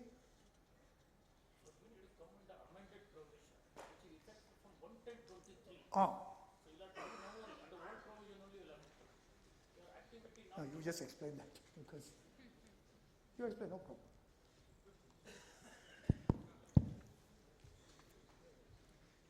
See, this is a case where for the financial year 22-23, you want to make an application for registration. You could have made that application only 1 month prior to the commencement of the previous year. That means for 22-23, when you ought to have made? February 22. But now that you have missed, because you did not know that in 22-23 it will exceed 5 crores. So somebody gave you hell a lot of donation, it crossed 5 crores. And you have missed the deadline of 28th of February of 2022. You are already in 22-23. Now there is an amendment proposed by Finance Bill, which SRS has explained, that where the activity has not commenced, where the activity has commenced. All these are effective 1/10/23. You are at in your financial year 22-23. The amendment, unfortunately, is effective from 1/10/23. So till 30th of September of 2023, the old regime of making application, that is 1 month prior to the commencement of the previous year, continues. Right. So if you make an application now, it would not entail you any benefit for financial year 22-23. It may give you benefit for financial year 23-24. If these rollback provisions of 12A2, provisos 3, 4, 5 have not been omitted, then at least you stood a chance whereby you would make an application now, get the registration, though it is applicable for previous year 23-24, you could have fallen back on the provisos to 12A. Unfortunately, what they have done is, while the new application norm is made effective from 1/10/23, withdrawal of the rollback has been made from 1/4/23 for the previous year 22-23. So this has created a very unique kind of a situation where you are totally cornered in Chakravyuha. You cannot get out of it. You will have to pay tax for 22-23. So this is the sum and substance of the effect of twofold amendment. One is to bring new regime of application for registration post 1/10/2023. At the same time, withdrawing the rollback provision from a retrospective date as is applicable for the previous year 22-23. This is causing a problem. Thanks. So, so this is a major problem on that. The other amendment which are relevant with reference to 1023C are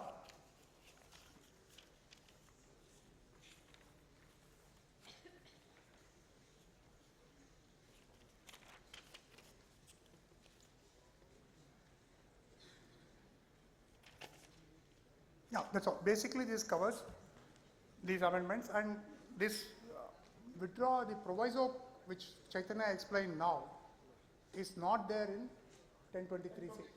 It is not there in 1023C. It is peculiar only to section 11 regime. So therefore, that will not apply there. It was never there earlier. So that's not the problem. It's only for this. Here also they wanted to, so that to avoid 1023C6, they wanted to claim exemption for their financial year 22-23.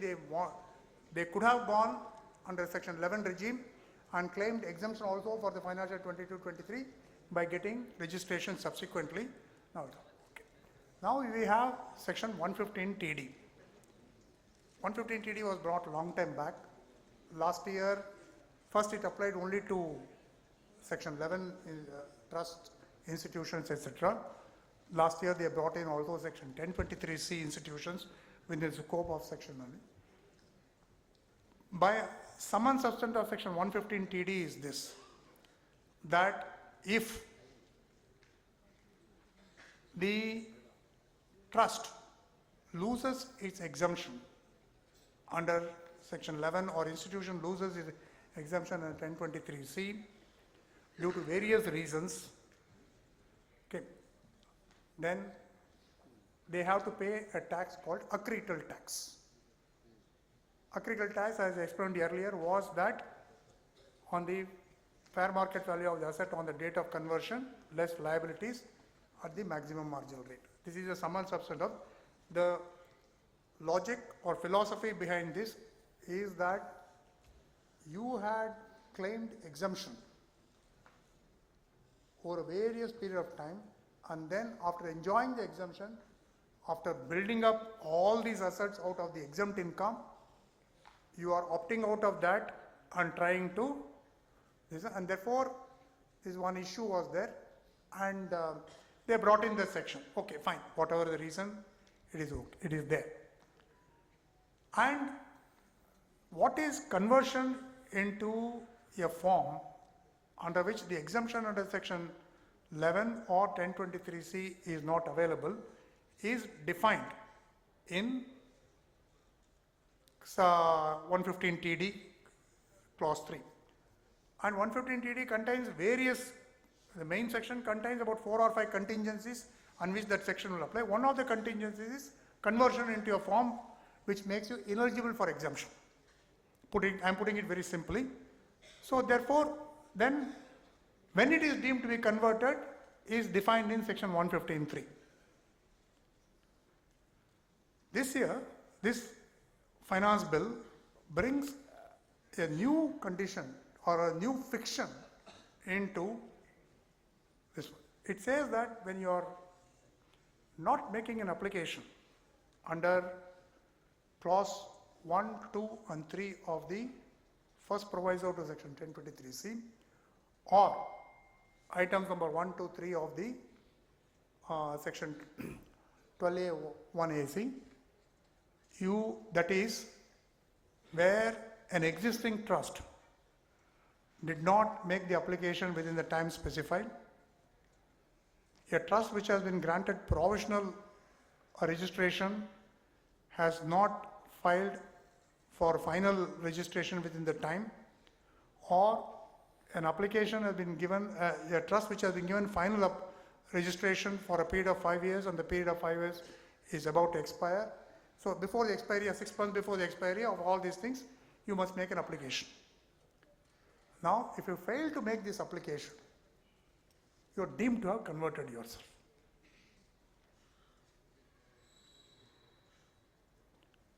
The implication is you will pay accreted tax. There is nothing much to argue about the nitty-gritty of these sections or to split any existent, any hair on this. the section is very clear. So therefore, the only question is the logic behind it. Just because you are not there in application, it is one thing to say that I have not made the application, therefore I will not get the exemption. See, these all arises out of your problem with this, saying that you want to control these institutions to a very large extent because there is a perception in the government that all these things are being misused. So therefore they are trying to tighten the loophole, while the other contingencies mentioned in the section 115 TD3 are okay, which leads to a conversion. To say that when I have not made an application, actually in my view, they should permit me to make an application. Even that item B, which you are talking about, should make me an application, because earlier what had happened, item B says that you have to commence activities and not claimed a exemption under subclause 4, 5 and 6 of 1023C or section 11, then yes, you have to make a application before any time after the commencement of the commercial activity. You are aware that I am in existence, I have been filing my returns, I am well in the radar of the department, I am subject to all the monitoring mechanisms available to the authorities. Just because I made one small error in not doing it for a year, should I suffer this? Okay, forget about not giving me registration. At least to make it as a deemed conversion for 115 TD may become as a problem on that. In my opinion, in both the sections, you should allow a provision giving discretion to the authorities to condone the delay in filing the application. If there is a reasonable cause for not filing, they should condone the delay and then continue the exemption, as well as so that the 115 TD provisions is also not applicable. So these are the major issues on section 1023C, 115 TD. There is one important implication of what SRS explained will have to be kept in mind by you all. You all have charitable trusts which are presently under registration. One or other day, the period of 5 years is going to lapse. Under section 12A 1 AC clauses 1, 2, 3, you are expected to make an application for renewal of registration 6 months before it would lapse. Let us assume you have a trust where the registration is valid up to 31st March of 2029. 31st March of 2029. That means before 30th of September of 2028, you have to make an application. If you miss it by a day, let us say you don't do it by 30th of September of 2028, you are forbidden from making application ever. Forever you are forbidden, because under the amended clause B, activities have commenced. You ought not to have claimed the exemption in the past, but in your case you have claimed exemption in the past. So you have to be extremely very careful about this, because a day delay would deny the registration forever for your charitable trust, number one. Number two, you are visited with 30% of fair market value of accreted tax. So therefore, those of you who handle charitable trusts, please go and make note in the calendar that you don't miss that 6 months time. The best thing is to, irrespective of when it would lapse, make a renewal application now itself in the lighter way. Because it only says 6 months prior to. Because you're not supposed to do you're supposed to do only 6 months prior to. Even today is also 6 months prior to. So please do that. Let them ignore it. Let them reject it. Let them do what they want. No. The point is, the problem would be that if the process is and gives you now, then the 5 years will start from now. So you have to be. So the point is this. No, the whole question is this.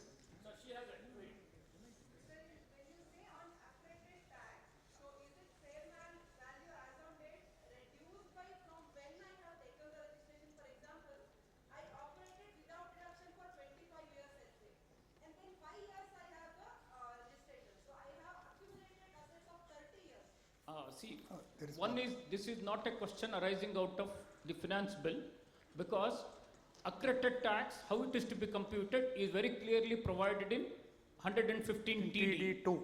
And just to answer your question very briefly without inviting further questions on is that it would permit you to knock away so much of the income as was not exempt and the assets created during the regime when no exemption was taken. Right. So we'll stop there because this is not arising out of finance bill. Anyway, except for the first portion of his answer, I would have said the same thing.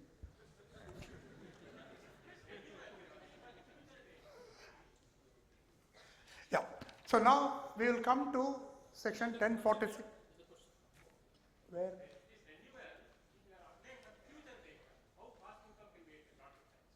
No, I'm not able to get it. What is that?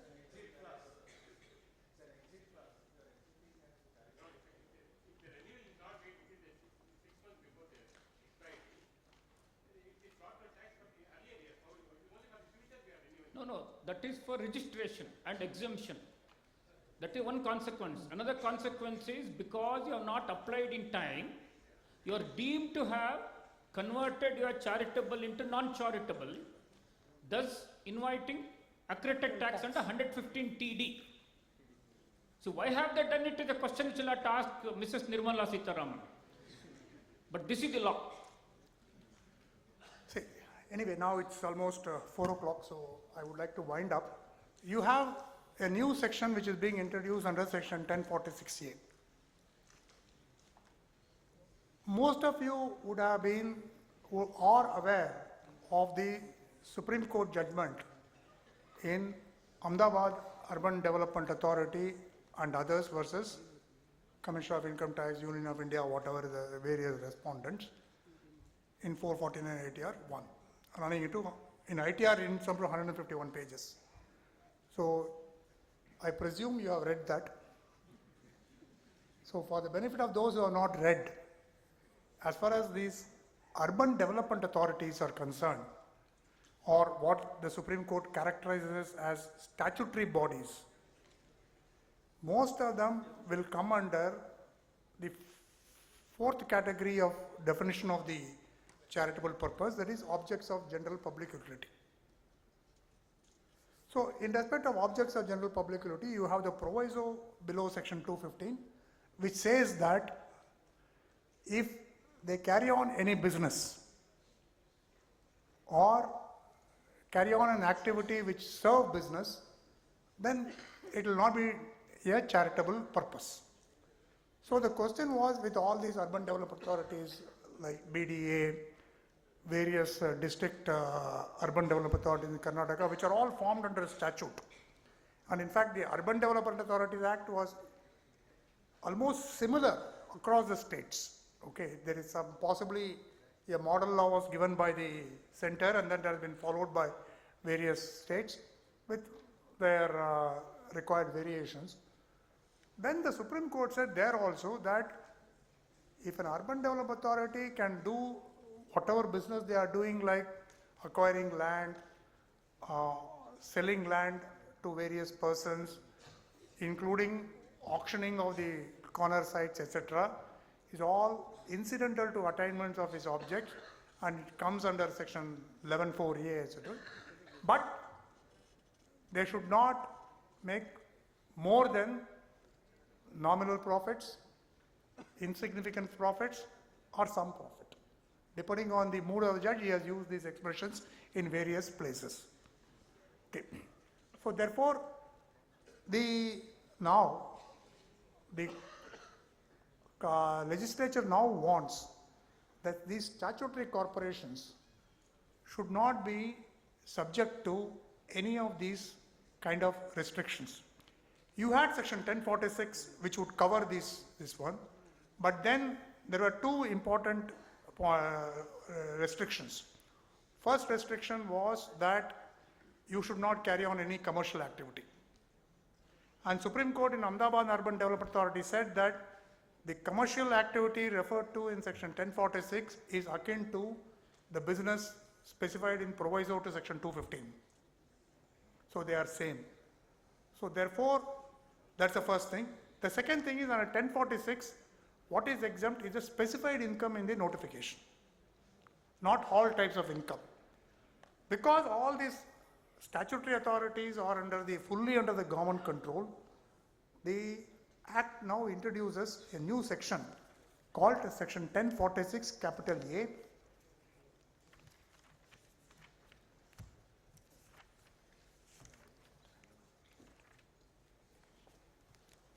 which says that the following types of board, etc., can claim exemption.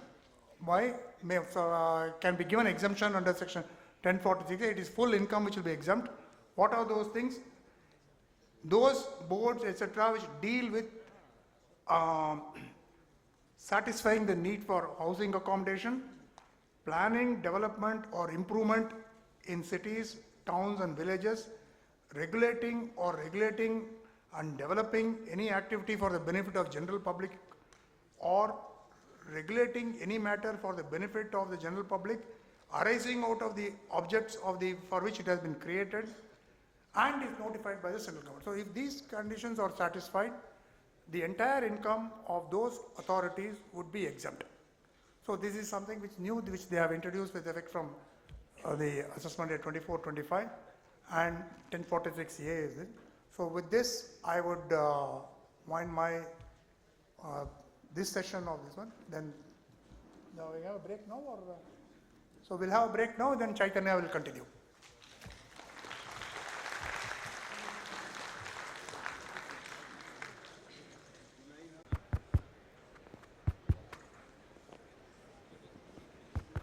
Can you hear me?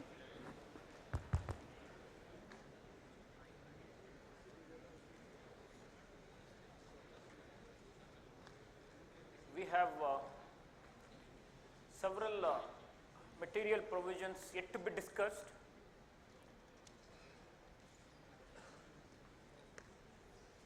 So I would very, very briefly go through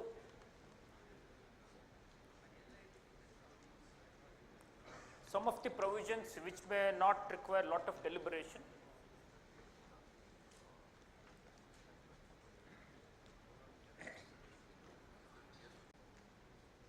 So therefore, the amendments to section 10(4)D and 10(4)E would not be discussed, because largely it would relate to the specified funds and offshore derivatives in IFSC. So we will not discuss them.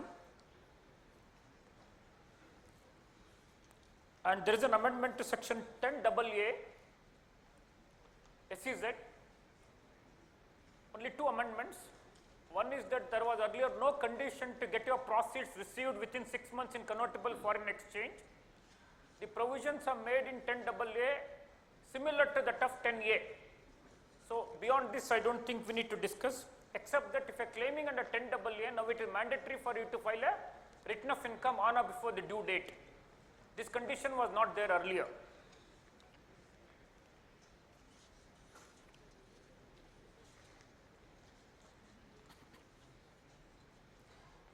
Then one important amendment is 28(4). This amendment will have to be read with section 194R. 28(4) says the value of any benefit or perquisite arising from business or exercise of profession, whether convertible into money or not, would be treated as a business income and charged to tax. So in the course of carrying on of business or exercise of profession, any benefits arise to you, those also would be charged to tax. There was a litigation before Supreme Court in Mahindra and Mahindra 404 ITR page 1, where if you were to receive any cash benefit, whether 28(4) will get attracted or not, Supreme Court said 28(4) would apply only to non-cash benefit. It would not apply to cash benefit. If there is a waiver of loan, let us say you have taken loan for your business, that loan is waived, 1 crore loan you have taken, loan is written off, waived. Whether this 1 crore could be said to be benefit under 28(4) was the issue. Supreme Court said waiver of loan is like cash, it's like receipt of cash, and therefore 28(4) would not get attracted. To overcome that decision, they have carried out an amendment to say that the benefit of perquisite convertible into money or not, or in cash or in kind, or partly in cash and partly in kind, whereby they have now clarified, of course prospectively, that even cash benefits you get in the course of business or profession would now be treated as business income under 28 clause 4, and corresponding amendment is made to 194R, which requires the deduction of tax at source in such cases. So now if there is a loan waiver, arguably if this loan waiver is treated as a benefit of perquisite under 28(4), the financial institution which has lent you money is waiving loan because you are not in a position to pay, will have to deduct tax or ensure that tax is paid before they waive the loan. So this kind of difficulty that would arise now, therefore you will have to keep in mind now the amendment to 28(4) as well as corresponding amendment to 194R. Section 35D, some amendment is carried out which is not very material. You do not have to bother much about it. Now let us go to 43B. In 43B, two amendments are carried out. I will discuss only with the amendment relating to MSME. So what it says is, if you owe any money to medium or small enterprise, not small or micro enterprise, not medium enterprise. See, it is not in respect of all payments due to all MSMEs, only micro and small MSMEs, not medium MSME. If you owe any money to them, which you are claiming it as expenditure in your tax computation, that would be allowed in the year in which it is actually paid. Meaning, if you accrue it and don't pay, it would not be allowed. There is a small difference here as compared to other items that are covered under section 43B, in as much as in respect of other items like the tax duty, etc. Even if you accrue it at the end of the year, you have time to pay up to the due date for filing the return of income. This benefit would not be available to your outstanding to MSME. If it is outstanding as of 31st March, then it should be discharged within the time allowed under section 15 of the MSME Act. What is the time allowed? No agreement 15 days, an agreement which cannot have more than 45 days. In either situations, if you accrue it by 31st March and if there is no agreement, you should pay it by 15th of April for you to get the benefit for the earlier year. In case you happen to pay it on 16th of April, then the benefit would not come to this year, it would rather be deferred to next year.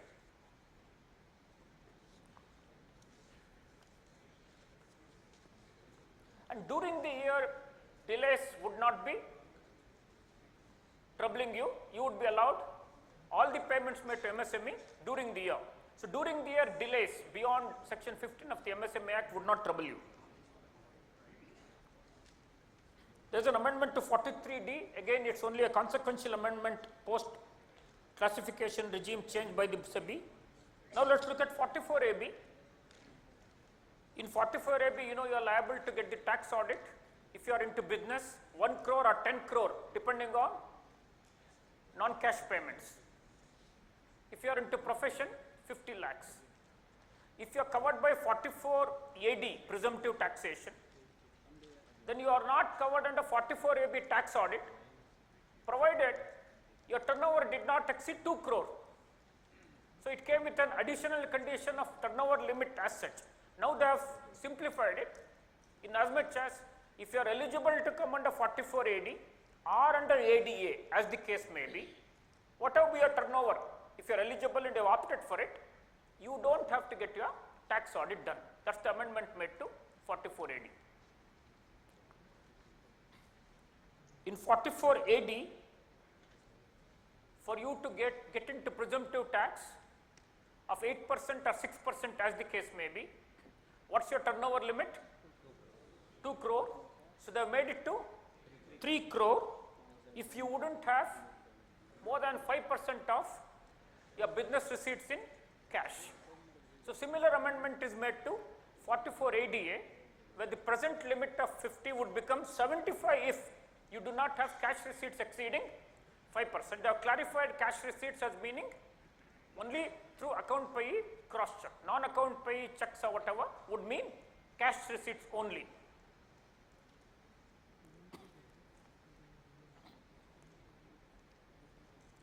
So, they carried out some amendments to presumptive taxes under 44BB and BBB.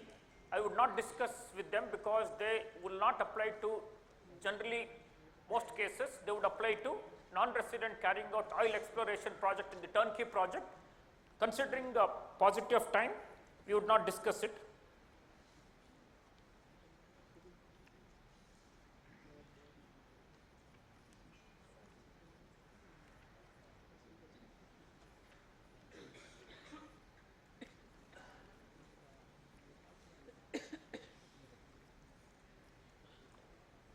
Yes.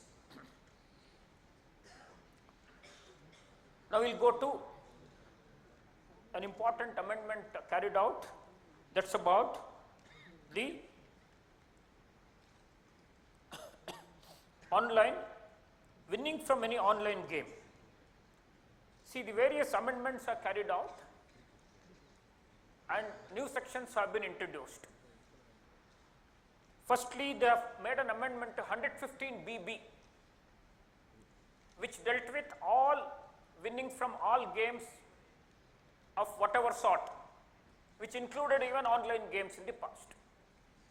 As you would know, under 115BB on all your lottery winning, game winning, etc., you are liable to pay tax at 30%. In terms of section 58(4), no deduction would have been allowed. So, question of loss arising thereunder would not have been there, and therefore, on all gross winnings, you would have ended up paying tax at 30%. Now, online game has assumed lot of importance, and they have found that the exposure of the economy to online game has been consistently increasing, and there has been persistent demand to have a special regime to deal with the taxation of online gaming, for which reason now they have thought it fit to bring in a separate section called 115BBI to deal with online, BBJ to deal with online gaming. And before we go into 115BBJ, you will have to understand that they have carried out an amendment to 115BB dealing with lottery, etc., to exclude its application to online game. So, 115BB would not apply to online game from assessment year 24-25 onwards, because the new section has been brought in.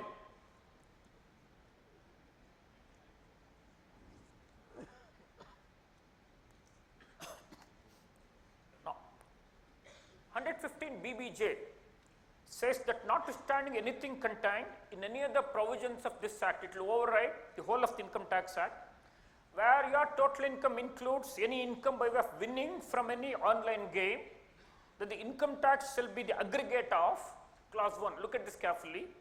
The amount of income tax calculated on net winnings,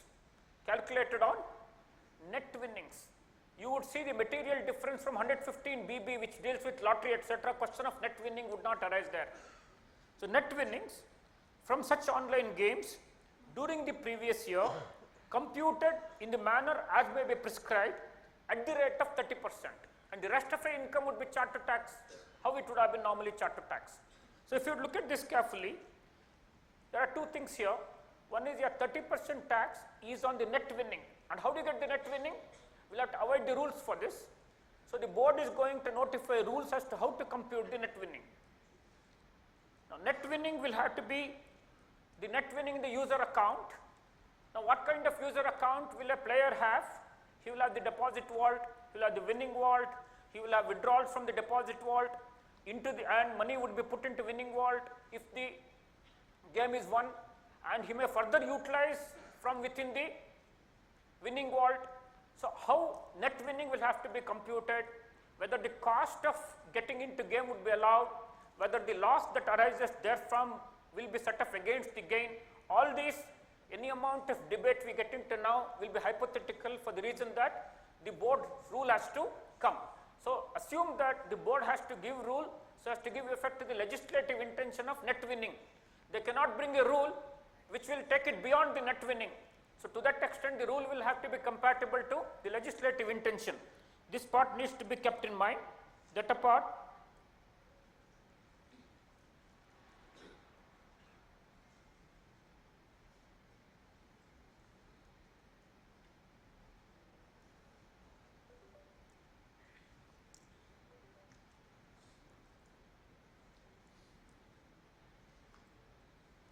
there are some incidental questions, like there is a section called 58 within brackets 4 that has not been amended.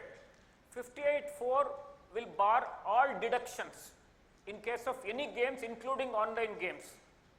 So therefore, it would have been important for them to have amended 58.4 also, so that whatever rule they bring in here for the purpose of 115 BBJ would have been compatible with 58.4.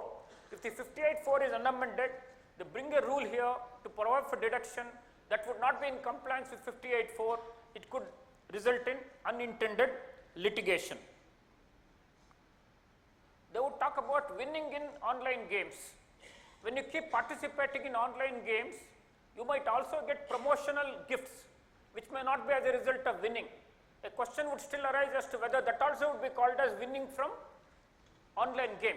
Because you have been participating regularly and losing, he would sponsor a foreign trip to you. So question is whether that is also winning. The answer has to be in the negative, but we will have to avoid the board rules for the same.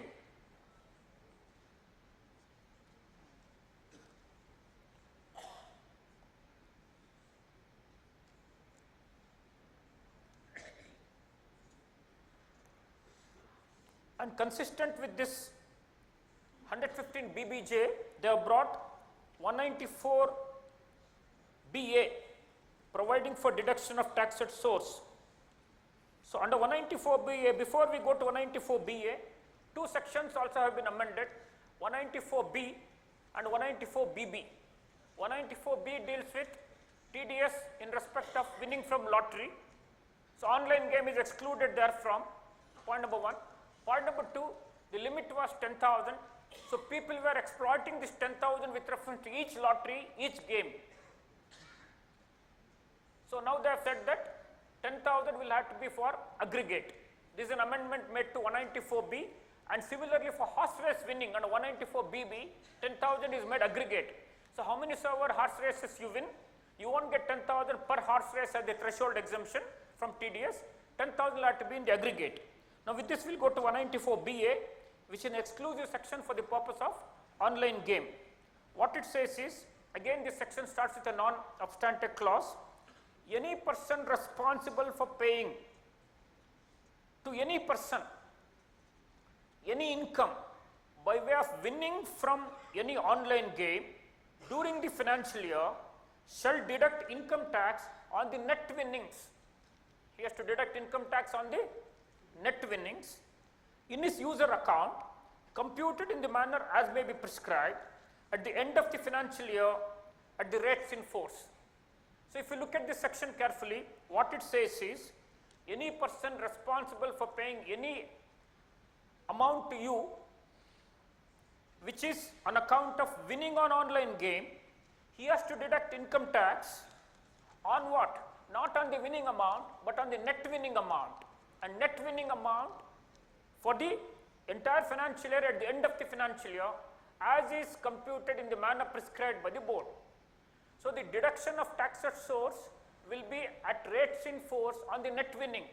However, if you would go to Finance Act, Schedule 1, Part B, which will require deduction of tax at source in respect of winning from online game, they have not used the word net winning, they have used winning from online game. Winning from online game. They ought to have used net winning because the subject matter of TDS under 194BA subsection 1 is net winning. And there is a proviso to subsection 1. It says, if from your net winning user account you withdraw any amount during the year, otherwise the tax will be deducted. If there is no withdrawal from your winning account on the net winnings, there is going to be a TDS at the end of the year. Let's say I've been playing the online game, I have not withdrawn anything from the winnings of the game. At the end of the year, as is computed by the board, it comes to say 10 lakh of rupees. On the 10 lakh of rupees, the tax will be deducted at the end of the year. This is what 194BA subsection 1 says. The proviso says, if during the year I withdraw from a user account representing net winning, then he has to deduct tax at source not only on the amount of withdrawal at the time of withdrawal, but also the amount of balance left in my user account as is represented by the net winnings at the end of the year. So, if a proviso is attracted, tax deduction would be accelerated so as to sync it with the time of withdrawal, and on the balance amount it will be subjected to TDS at the end of the year.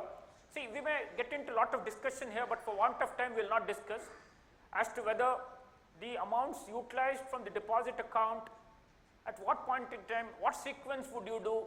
If you start losing money from a winning account after you first won some matches and later on you start losing, then it becomes zero. What is the net winning?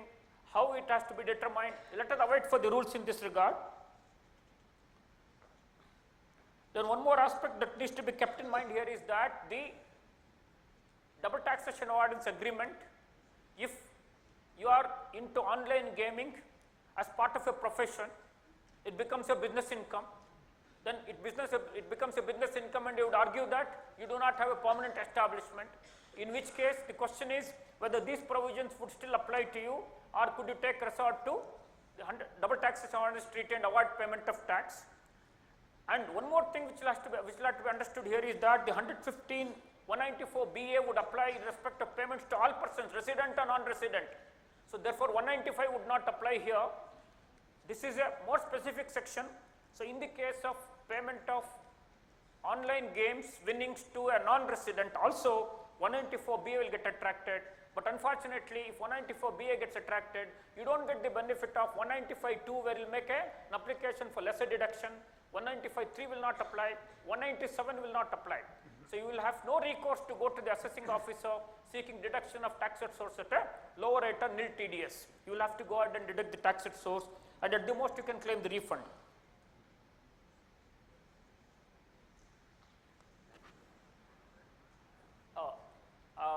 SRS is suggesting that I need to cut down the speed. Are you okay? Basically, he would want me to slow down so that he wouldn't have to come on the third round or second round. That's the whole idea. We know, we've been playing this game for the last 21 years.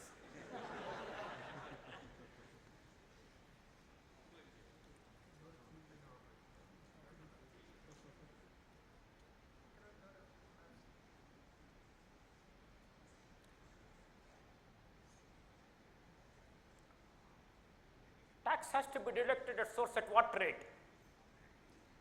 They have said rate or rates in force.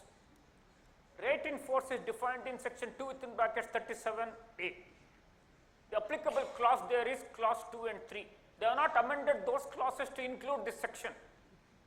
So 194BA is not included. They still have reference only to 194B and BB. So they ought to have made corresponding amendment to section 2 within brackets 37A here.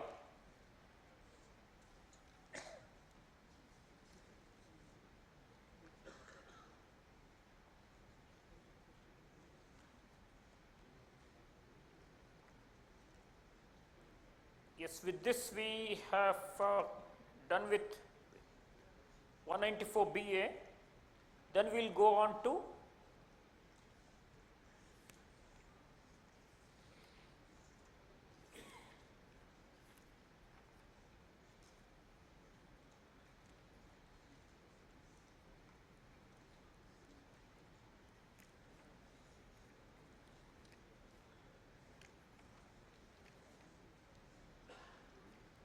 we will now go to amendments to reassessment, very important amendment.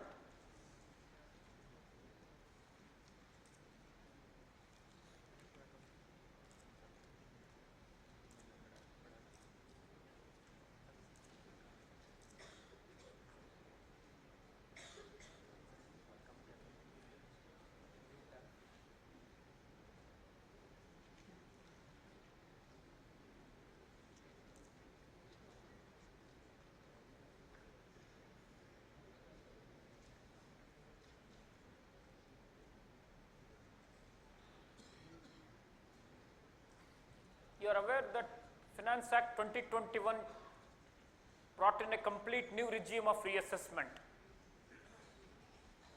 Finance Act 2022 carried out some amendments. So Finance Bill 2023 proposes some more amendments.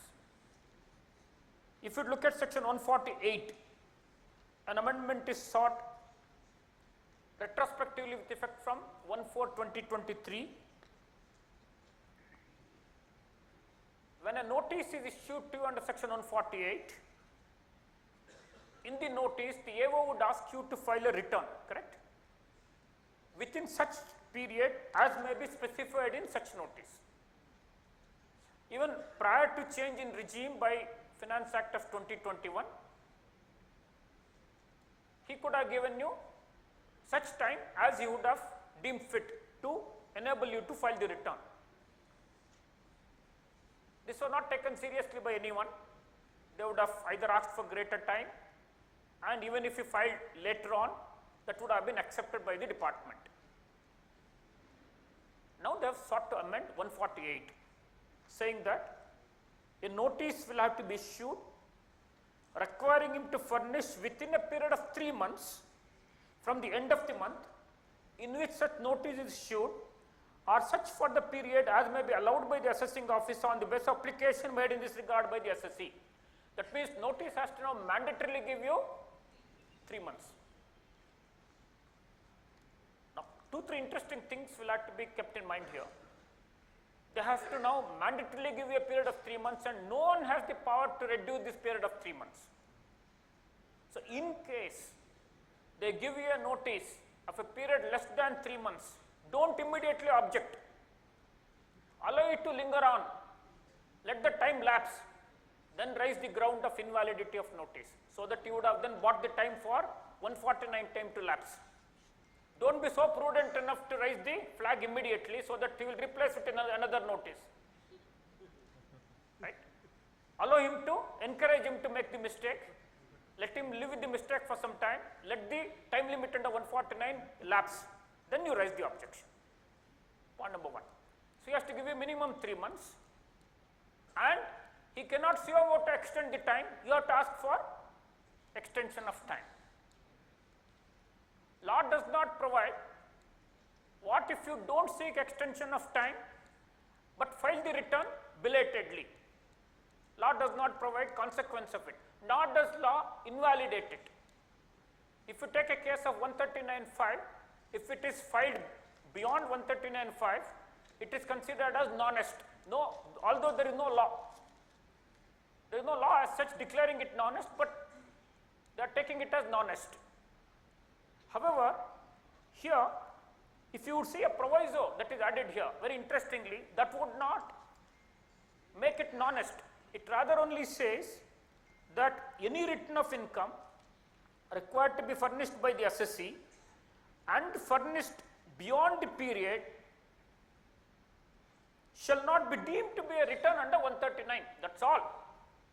Look at this. That means they are accepting the validity of the return.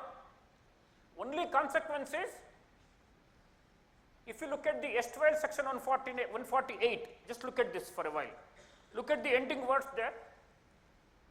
Look at the ending words of both pre-amendment and post-amendment. Once you file the return, they say, once you are required to file a return, they say the provisions of this act shall, so far as may be, apply accordingly as if such return were a return required to be furnished under section 139. So once a notice comes to you, such return shall be deemed to be a return required to be furnished by you under 139, and all the attendant consequences that would have applied to a return required to be filed under 139 would have applied.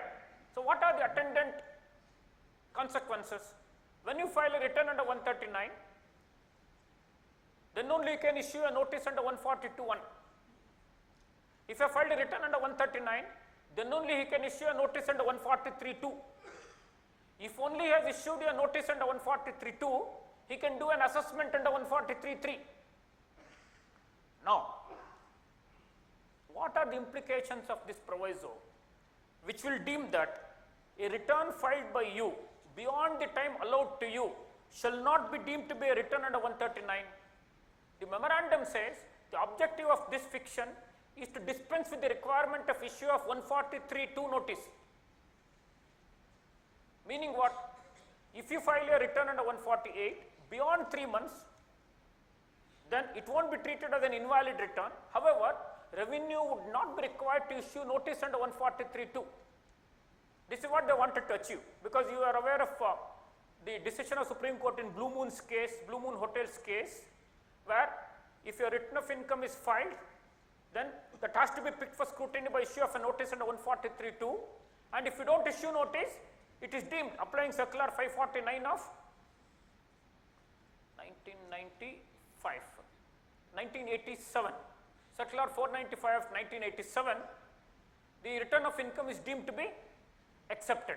Applying it, the courts were holding that even if a notice is issued under 148 and a return is filed under 148, for it to be processed for the purpose of assessment under 143(3), notice under 143(2) is mandatory. So they wanted to overcome this requirement of having to issue notice under 143(2), and accordingly they have said that it will not be deemed to be a notice under 139. But the mistake they have done as they did this is that they did not realize that without issue of notice under 143(2), they cannot proceed under 143(3). So they can't make 143(3) read with 147, ruled out. They can't issue notice under 142. So there is no mechanism in the Act to proceed with the assessment of such a return.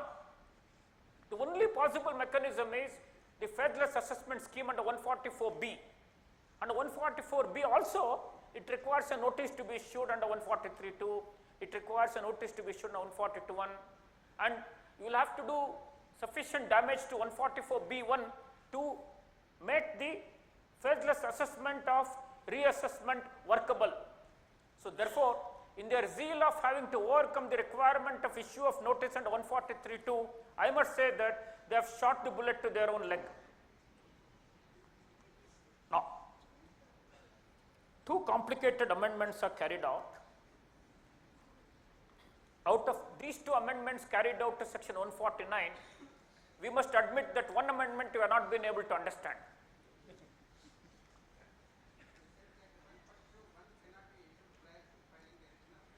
No. Here is a case where you filed the return belatedly. Sir, 142(1), please understand, 142(1) could be issued for different purposes. One is where you are not filed the return, asking you to file the return. That is one purpose, one type of notice, which is called 142 subsection 1 clause 1. But there are other 142(1) notices, right? Other 142(1) notices where even if you have filed the return of income, 142 subsection 1 clause 2A could be issued. Now, let us look at this 149 amendment.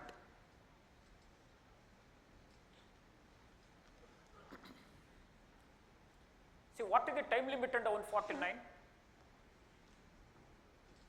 New regime, 3 months or 3 years or 10 years. The default time limit is 3 years under 149(1)(a). However, if on the basis of books of account, documents and other evidence in his possession of the assessing officer, the income, the document or the evidence or the books would reveal that the income chargeable to tax escaping assessment is represented in the form of an asset or a transaction in respect of any event or an occasion or an expenditure or entry or entries in the books of account and of a value that would exceed 50 lakh of rupees, then he would have how much of time to do the reassessment? 10 years. So 3 years default, if not 3 years, 10 years.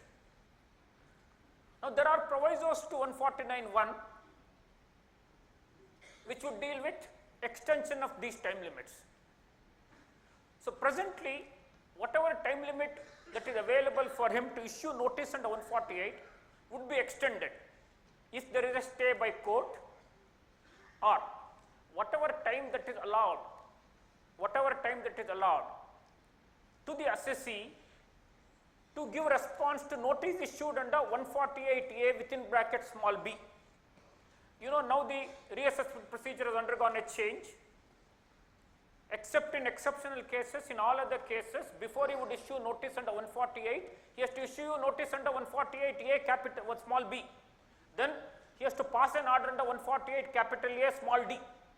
So the time that is allowed to the assessee to respond to notice under 148AB would be excluded. Is one exclusion that is provided under presently under 149(1). So if after exclusion of these two periods, if the remaining period is less than 7 days, then he would get 7 days time. It's similar to proviso to explanation to 153. If after the limitation remaining period is less than 60 days, then he would get 60 days time. So one amendment is carried out here. If the remaining period is less than 7 days only, you would have got 7 days time. If the remaining period is exactly 7 days, you would not have got anything. So that is what the amended saying, remaining period does not exceed 7 days.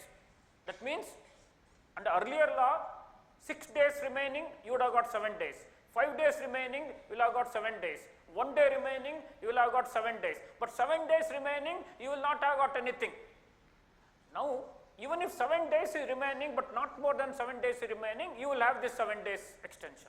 An amendment has been carried out here. That apart, they have carried out one more amendment.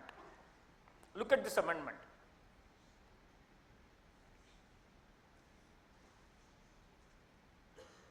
Provided that for the cases referred to in clauses 1, 3, 4 of explanation 2 to section 148,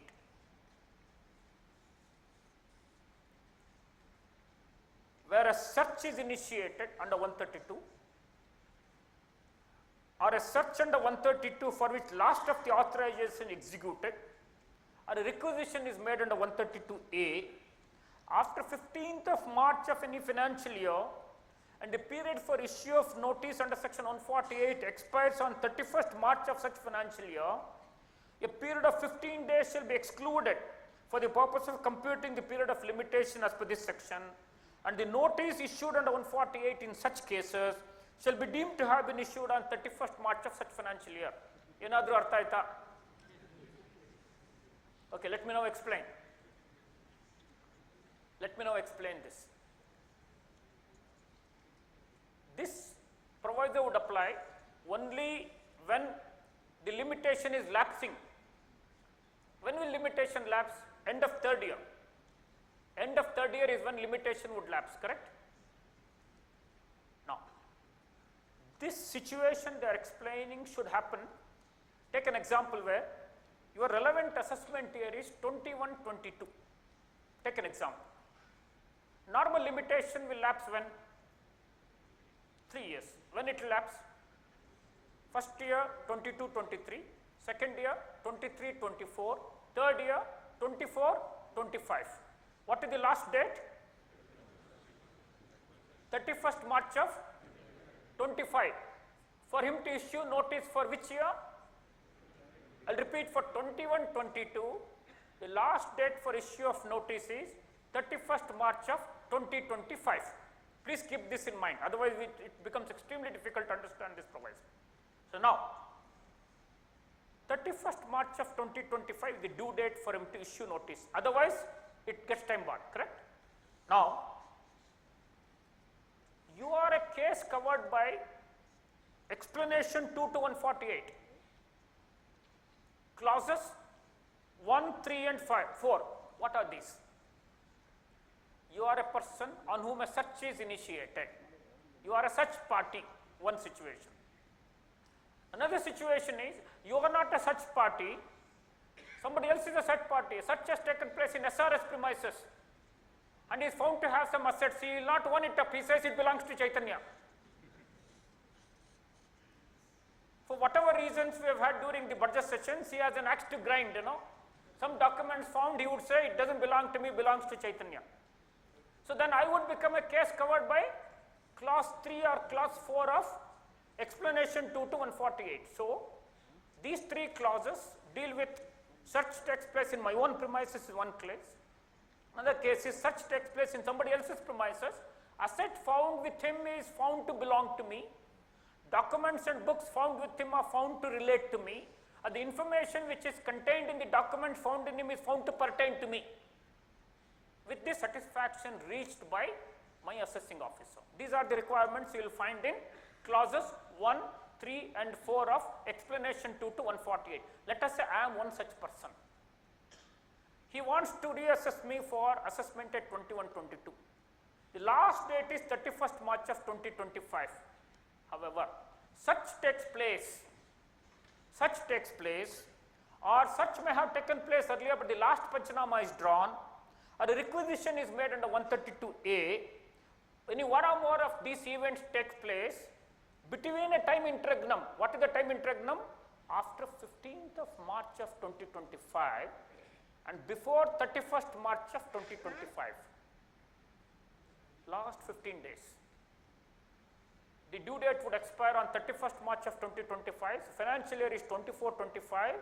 After 15th of March, either a search takes place in me or a search would have taken place in me earlier, but the last Panchanama, search continues and the last Panchanama is drawn after 15th, or the search takes place on him, but the documents are found to relate to me, then in which case the search takes place on him after 15th, or having begun earlier than 15th, the last Panchanama is drawn after 15th, but before 31st March of 2025, then the due date of 31st March of 2025 would get extended by 15 days. That means he will have how much time to issue me notice?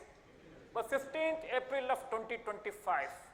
And he has to then issue me a notice on or before 15th April of 2025, and if he so issues the notice, such notice is deemed to have been issued on me on or on 31st March of 2025. Is this clear? It is 15 days from the Panchanama. What if the search continues till 2nd of April? See, if is the search initiated after 15th and before, 1 minute, is the search initiated after 15th, correct? Yes. After 15th. Yes. One event has taken place, that is after 15th and before the end of that year, that is it, you are covered. Search may have begun earlier, but the Panchanama is drawn during this period. See, one or more of these events will have to take place, not necessarily all the events. If the search is initiated between 15th and 31st, but will linger on for next 4 months also, you are covered here. But then you would not get so much time. You would only get how much time? Additional 15 days time. He will have to then issue a notice by 15th of April of 2025, failing which he will get time barred. Now, he is allowed to issue me notice by 15th of April of 2025. That I would understand. They have deemed it to be a notice issued on 31st March of 2025. This is extremely difficult to understand. What purpose are they trying to achieve here? We have speculated some possible purposes for which this may have been done. For want of time, we will not discuss this. But this is the legal fiction. This is one aspect. Another aspect is still more difficult to understand. It's extremely difficult to understand this. This is a case where you have an information suggesting escapement as is given in explanation 1 to section 148. See, all these things what I explained to you would get into your head only if you are conversant with the, like new regime of reassessment.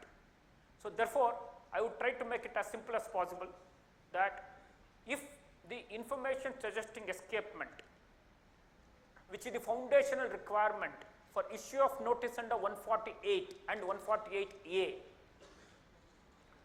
if such information emanates from a statement recorded or a document impounded in a survey proceeding or a summons proceeding, which survey or summons proceeding is resulting in impounding of document or taking a statement before 31st March of any financial year, before 31st March of any financial year.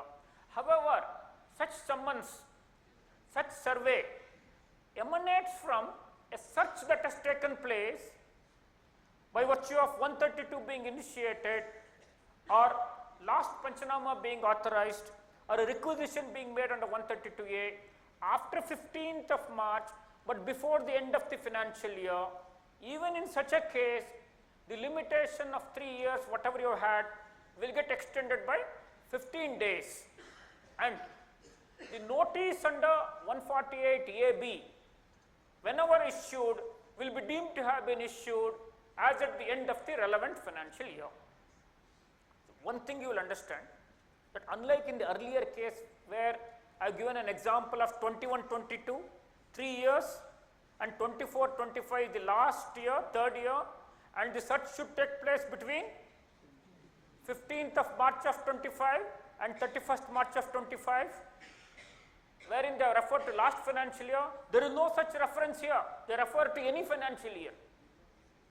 If any financial year such taking place, you will get 15 days time under 149. And they will deem that whatever notice issued under 148AB is deemed to have been issued at the end of that financial year. I really do not know what do they intend to do here. Their memorandum suggests something which is completely contrary to the amendment which they propose to make, and it's been extremely difficult for us to understand what is that they're trying to achieve. One simple thing which we have tried to understand, or we thought we understood, is that they're extending time limit by 15 days even in this case. Yes, with this we will now go to the last amendment here to 151.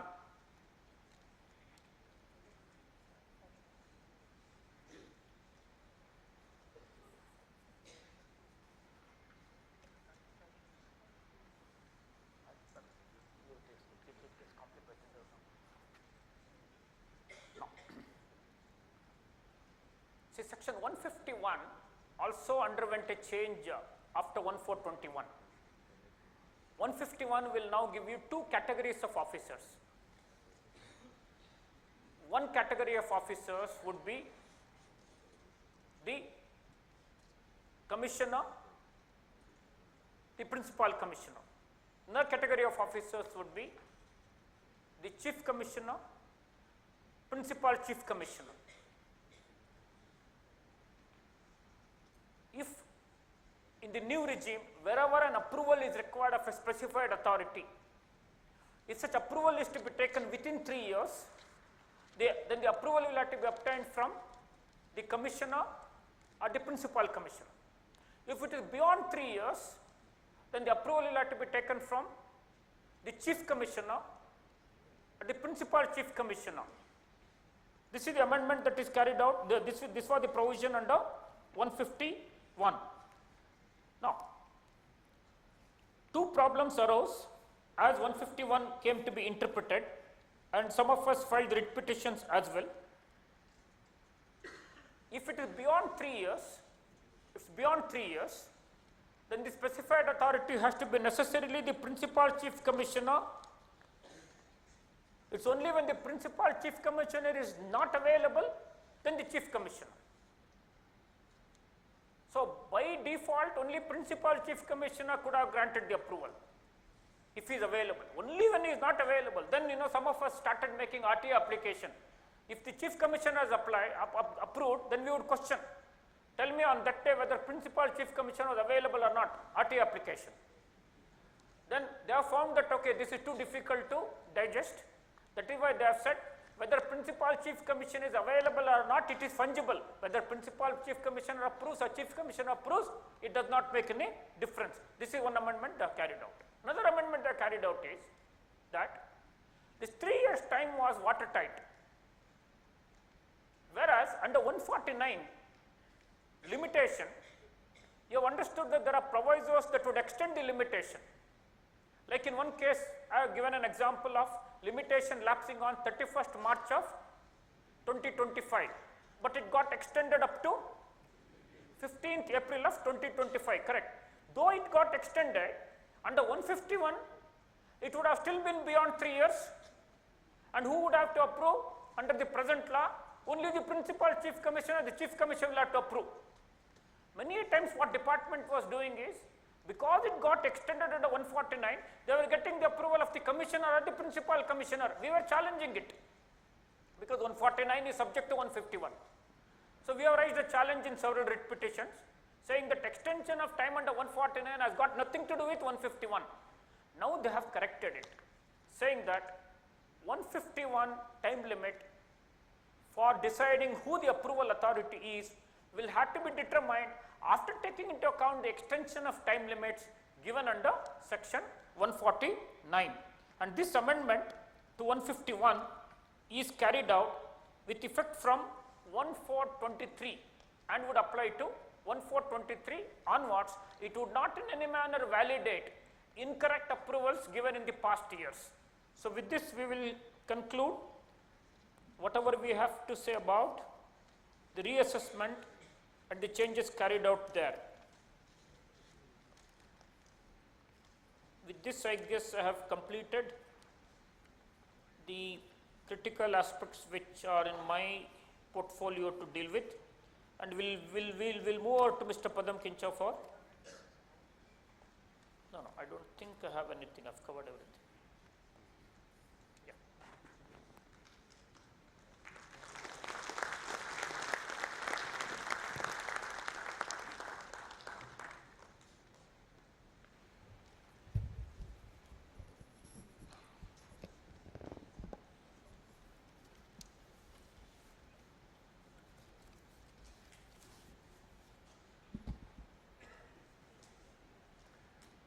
Chythanya was talking about online games, the ability to make a lot of money. Last year we had crypto, ability to make a lot of money. So somebody is asking SRS, how do I become a millionaire?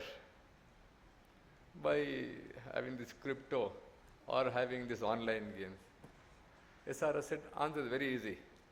Begin as a billionaire.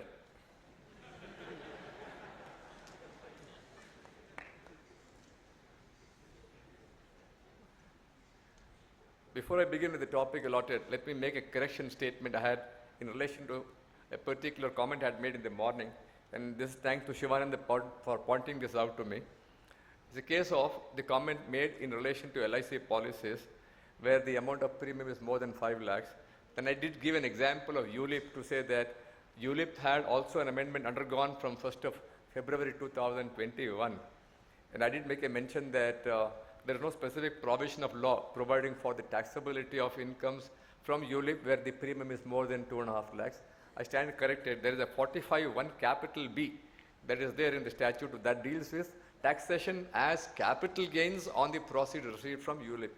That makes another interesting way. You go consequentially up to say that when I get money from ULIP, I get money from LIC. Both are taxable because the exemption, the 1010D is not applicable to me or available to me. But the amount received from ULIP is taxable as capital gains. Amount received from LIC is taxable as income from other sources. With this, move on to the topic that I have been now asked to deal with. I'll begin with amendment to section 54. An interesting amendment. Again, a case of socialism coming about to say that we would like to have this benefit to encourage house building, but not to rich people generally, to encourage housing for the people who are at the medium or lower levels. Therefore, the amendment proposed is that if you have capital gains and you're investing in a new property, if the property is more than 10 crores, either by way of a purchase or by way of a construction, for both 54 as also 54F, the maximum amount of the investment in the new property that will be reckoned for computing the deduction shall be limited to 10 crores. The balance shall be technically ignored. Now, this fiction has a lot of interesting ramifications. So take an example. I've sold a property for 18 crores. This property costed me 6 crores. We assume that is also index calls also, 6 crores. How much is the capital gain therefore? 12 crores. I've invested 15 crores in a new property. So what shall be my exemption? And what shall be the consequences of the new law coming about? So the law says therefore 18 crores full value consideration minus 6 crores cost of the asset, 12 crores is the capital gain. I'm investing 15 crores in the new asset. I should therefore wiped off under the old law the entirety of the capital gains, but the law says no. The investment made in the new property instead of 15 crores shall be regarded as of a value of 10 crores only. So when I do the capital gains computation, it will become 12 crores minus 10 crores exemption, balance 2 crores of capital gains will remain taxable. That part is easy. Now take the consequence further. This property which has been constructed or acquired by me for 15 crores, that's the new property, is let us say sold a couple of years later for 20 crores, 25 crores. What will happen then is an issue. Not 3 years, 5 years later, within the prohibited period. That's the important aspect. So what happens if it is sold after 3 years? What happens if it is sold within 3 years? We have to therefore go into two subclauses of 54. What does it say? And that becomes interesting. It says, subclause A says that where the capital gains are more than the cost of the property, and when you sell the property within the prohibited period, the cost of the property shall be taken to be nil. The cost of the property shall be taken to be nil. Second clause says, if the cost of the new property is more than the capital gains, then to the extent of the capital gains, there shall be an abatement from the cost of the property. The balance shall be the cost of the property when you compute capital gains. So in the example that we are discussing, when I've had a capital gains of 12 crores and I've invested in the property which is now 15 crores, technically I should have come into clause 2 to say that the cost of the property is more than the capital gains. Therefore, I've claimed 12 crores or I've claimed 10 crores as capital gain, whatever be the situation concerned. The remaining amount shall be the cost of the property when I sell the property within the prohibited period of 3 years. This should have been clause B. But now the law is saying, for all purposes of this section, this 15 crores shall not be the cost of the property, it shall be substituted by 10 crores only. As a result of which, therefore, I changed my direction. I moved from clause B to clause A. What does clause A tell? Repeat again. To say that if the capital gains are more than the cost of the property, is it the position now? What are the capital gains? 12 crores. What is the cost of the property? It's 10 crores now under the new law, under the new fiction created. So if the capital gains are more than the cost of the property, then when you sell the property within the prohibited period, the cost of the property shall be taken to be nil. So if I sell the property for a little higher amount than 15 crores, I have not claimed the benefit of 5 crores as deduction at all. 15 crores invested, the deduction has been restricted to 10 crores. As a result of this restriction, I have moved from clause B to clause A. I am compelled to move from clause B to clause A. When I move to clause A, they say cost of the property is not 5 crores or is not 15 crores. It's going to be 0. I pay tax on the capital gains fully. This is the unfortunate fallout because they're not seen the whole provision, they're not examined the other clauses concerned to examine, visualize, and then provide for these consequences. You therefore have to be mindful of this. You have to also have a similar type of an exercise done under 54F. When we went through the provision concerned, looking at 54F1, subsection 2, subsection 3, and subsection 4, we thought 54F would have been a little more complicated, but on applying the provision of the same example you're looking at, we found that the reversal of capital gains or the taxability of capital gains when this property is sold within a period or the prohibited period is going to be far easy to do so under 54F than under 54 itself. Because 54F does not deal with the capital gains provision, it deals with net consideration invested in the new property concerned, and there the net consideration instead of 15 crores in the example we're discussing shall be replaced by 10 crores. Capital gains shall be computed accordingly. If you violate the conditions of either selling the property within the prohibited period or acquiring another property within the prohibited period, what exemption you had claimed originally or earlier shall be brought back to tax under subsection 2, under subsection 3, and the formula under subsection 4 is also not very difficult to implement. This is in relation to a capital gains that arises to me post 1/4/2023. Therefore, we'll have some transitional issues and we'll also have some other issues for discussion purposes. Let us take 2 or 3 examples, practical examples. I've sold 3 houses, all having capital gains less than 10 crores. I have invested in 3 houses, all those properties are more than 10 crores. If the investment in the property, I'll give an example. All the capital gains are more than 10 crores and the investment made in the new property is more than 10 crores. I will get restricted 10 crores, but then property 1, investment 1, property 2, investment 2, property 3, investment 3. It's possible therefore to look at 3 properties, the computation having separately being done under 45 to 55. It's possible to envisage a situation there where I can take advantage of 3 different properties, and the limitation of 10 crores is not on the aggregate sum, it's in relation to exemption I am claiming, and if I am therefore having 1:1 correlation of the properties concerned, possible for me to restrict 10 crores to each of the properties concerned. Then we discuss another example. 3 properties sold, all and less than 10 crores each. But the investment is made in one property for more than 10 crores. Let us say 30 crores is investment in the single property. What will be the position concerned?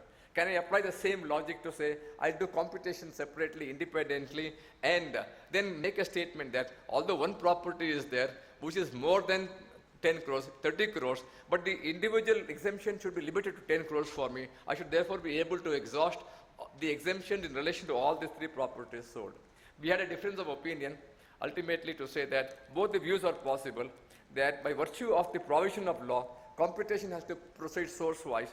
Other view was that no, once you make a statement that I have sold one property and you have invested in the capital gain and you identify a particular asset, that this is the asset I am identifying for this particular property, then the same asset cannot qualify for second computation is another view. Therefore, you'll have to be careful about these type of situations where 3 properties are sold, investment in one property, multiple views are possible about being able to claim the exemption in the manner that is most advantageous to an assessee. There could also be some other situations of transitional issues concerned, that I have sold the property today. I will make an investment more than 10 crores in the month of June, July, August. Will I be able to claim the exemption?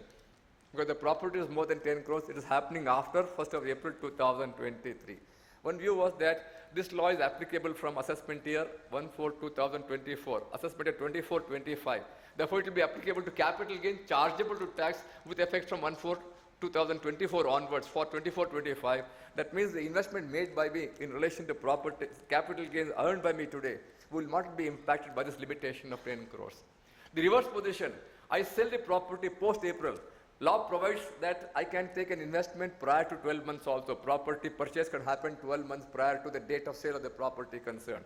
So sold in June 2023, the property had been invested for in September 2022, more than 10 crores. Because the law was not there at that point of time, I did make an investment. Will I be able to claim the exemption in relation to a property sold after April 2023? The answer is possibly going to be no, because after 2023, it will be sold, and therefore it will relate to assessment at 24-25, by which time the new law would have come into effect. As a result of which, therefore, my ability to take advantage of an investment in a property, though made in the earlier year, will be limited to a maximum of 10 crores because of the new law coming into picture. Then there will be a case where you have to make a proposition in relation to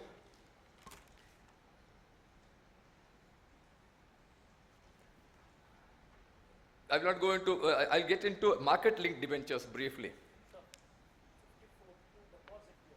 So, I didn't want to go into 54.2 also talks about a deposit.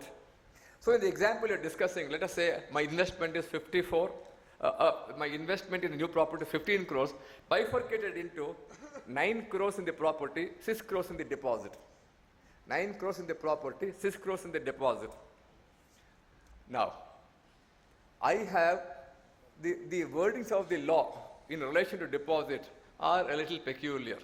Even in relation to deposit made by me in the capital gains account scheme, the law comes into picture to say the amount invested in the property as also the amount utilized from the deposit account, the aggregate of them, the investment shall be restricted to 10 crores. The eligibility of exemption shall therefore be quantified with reference to a maximum of 10 crores only. And the law would say that if the amount deposited in the capital gains account scheme is not utilized by you towards the construction or purchase of the property, the amounts not so utilized shall be taxable in the hands of the assessee concerned. And in relation to that also, we'll have to make an aggregate of 10 crores only. So we had a number of alternative discussed in relation to how the property is completed. One way would be I withdraw from the capital gains account scheme. I'm not able to withdraw the whole of 6 crores in the example we are considering. I've only been able to draw 4 crores and balance 2 or 3 crores remain with me. Will they become taxable because of the fact that the law would say that the amount not so utilized for the purpose of purchase or construction shall be now regarded as income concern, when the law is itself making a statement that the maximum amount I'm going to allow you as a deduction shall be restricted to 10 crores only.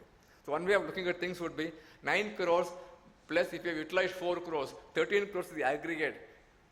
I will restrict that taxation to 10 crores, the exemption to 10 crores, and the balance therefore will not be entering into the computation. The amount not so utilized will not be or should not be regarded as income chargeable to tax. If I utilize other money is concerned, I don't utilize the monies in the capital gains account scheme. I have some other funds concerned because I had adequate cashes from the sale of the property concerned.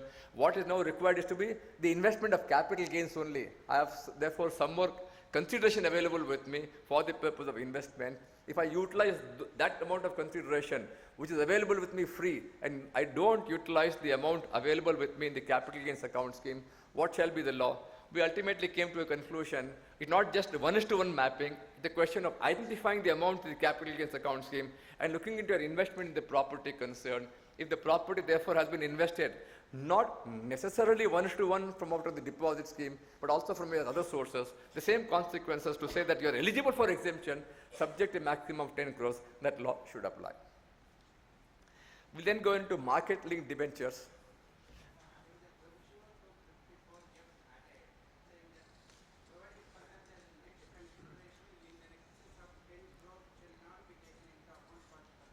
Say, I made a statement therefore. If you look into 54, it talks about computation of capital gains on the basis of capital gains. Consideration invested in the new property on the basis of capital gains. 54F talks about the consideration utilized on the basis of net consideration received. So there is a fundamental distinction or reference to 54F that talks about the proportion of the net consideration invested. 54 talks about the amount of capital gains invested. So they therefore have a different terminology used, but in both the cases concerned, when I'm utilizing the capital gains, the maximum amount that I can now absorb out of this capital gains for investment in a property is only a maximum of 10 crores. When I go to 54F, I will have to make a statement that the amount I can invest to claim exemption under 54F shall be a maximum of 10 crores out of the full value of consideration.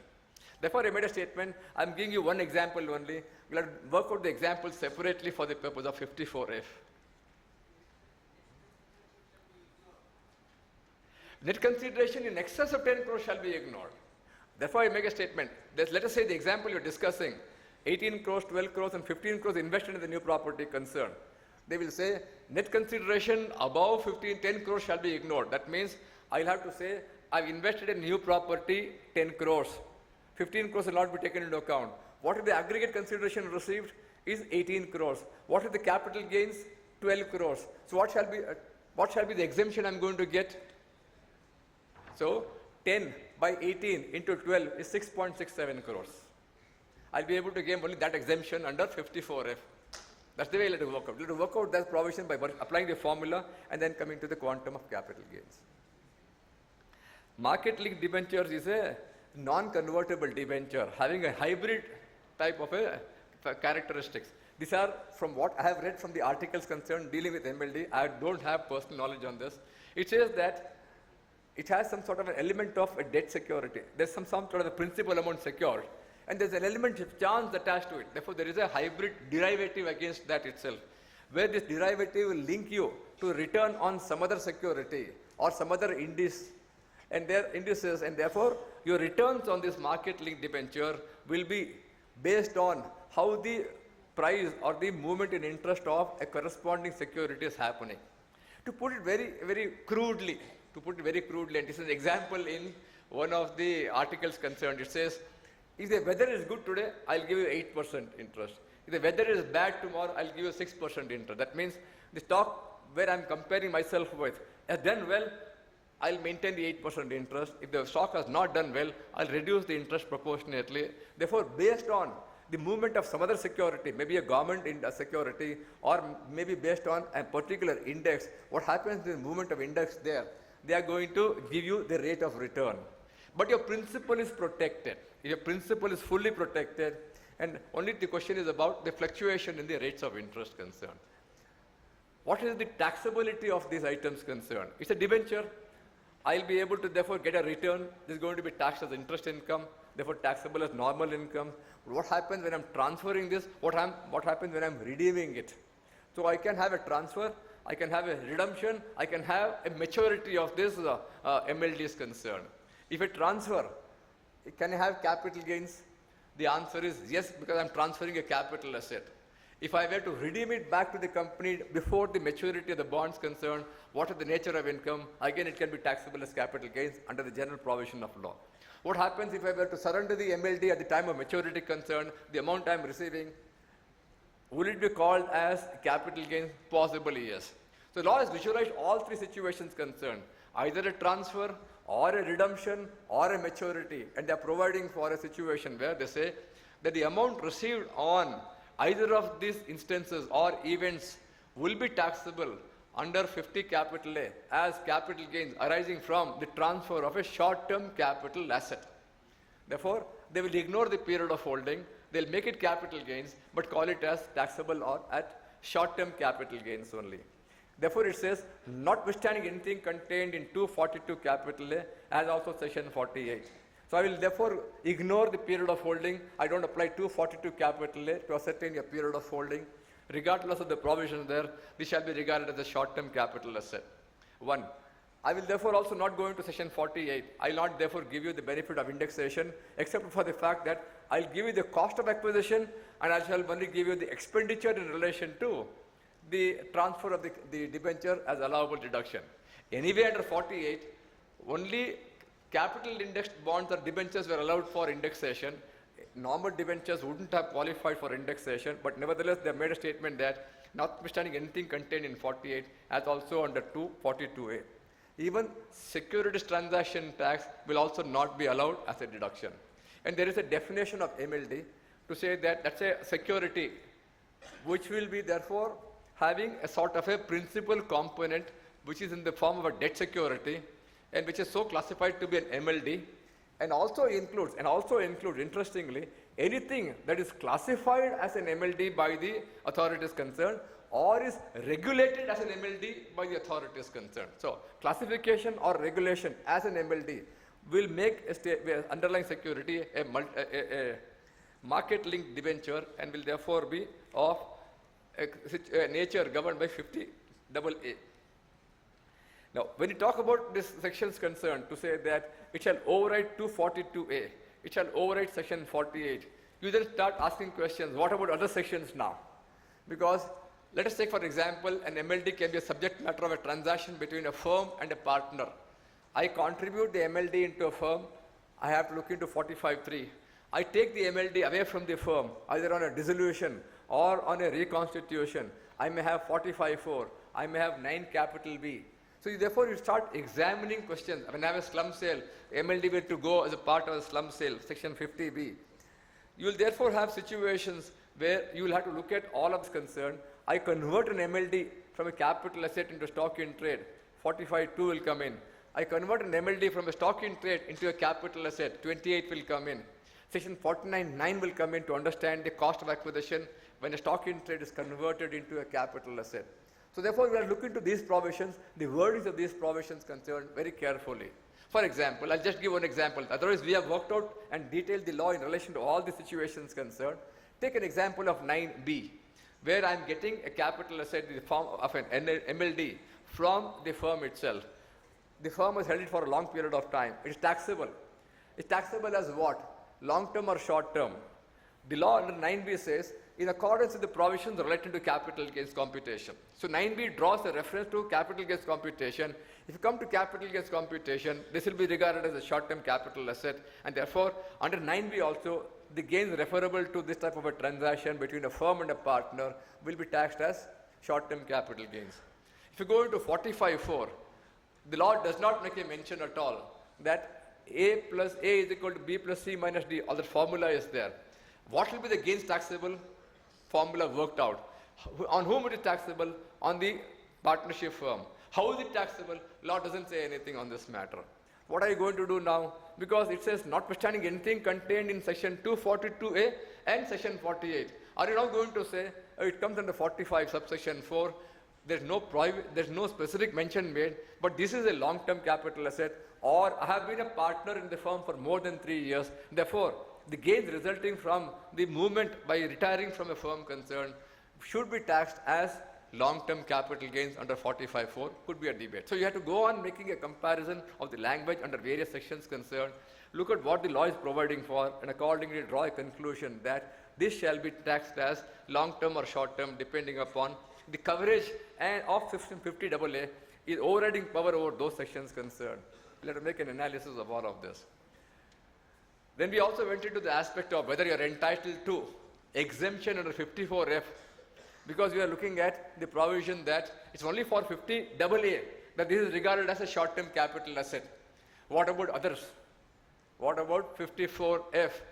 We therefore had reference on occasion to refer to Dempo's case, AS Builder's case, two Supreme Court decisions, which they said when talking about taxability under section 50, depreciable assets, is going to be taxed as short-term capital gains. Supreme Court nevertheless said that fiction of a short-term capital asset or short-term capital gains is only limited to section 50. It does not extend to section 54F, possibly drawing a reference and support from those decisions concerned.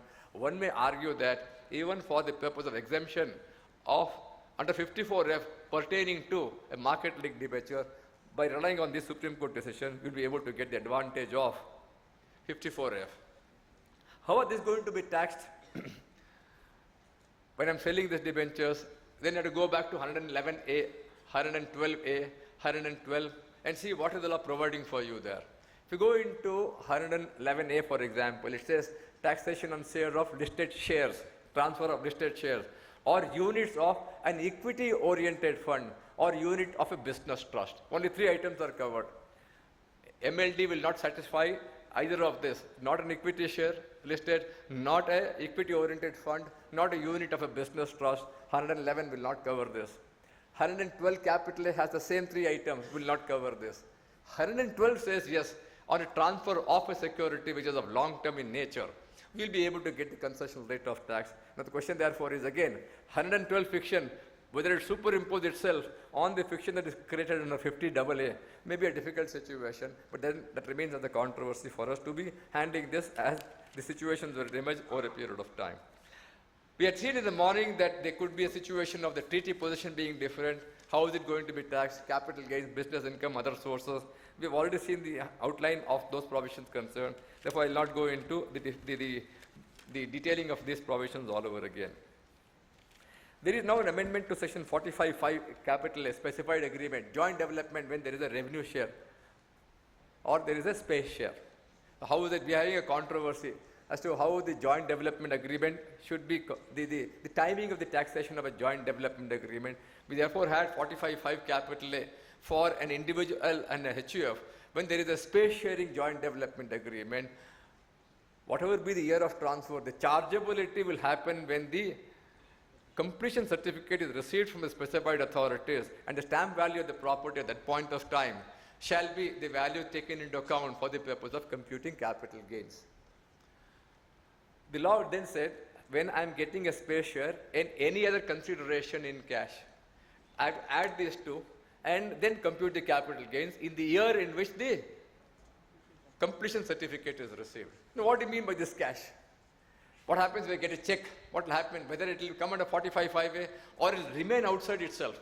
There were 2 possibilities. When I get a money in check, one possibility was it remains taxable, but then 45(5)A benefit is not available to you is one way.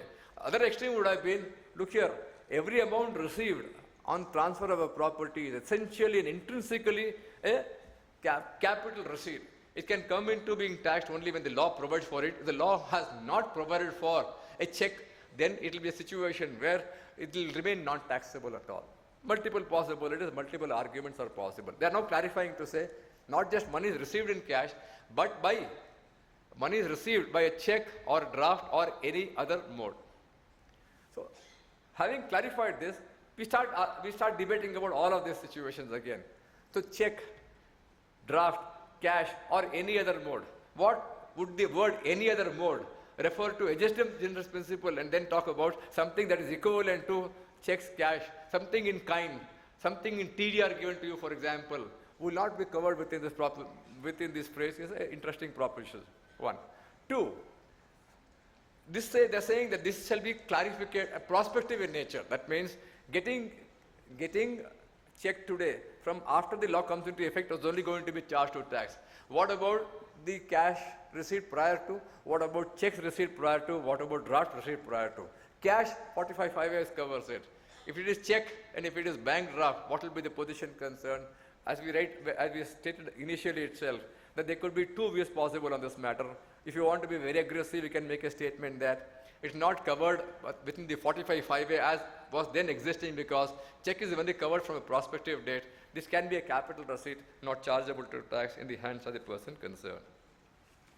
Section 48 is now preventing double deduction. Some portion of it was discussed in the morning when we talked about when we did with 115 BAC that if you have claimed a deduction under 24, people are trying to make a claim to say that I want a addition to the cost of acquisition also. As a result of which, therefore, there is a double deduction possible.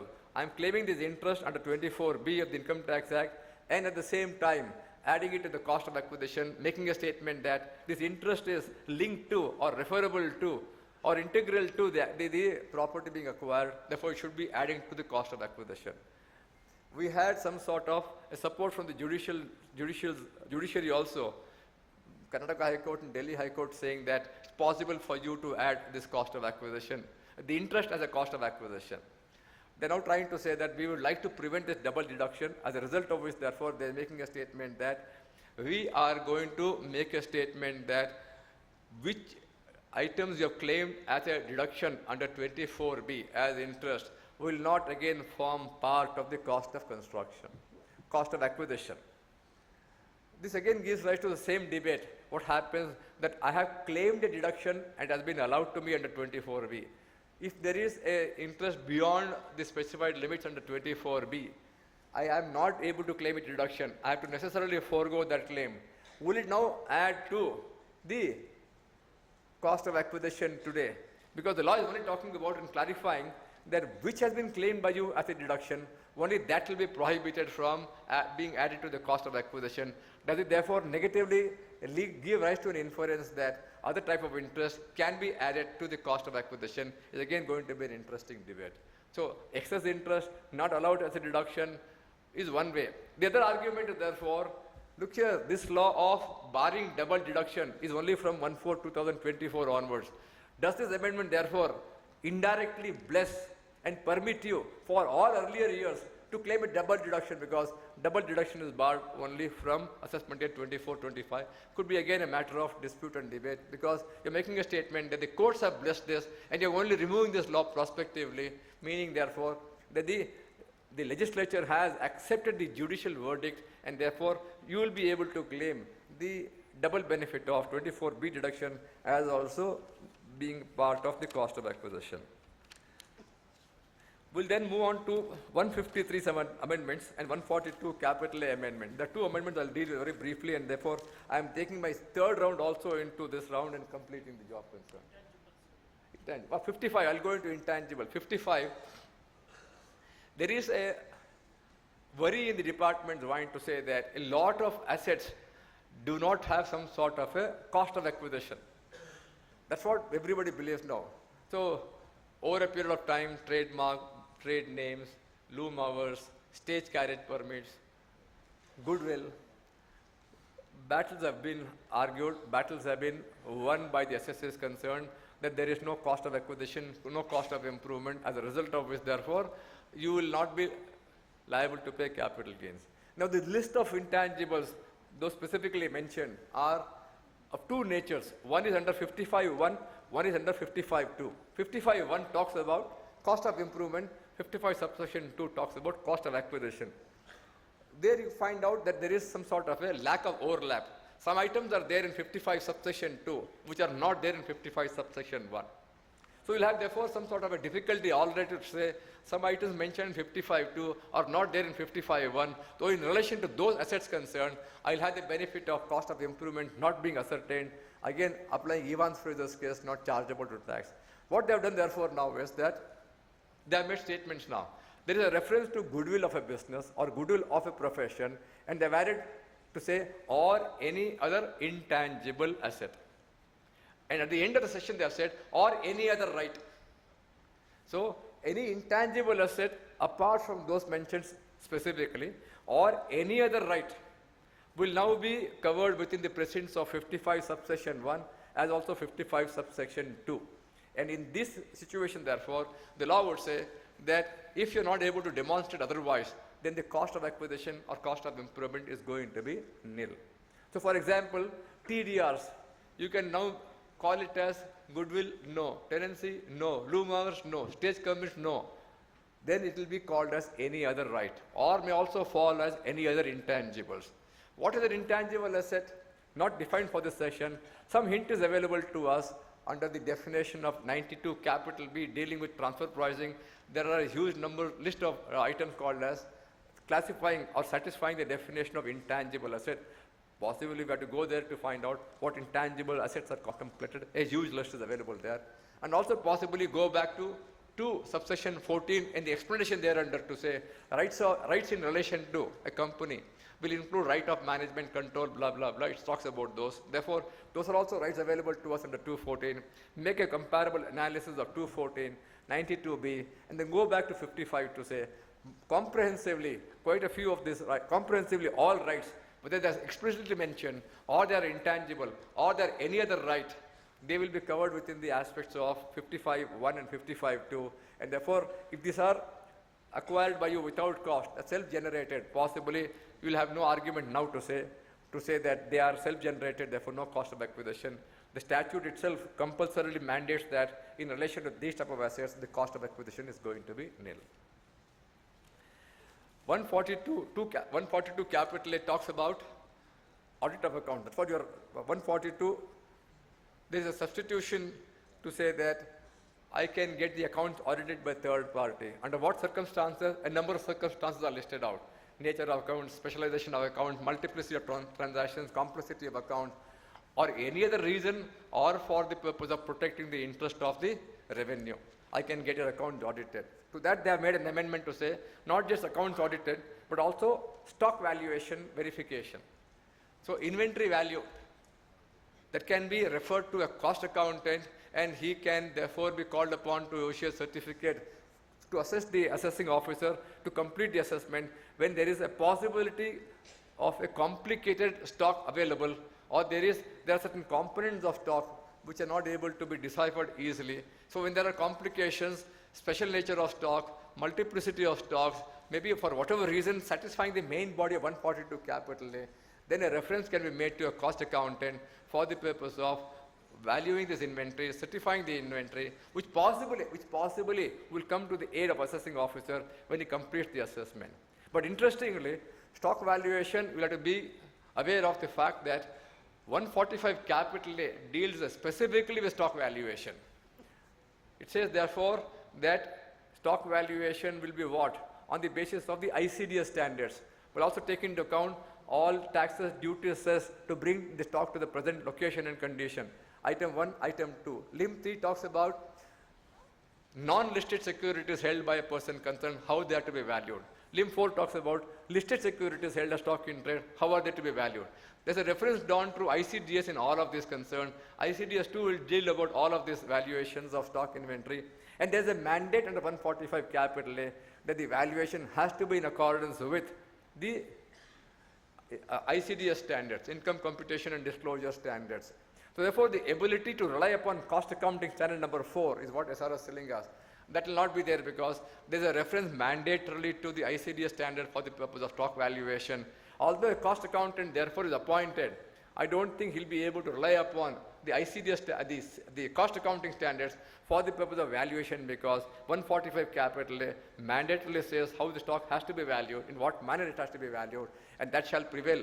Only thing is the authority certifying shall be a cost accountant, may not be a chartered accountant. but then he is compelled by or is limited by the scope of 145 capital A, and that will therefore prescribe his roles there. The last section I'm going to deal with is section 153, time limit for completion of an assessment. Over a period of time, they have been changing the time limits. For assessment year 21-22, that is from assessment year 21-22, 9 months they said. They wanted to demonstrate to say that, look here, we are technology very strong, we are technologically integrated, we are technology advanced. Why should I give you a long time? I'll finish the assessment quick. Therefore, they said within a period of 9 months from the end of the assessment year is the maximum time limit for completion of the assessment. The memorandum now says, no, this is becoming a little difficult because assessment year, let us say 23-24, I'll be able to file the return by a particular date. Then there will be a time limit for the expiry of that date, and 143.2 can be issued within a period of 3 months from the end of the financial assessment year. That means if 9 months is the maximum time for completion of assessment, 3 months possibly can be taken away for 143.2 notice, and then 6 months are available for the purpose of completion of assessment, which the board is now feeling that it's going to be difficult where there are multiple authorities, assessment unit, technical unit, verification unit, NFSC, that work in a coordinated manner. That's the explanation of the board. And therefore they say 6 months may not be sufficient thereafter, we want a larger time. They're also making a statement that this 6 months can give rise to complaints from an assessee that he has not been given adequate time to present his case. As a result of which, therefore, internal difficulties of the department and possibly a grouse of an assessee, these two reasons have been joined together to propose now that we would like to increase the period from 9 months to 12 months for the purpose of completion of assessment. This is one amendment.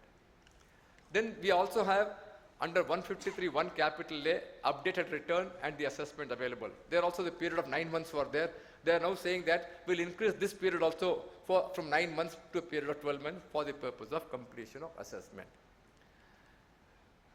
Then there is a situation of subsection 3 which speaks about an order to give effect to the finding or direction from so many orders concerned, out of which 2 orders are referable to orders passed under 263 or 264 of the Income Tax Act. In 263 and 264, we have had an amendment recently, last year, to say that the authorities who can pass the orders under 263 or 264 are much broader than what was originally contemplated. So 4 authorities are mentioned there. If you go into 153 subsection 3, out of 4 authorities, only 2 authorities' actions are covered there. Question therefore was, there is a mismatch between 263, 264 authorities and the authorities mentioned in subsection 3 of 153. To align this, therefore, they have made an amendment there to say that, yes, the authorities who can pass 263 and 264 orders are also included in 153 subsection 3. They have added a new section now, 153, capital A. Because they're saying that in a search case also, a lot of formalities have to be completed. There is a search unit, then they have to do particular actions, that then go to the assessment unit, they have to do a particular thing concerned. As a result of which, therefore, we want more time for the purpose of completion of search cases. So therefore, they're saying, if there is a search that has happened, that means a search is initiated, or a requisition is made, or a third-party search has happened, and my books or my assets, what Chythanya explained, documents are found there. Then in those cases, a person is being searched, and during the course of the proceedings for assessment, there is a reference made to the TPO. One could possibly argue that 12 months for a TPO reference additionally available, 12 months for a search case additionally available, possibly 24 months will have to be added to the normal time limit for the purpose of completion of an assessment. Subsection 6 talks about providing for a time limit to give effect to an order, and therefore generally it says that subject to the time limits available under 1, 2, 3, 4, for the purpose of completing an assessment in effect to give effect to a finding or a direction, you will have particular time limits concerned, and those time limits will get incorporated into 153 subsection 6. Again, when you look into these sections concerned and they reference to 153.6, there was some sort of a mismatch available. They have now clarified under 153 subsection 6, drawing a reference to an assessment 1, 1A, 2, 3, 3A. All the sections are mentioned, and therefore there is a parity now. 153.6 covers all the type of assessments made up to 3 capital A. Except for the fact that when you go into explanation to 153, explanation 1, which at the end of the section says that all the time shall be excluded, and if after exclusion of all this time available, the time available to the assessing officer is less than 60 days, the time for completion of assessment shall automatically be extended to a period of 60 days. When you draw a reference to the amendment made there, we say that we see that there is a reference to 1 capital A, 2 and 3. The reference to 3 capital A is not there in the explanation to 153(1). Therefore, the period of 60 days extra available when the ultimate final period is less than 60 days and the period gets normally or naturally extended to a period of 60 days, that will not be available in situations where a assessment is happening under 153 capital A. These are the amendments that are important. There's also one more last section I will do briefly, 155 subsection 20, which says that if you have had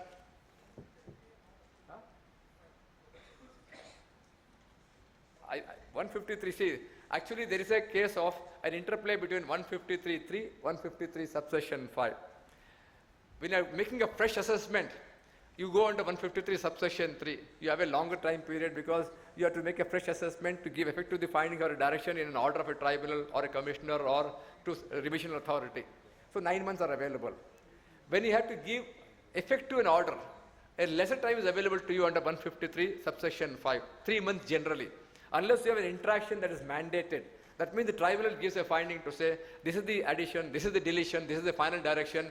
AO is required only to implement the directions concerned, not much of an application of mind is there. In those circumstances, subsection 5 will tell you only 3 months' time. But there is a proviso which says that if as a result of giving effect to those directions, there is a required interaction with an assessing officer concerned, with an assessee concerned, then the 3 months shall get extended to 9 months as available under subsection 3 itself. In these situations, therefore, also, they're trying to align the circumstances concerned to say all the time limits under the earlier sections concerned will now fall into 153 subsection 5 also.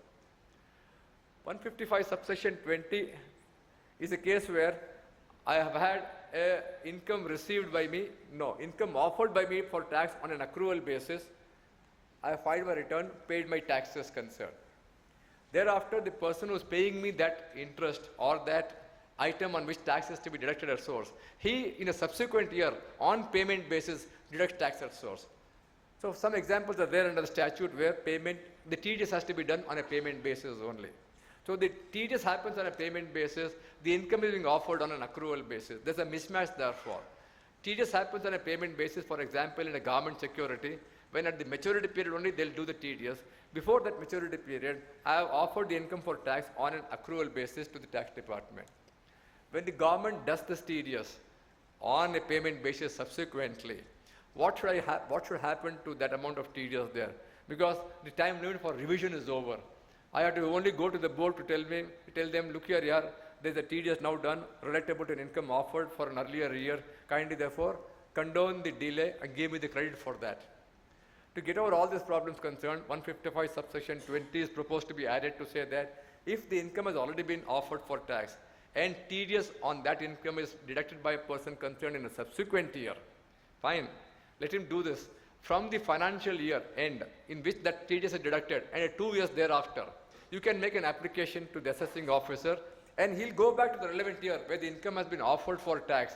He will give you therefore a credit for that year where the income has already been offered for tax, and accordingly the assessment made earlier shall be rectified automatically. So some sort of a relief has been given to the assessors concerned. Now, I have offered for income for the last 8 years and I had no TDS credit. I therefore had to pay the taxes also under 140 capital A. And at that point of time, I was awaiting the TDS, I didn't get the TDS, I therefore also had to suffer 234A, 234B, 234C, all have suffered. Now, 8 years later, in the 8th year on payment basis, that person or the government authority deducts tax at source. I can make an application within the defined time and ask him to rectify all 8 years.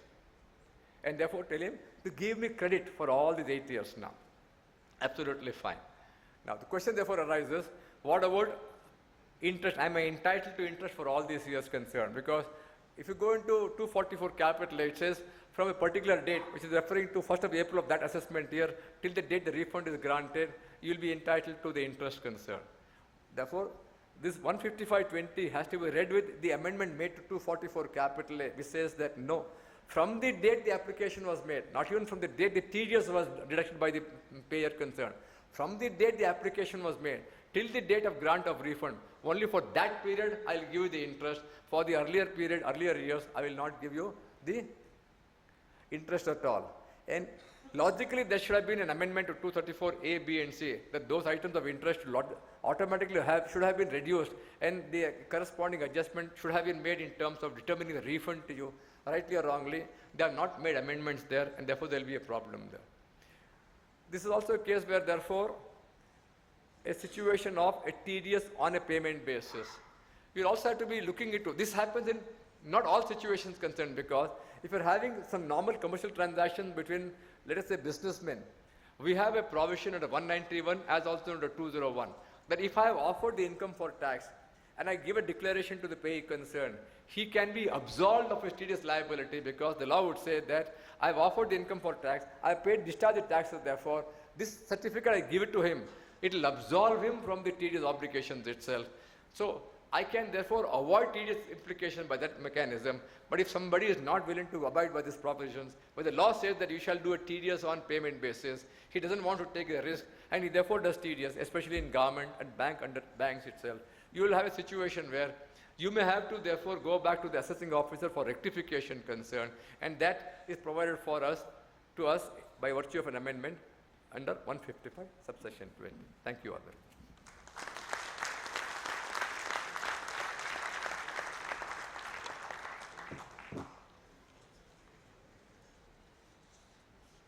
Briefly deal with 4 sections which are fairly important.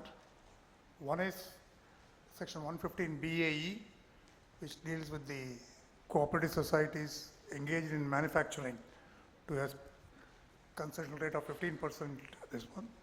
Then we will also look into section 170 capital A, which has been amended to provide for assessment in the case of business reorganizations. We will look at section 246 briefly with reference to the new Joint Commission of Income Tax Appeals, which is proposed to be appointed to deal with the appeals. And finally, we will look at section 245 and related sections for adjustment of refund and withholding of refund. Now, section 115 BAE has been introduced with effect from assessment year 24-25. This section is broadly similar to section 115 BAB, which deals with manufacturing companies, where you have 15% as the threshold rate. Briefly stated, 115 BAE would apply to a cooperative society engaged in manufacture of an article or thing, and such cooperative society is registered on or after 1/4/23 and commences its manufacturing activity between 1/4/23 and 31st March 2024. So what happens is you have a window of only 1 year for commencement of manufacture. So if you don't commence your manufacture between this 1 year window, the cooperative society will not be able to get the exemption, not the exemption, the reduction concessional rate of 15%. You have to also note that most of the issues in section 115 BAE are similar to 115 BAB. For instance, it applies only to a cooperative society which is manufacturing. It also says what are the items which will not be considered as manufacture. It also says that what happens if you do certain activities which are not manufacturing. Then if there is if there are transactions with another entity which results in a more than ordinary profit to the cooperative society which is manufacturing, such excess income will be taxed under normal rates. So these are the various sections which are there in, whatever is there in 115 BAB is also there in 115 BAE, with one small, possibly not very consequential this one. 115 BAB, the board has powers to issue guidelines with the approval of central government to remove difficulties. whereas in 115 BAE, we don't have that provision where the empowering the board to issue guidelines to remove difficulties. Then there are certain small differences. While defining reconstruction, section 115 BAB says that if a rehabilitation happens as per section 33B of the Act, then it is not deemed to be reconstruction. That reference to section 33B is missing in 115 BAE, and therefore, if there is a cooperative society which was formed before 31st March 2023 gets rehabilitated by virtue of section 33B, and such manufacturing commences on or after 1/4/23/24, you will get the benefit. Is a doubtful question because section 33B rehabilitation is not excluded from the reconstruction.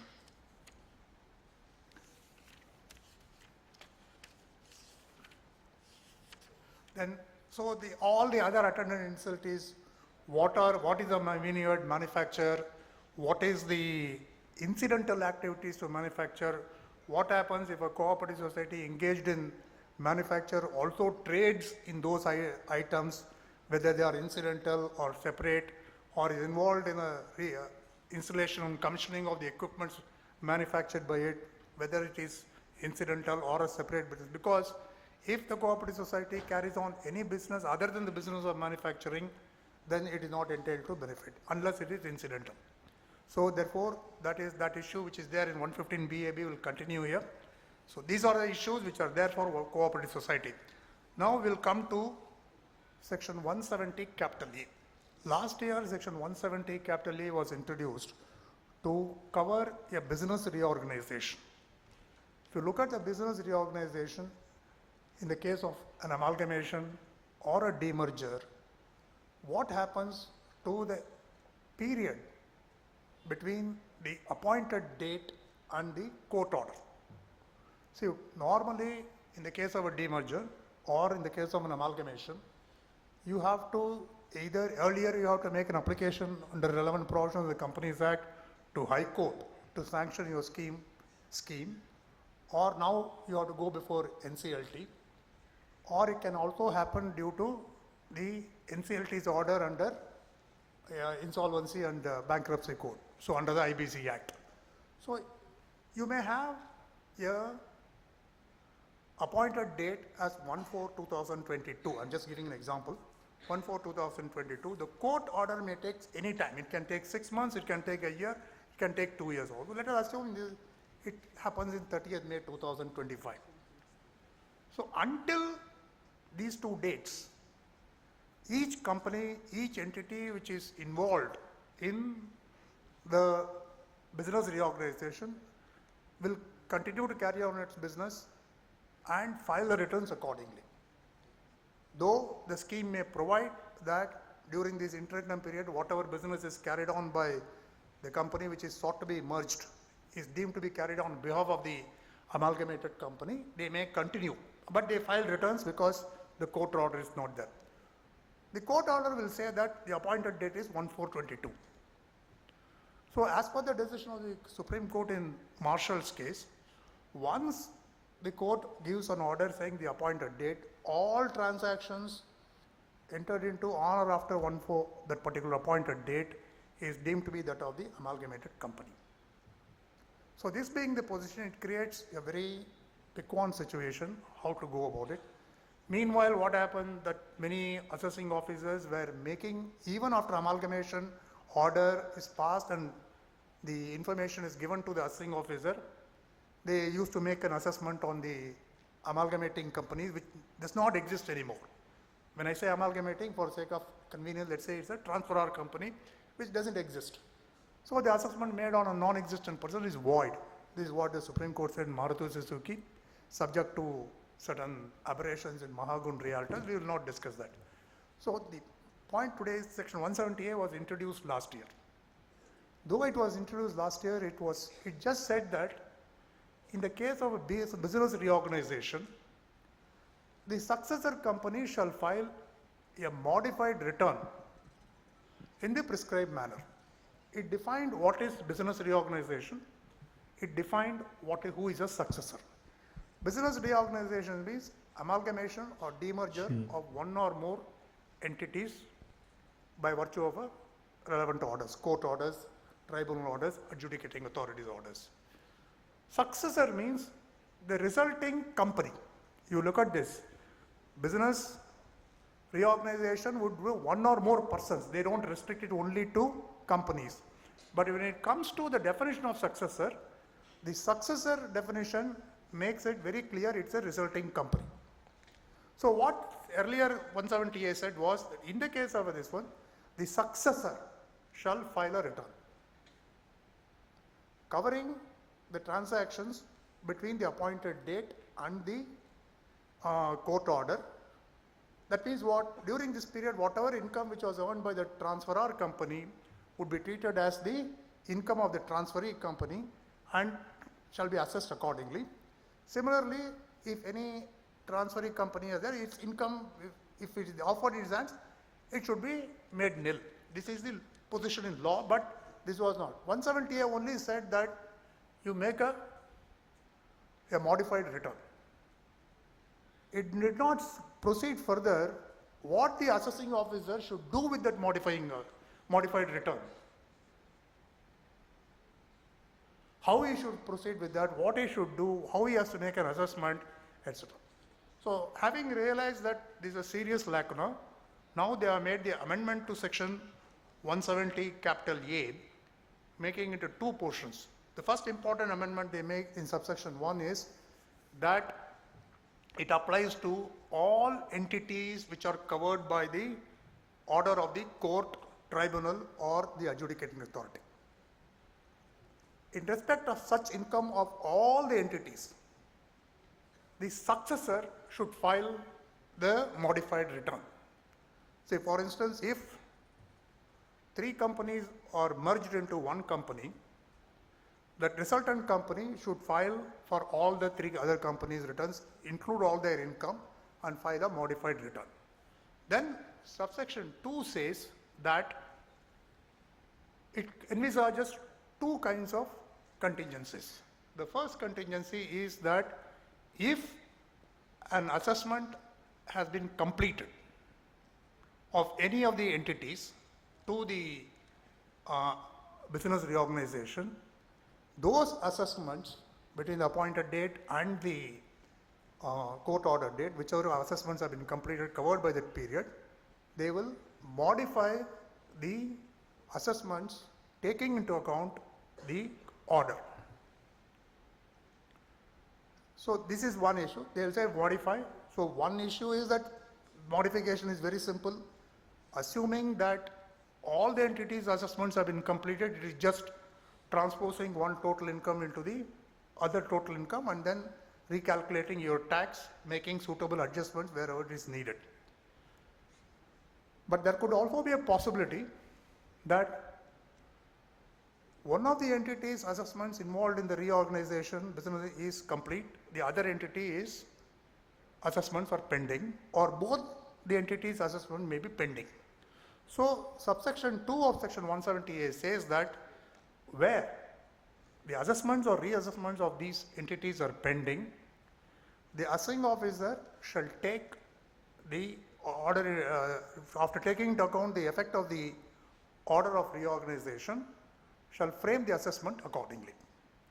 So in this case, he will make a normal assessment under section 143(3) or 147 as the case may be.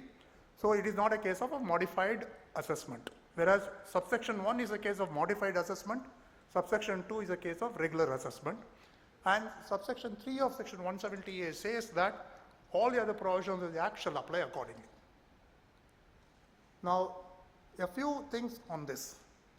The question is, when he is doing the processing under section 170A1, if he wants certain information, whether he can issue notice under section 142(1), the answer is yes, because subsection 3 would do that. Whether he is required to issue another notice under 143(2), it is according to me, it is not needed, but that's a question mark. When it comes to the assessment, pending assessments, Obviously, if a notice under 143(2) is required, he has to issue for the first time for that. If he has already issued a 143 notice, he need not issue it once again. And then he has to get all the information and then make one assessment on the transfer successor company, sorry, transferee successor, okay, this is what. Though it says all the provisions that shall apply, there is a serious lacuna in section 178. That lacuna is that no time limit has been prescribed for passing an order under section 178. If you go back to section 153, which deals with the time limit for making an assessment, reassessment, doing a de novo assessment based on the directions of the higher forum, or giving effect to the appellate orders, etc. If you look at that, none of them cover this 178. So therefore, the normal interpretation is that when the act is silent regarding limitation, the order should be passed within a reasonable time. What is reasonable time cannot be defined, but the courts have said that we can take into account the limitations provided in other sections of the same statute and apply them to, with a suitable modifications. So to dispose of small income cases or small appeals. Now they are not mentioned anything, what is the smallness of the amount, how much is the small. But if you look at section 246 as it is now proposed to be introduced, there is no mention of any monetary limit for the jurisdiction of JCIT appeals. It only says that these are the issues. The important point is for section 246 to apply, for the JCIT to have a jurisdiction, the order should have been passed by a person of a rank below that of JCIT. So that means ACI, ITO, ACIT and DCIT's orders alone are being capable of being appealed to the JCIT appeals, not JCIT's appeals order or any other person's order. Most of the appealable orders mentioned in section 246 capital A, that is with reference to CIT appeals, have also been mentioned here, but there is one important omission in 246. If you look at section 246A subsection 1, in the operative portion, one of the orders which could be appealed is where the assessee denies his liability to be assessed. Section 246 is missing. The courts have held that even though certain orders passed by the authorities do not fall under the itemized list in 246A, those orders are appealable because assessee denies his liability to be assessed under those. One example is in the case of central provisions manganese iron ore, we had a question of whether an appeal can be filed challenging interest alone. At that time it was an interest under section 214, 215. So today let us say, can you file an appeal challenging only levy of interest under 234A, B and C? You can, provided you deny your liability to pay interest under those sections. You can't challenge the quantum, but you can challenge the very leviability of those interests. That is missing in section 246. I do not know whether it is an unintended error or is a, therefore then the other normal transitional provisions are provided there, etc. So possibly once this finance bill gets translated into an act, the central government will appoint the cadre of JCIT appeals, and also the board will notify which are the orders of these authorities which can go depending on either the total income assessed or based on the quantum of additions disputed income. So based on this, it can happen, these three.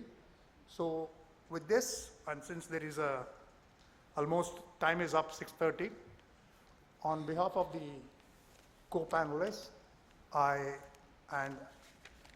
personally thank the Bangalore branch for giving us one more opportunity to discuss the, we hope that we have covered the most important provisions in the finance bill.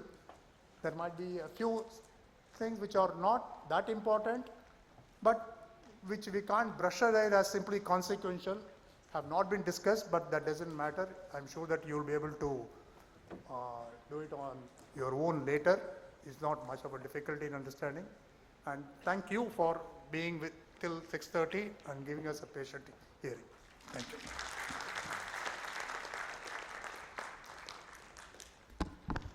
Thank you for the excellent session, sir. On behalf of Bangalore branch of SIRC ICI, I thank you once again for taking your time out and addressing our members. I hope members, this has definitely added value to your knowledge kitty. As a token of, as a mark of gratitude and respect, I request Chairman of Bangalore branch to hand over a token of appreciation.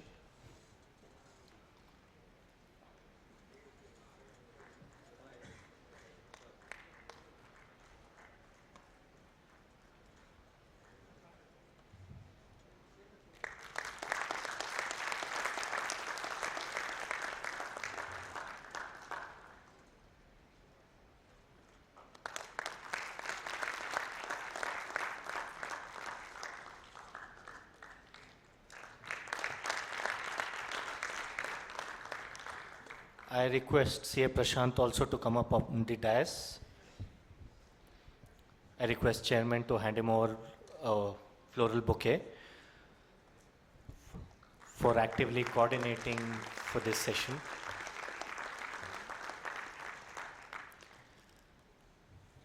Thank you everyone. Thank you for the wonderful event. And also a small announcement, just a reminder which the chairman mentioned in the morning. 18th, we have unveiling of our first president of ICI, GP Kapadia, sir. So I request everyone to join the event.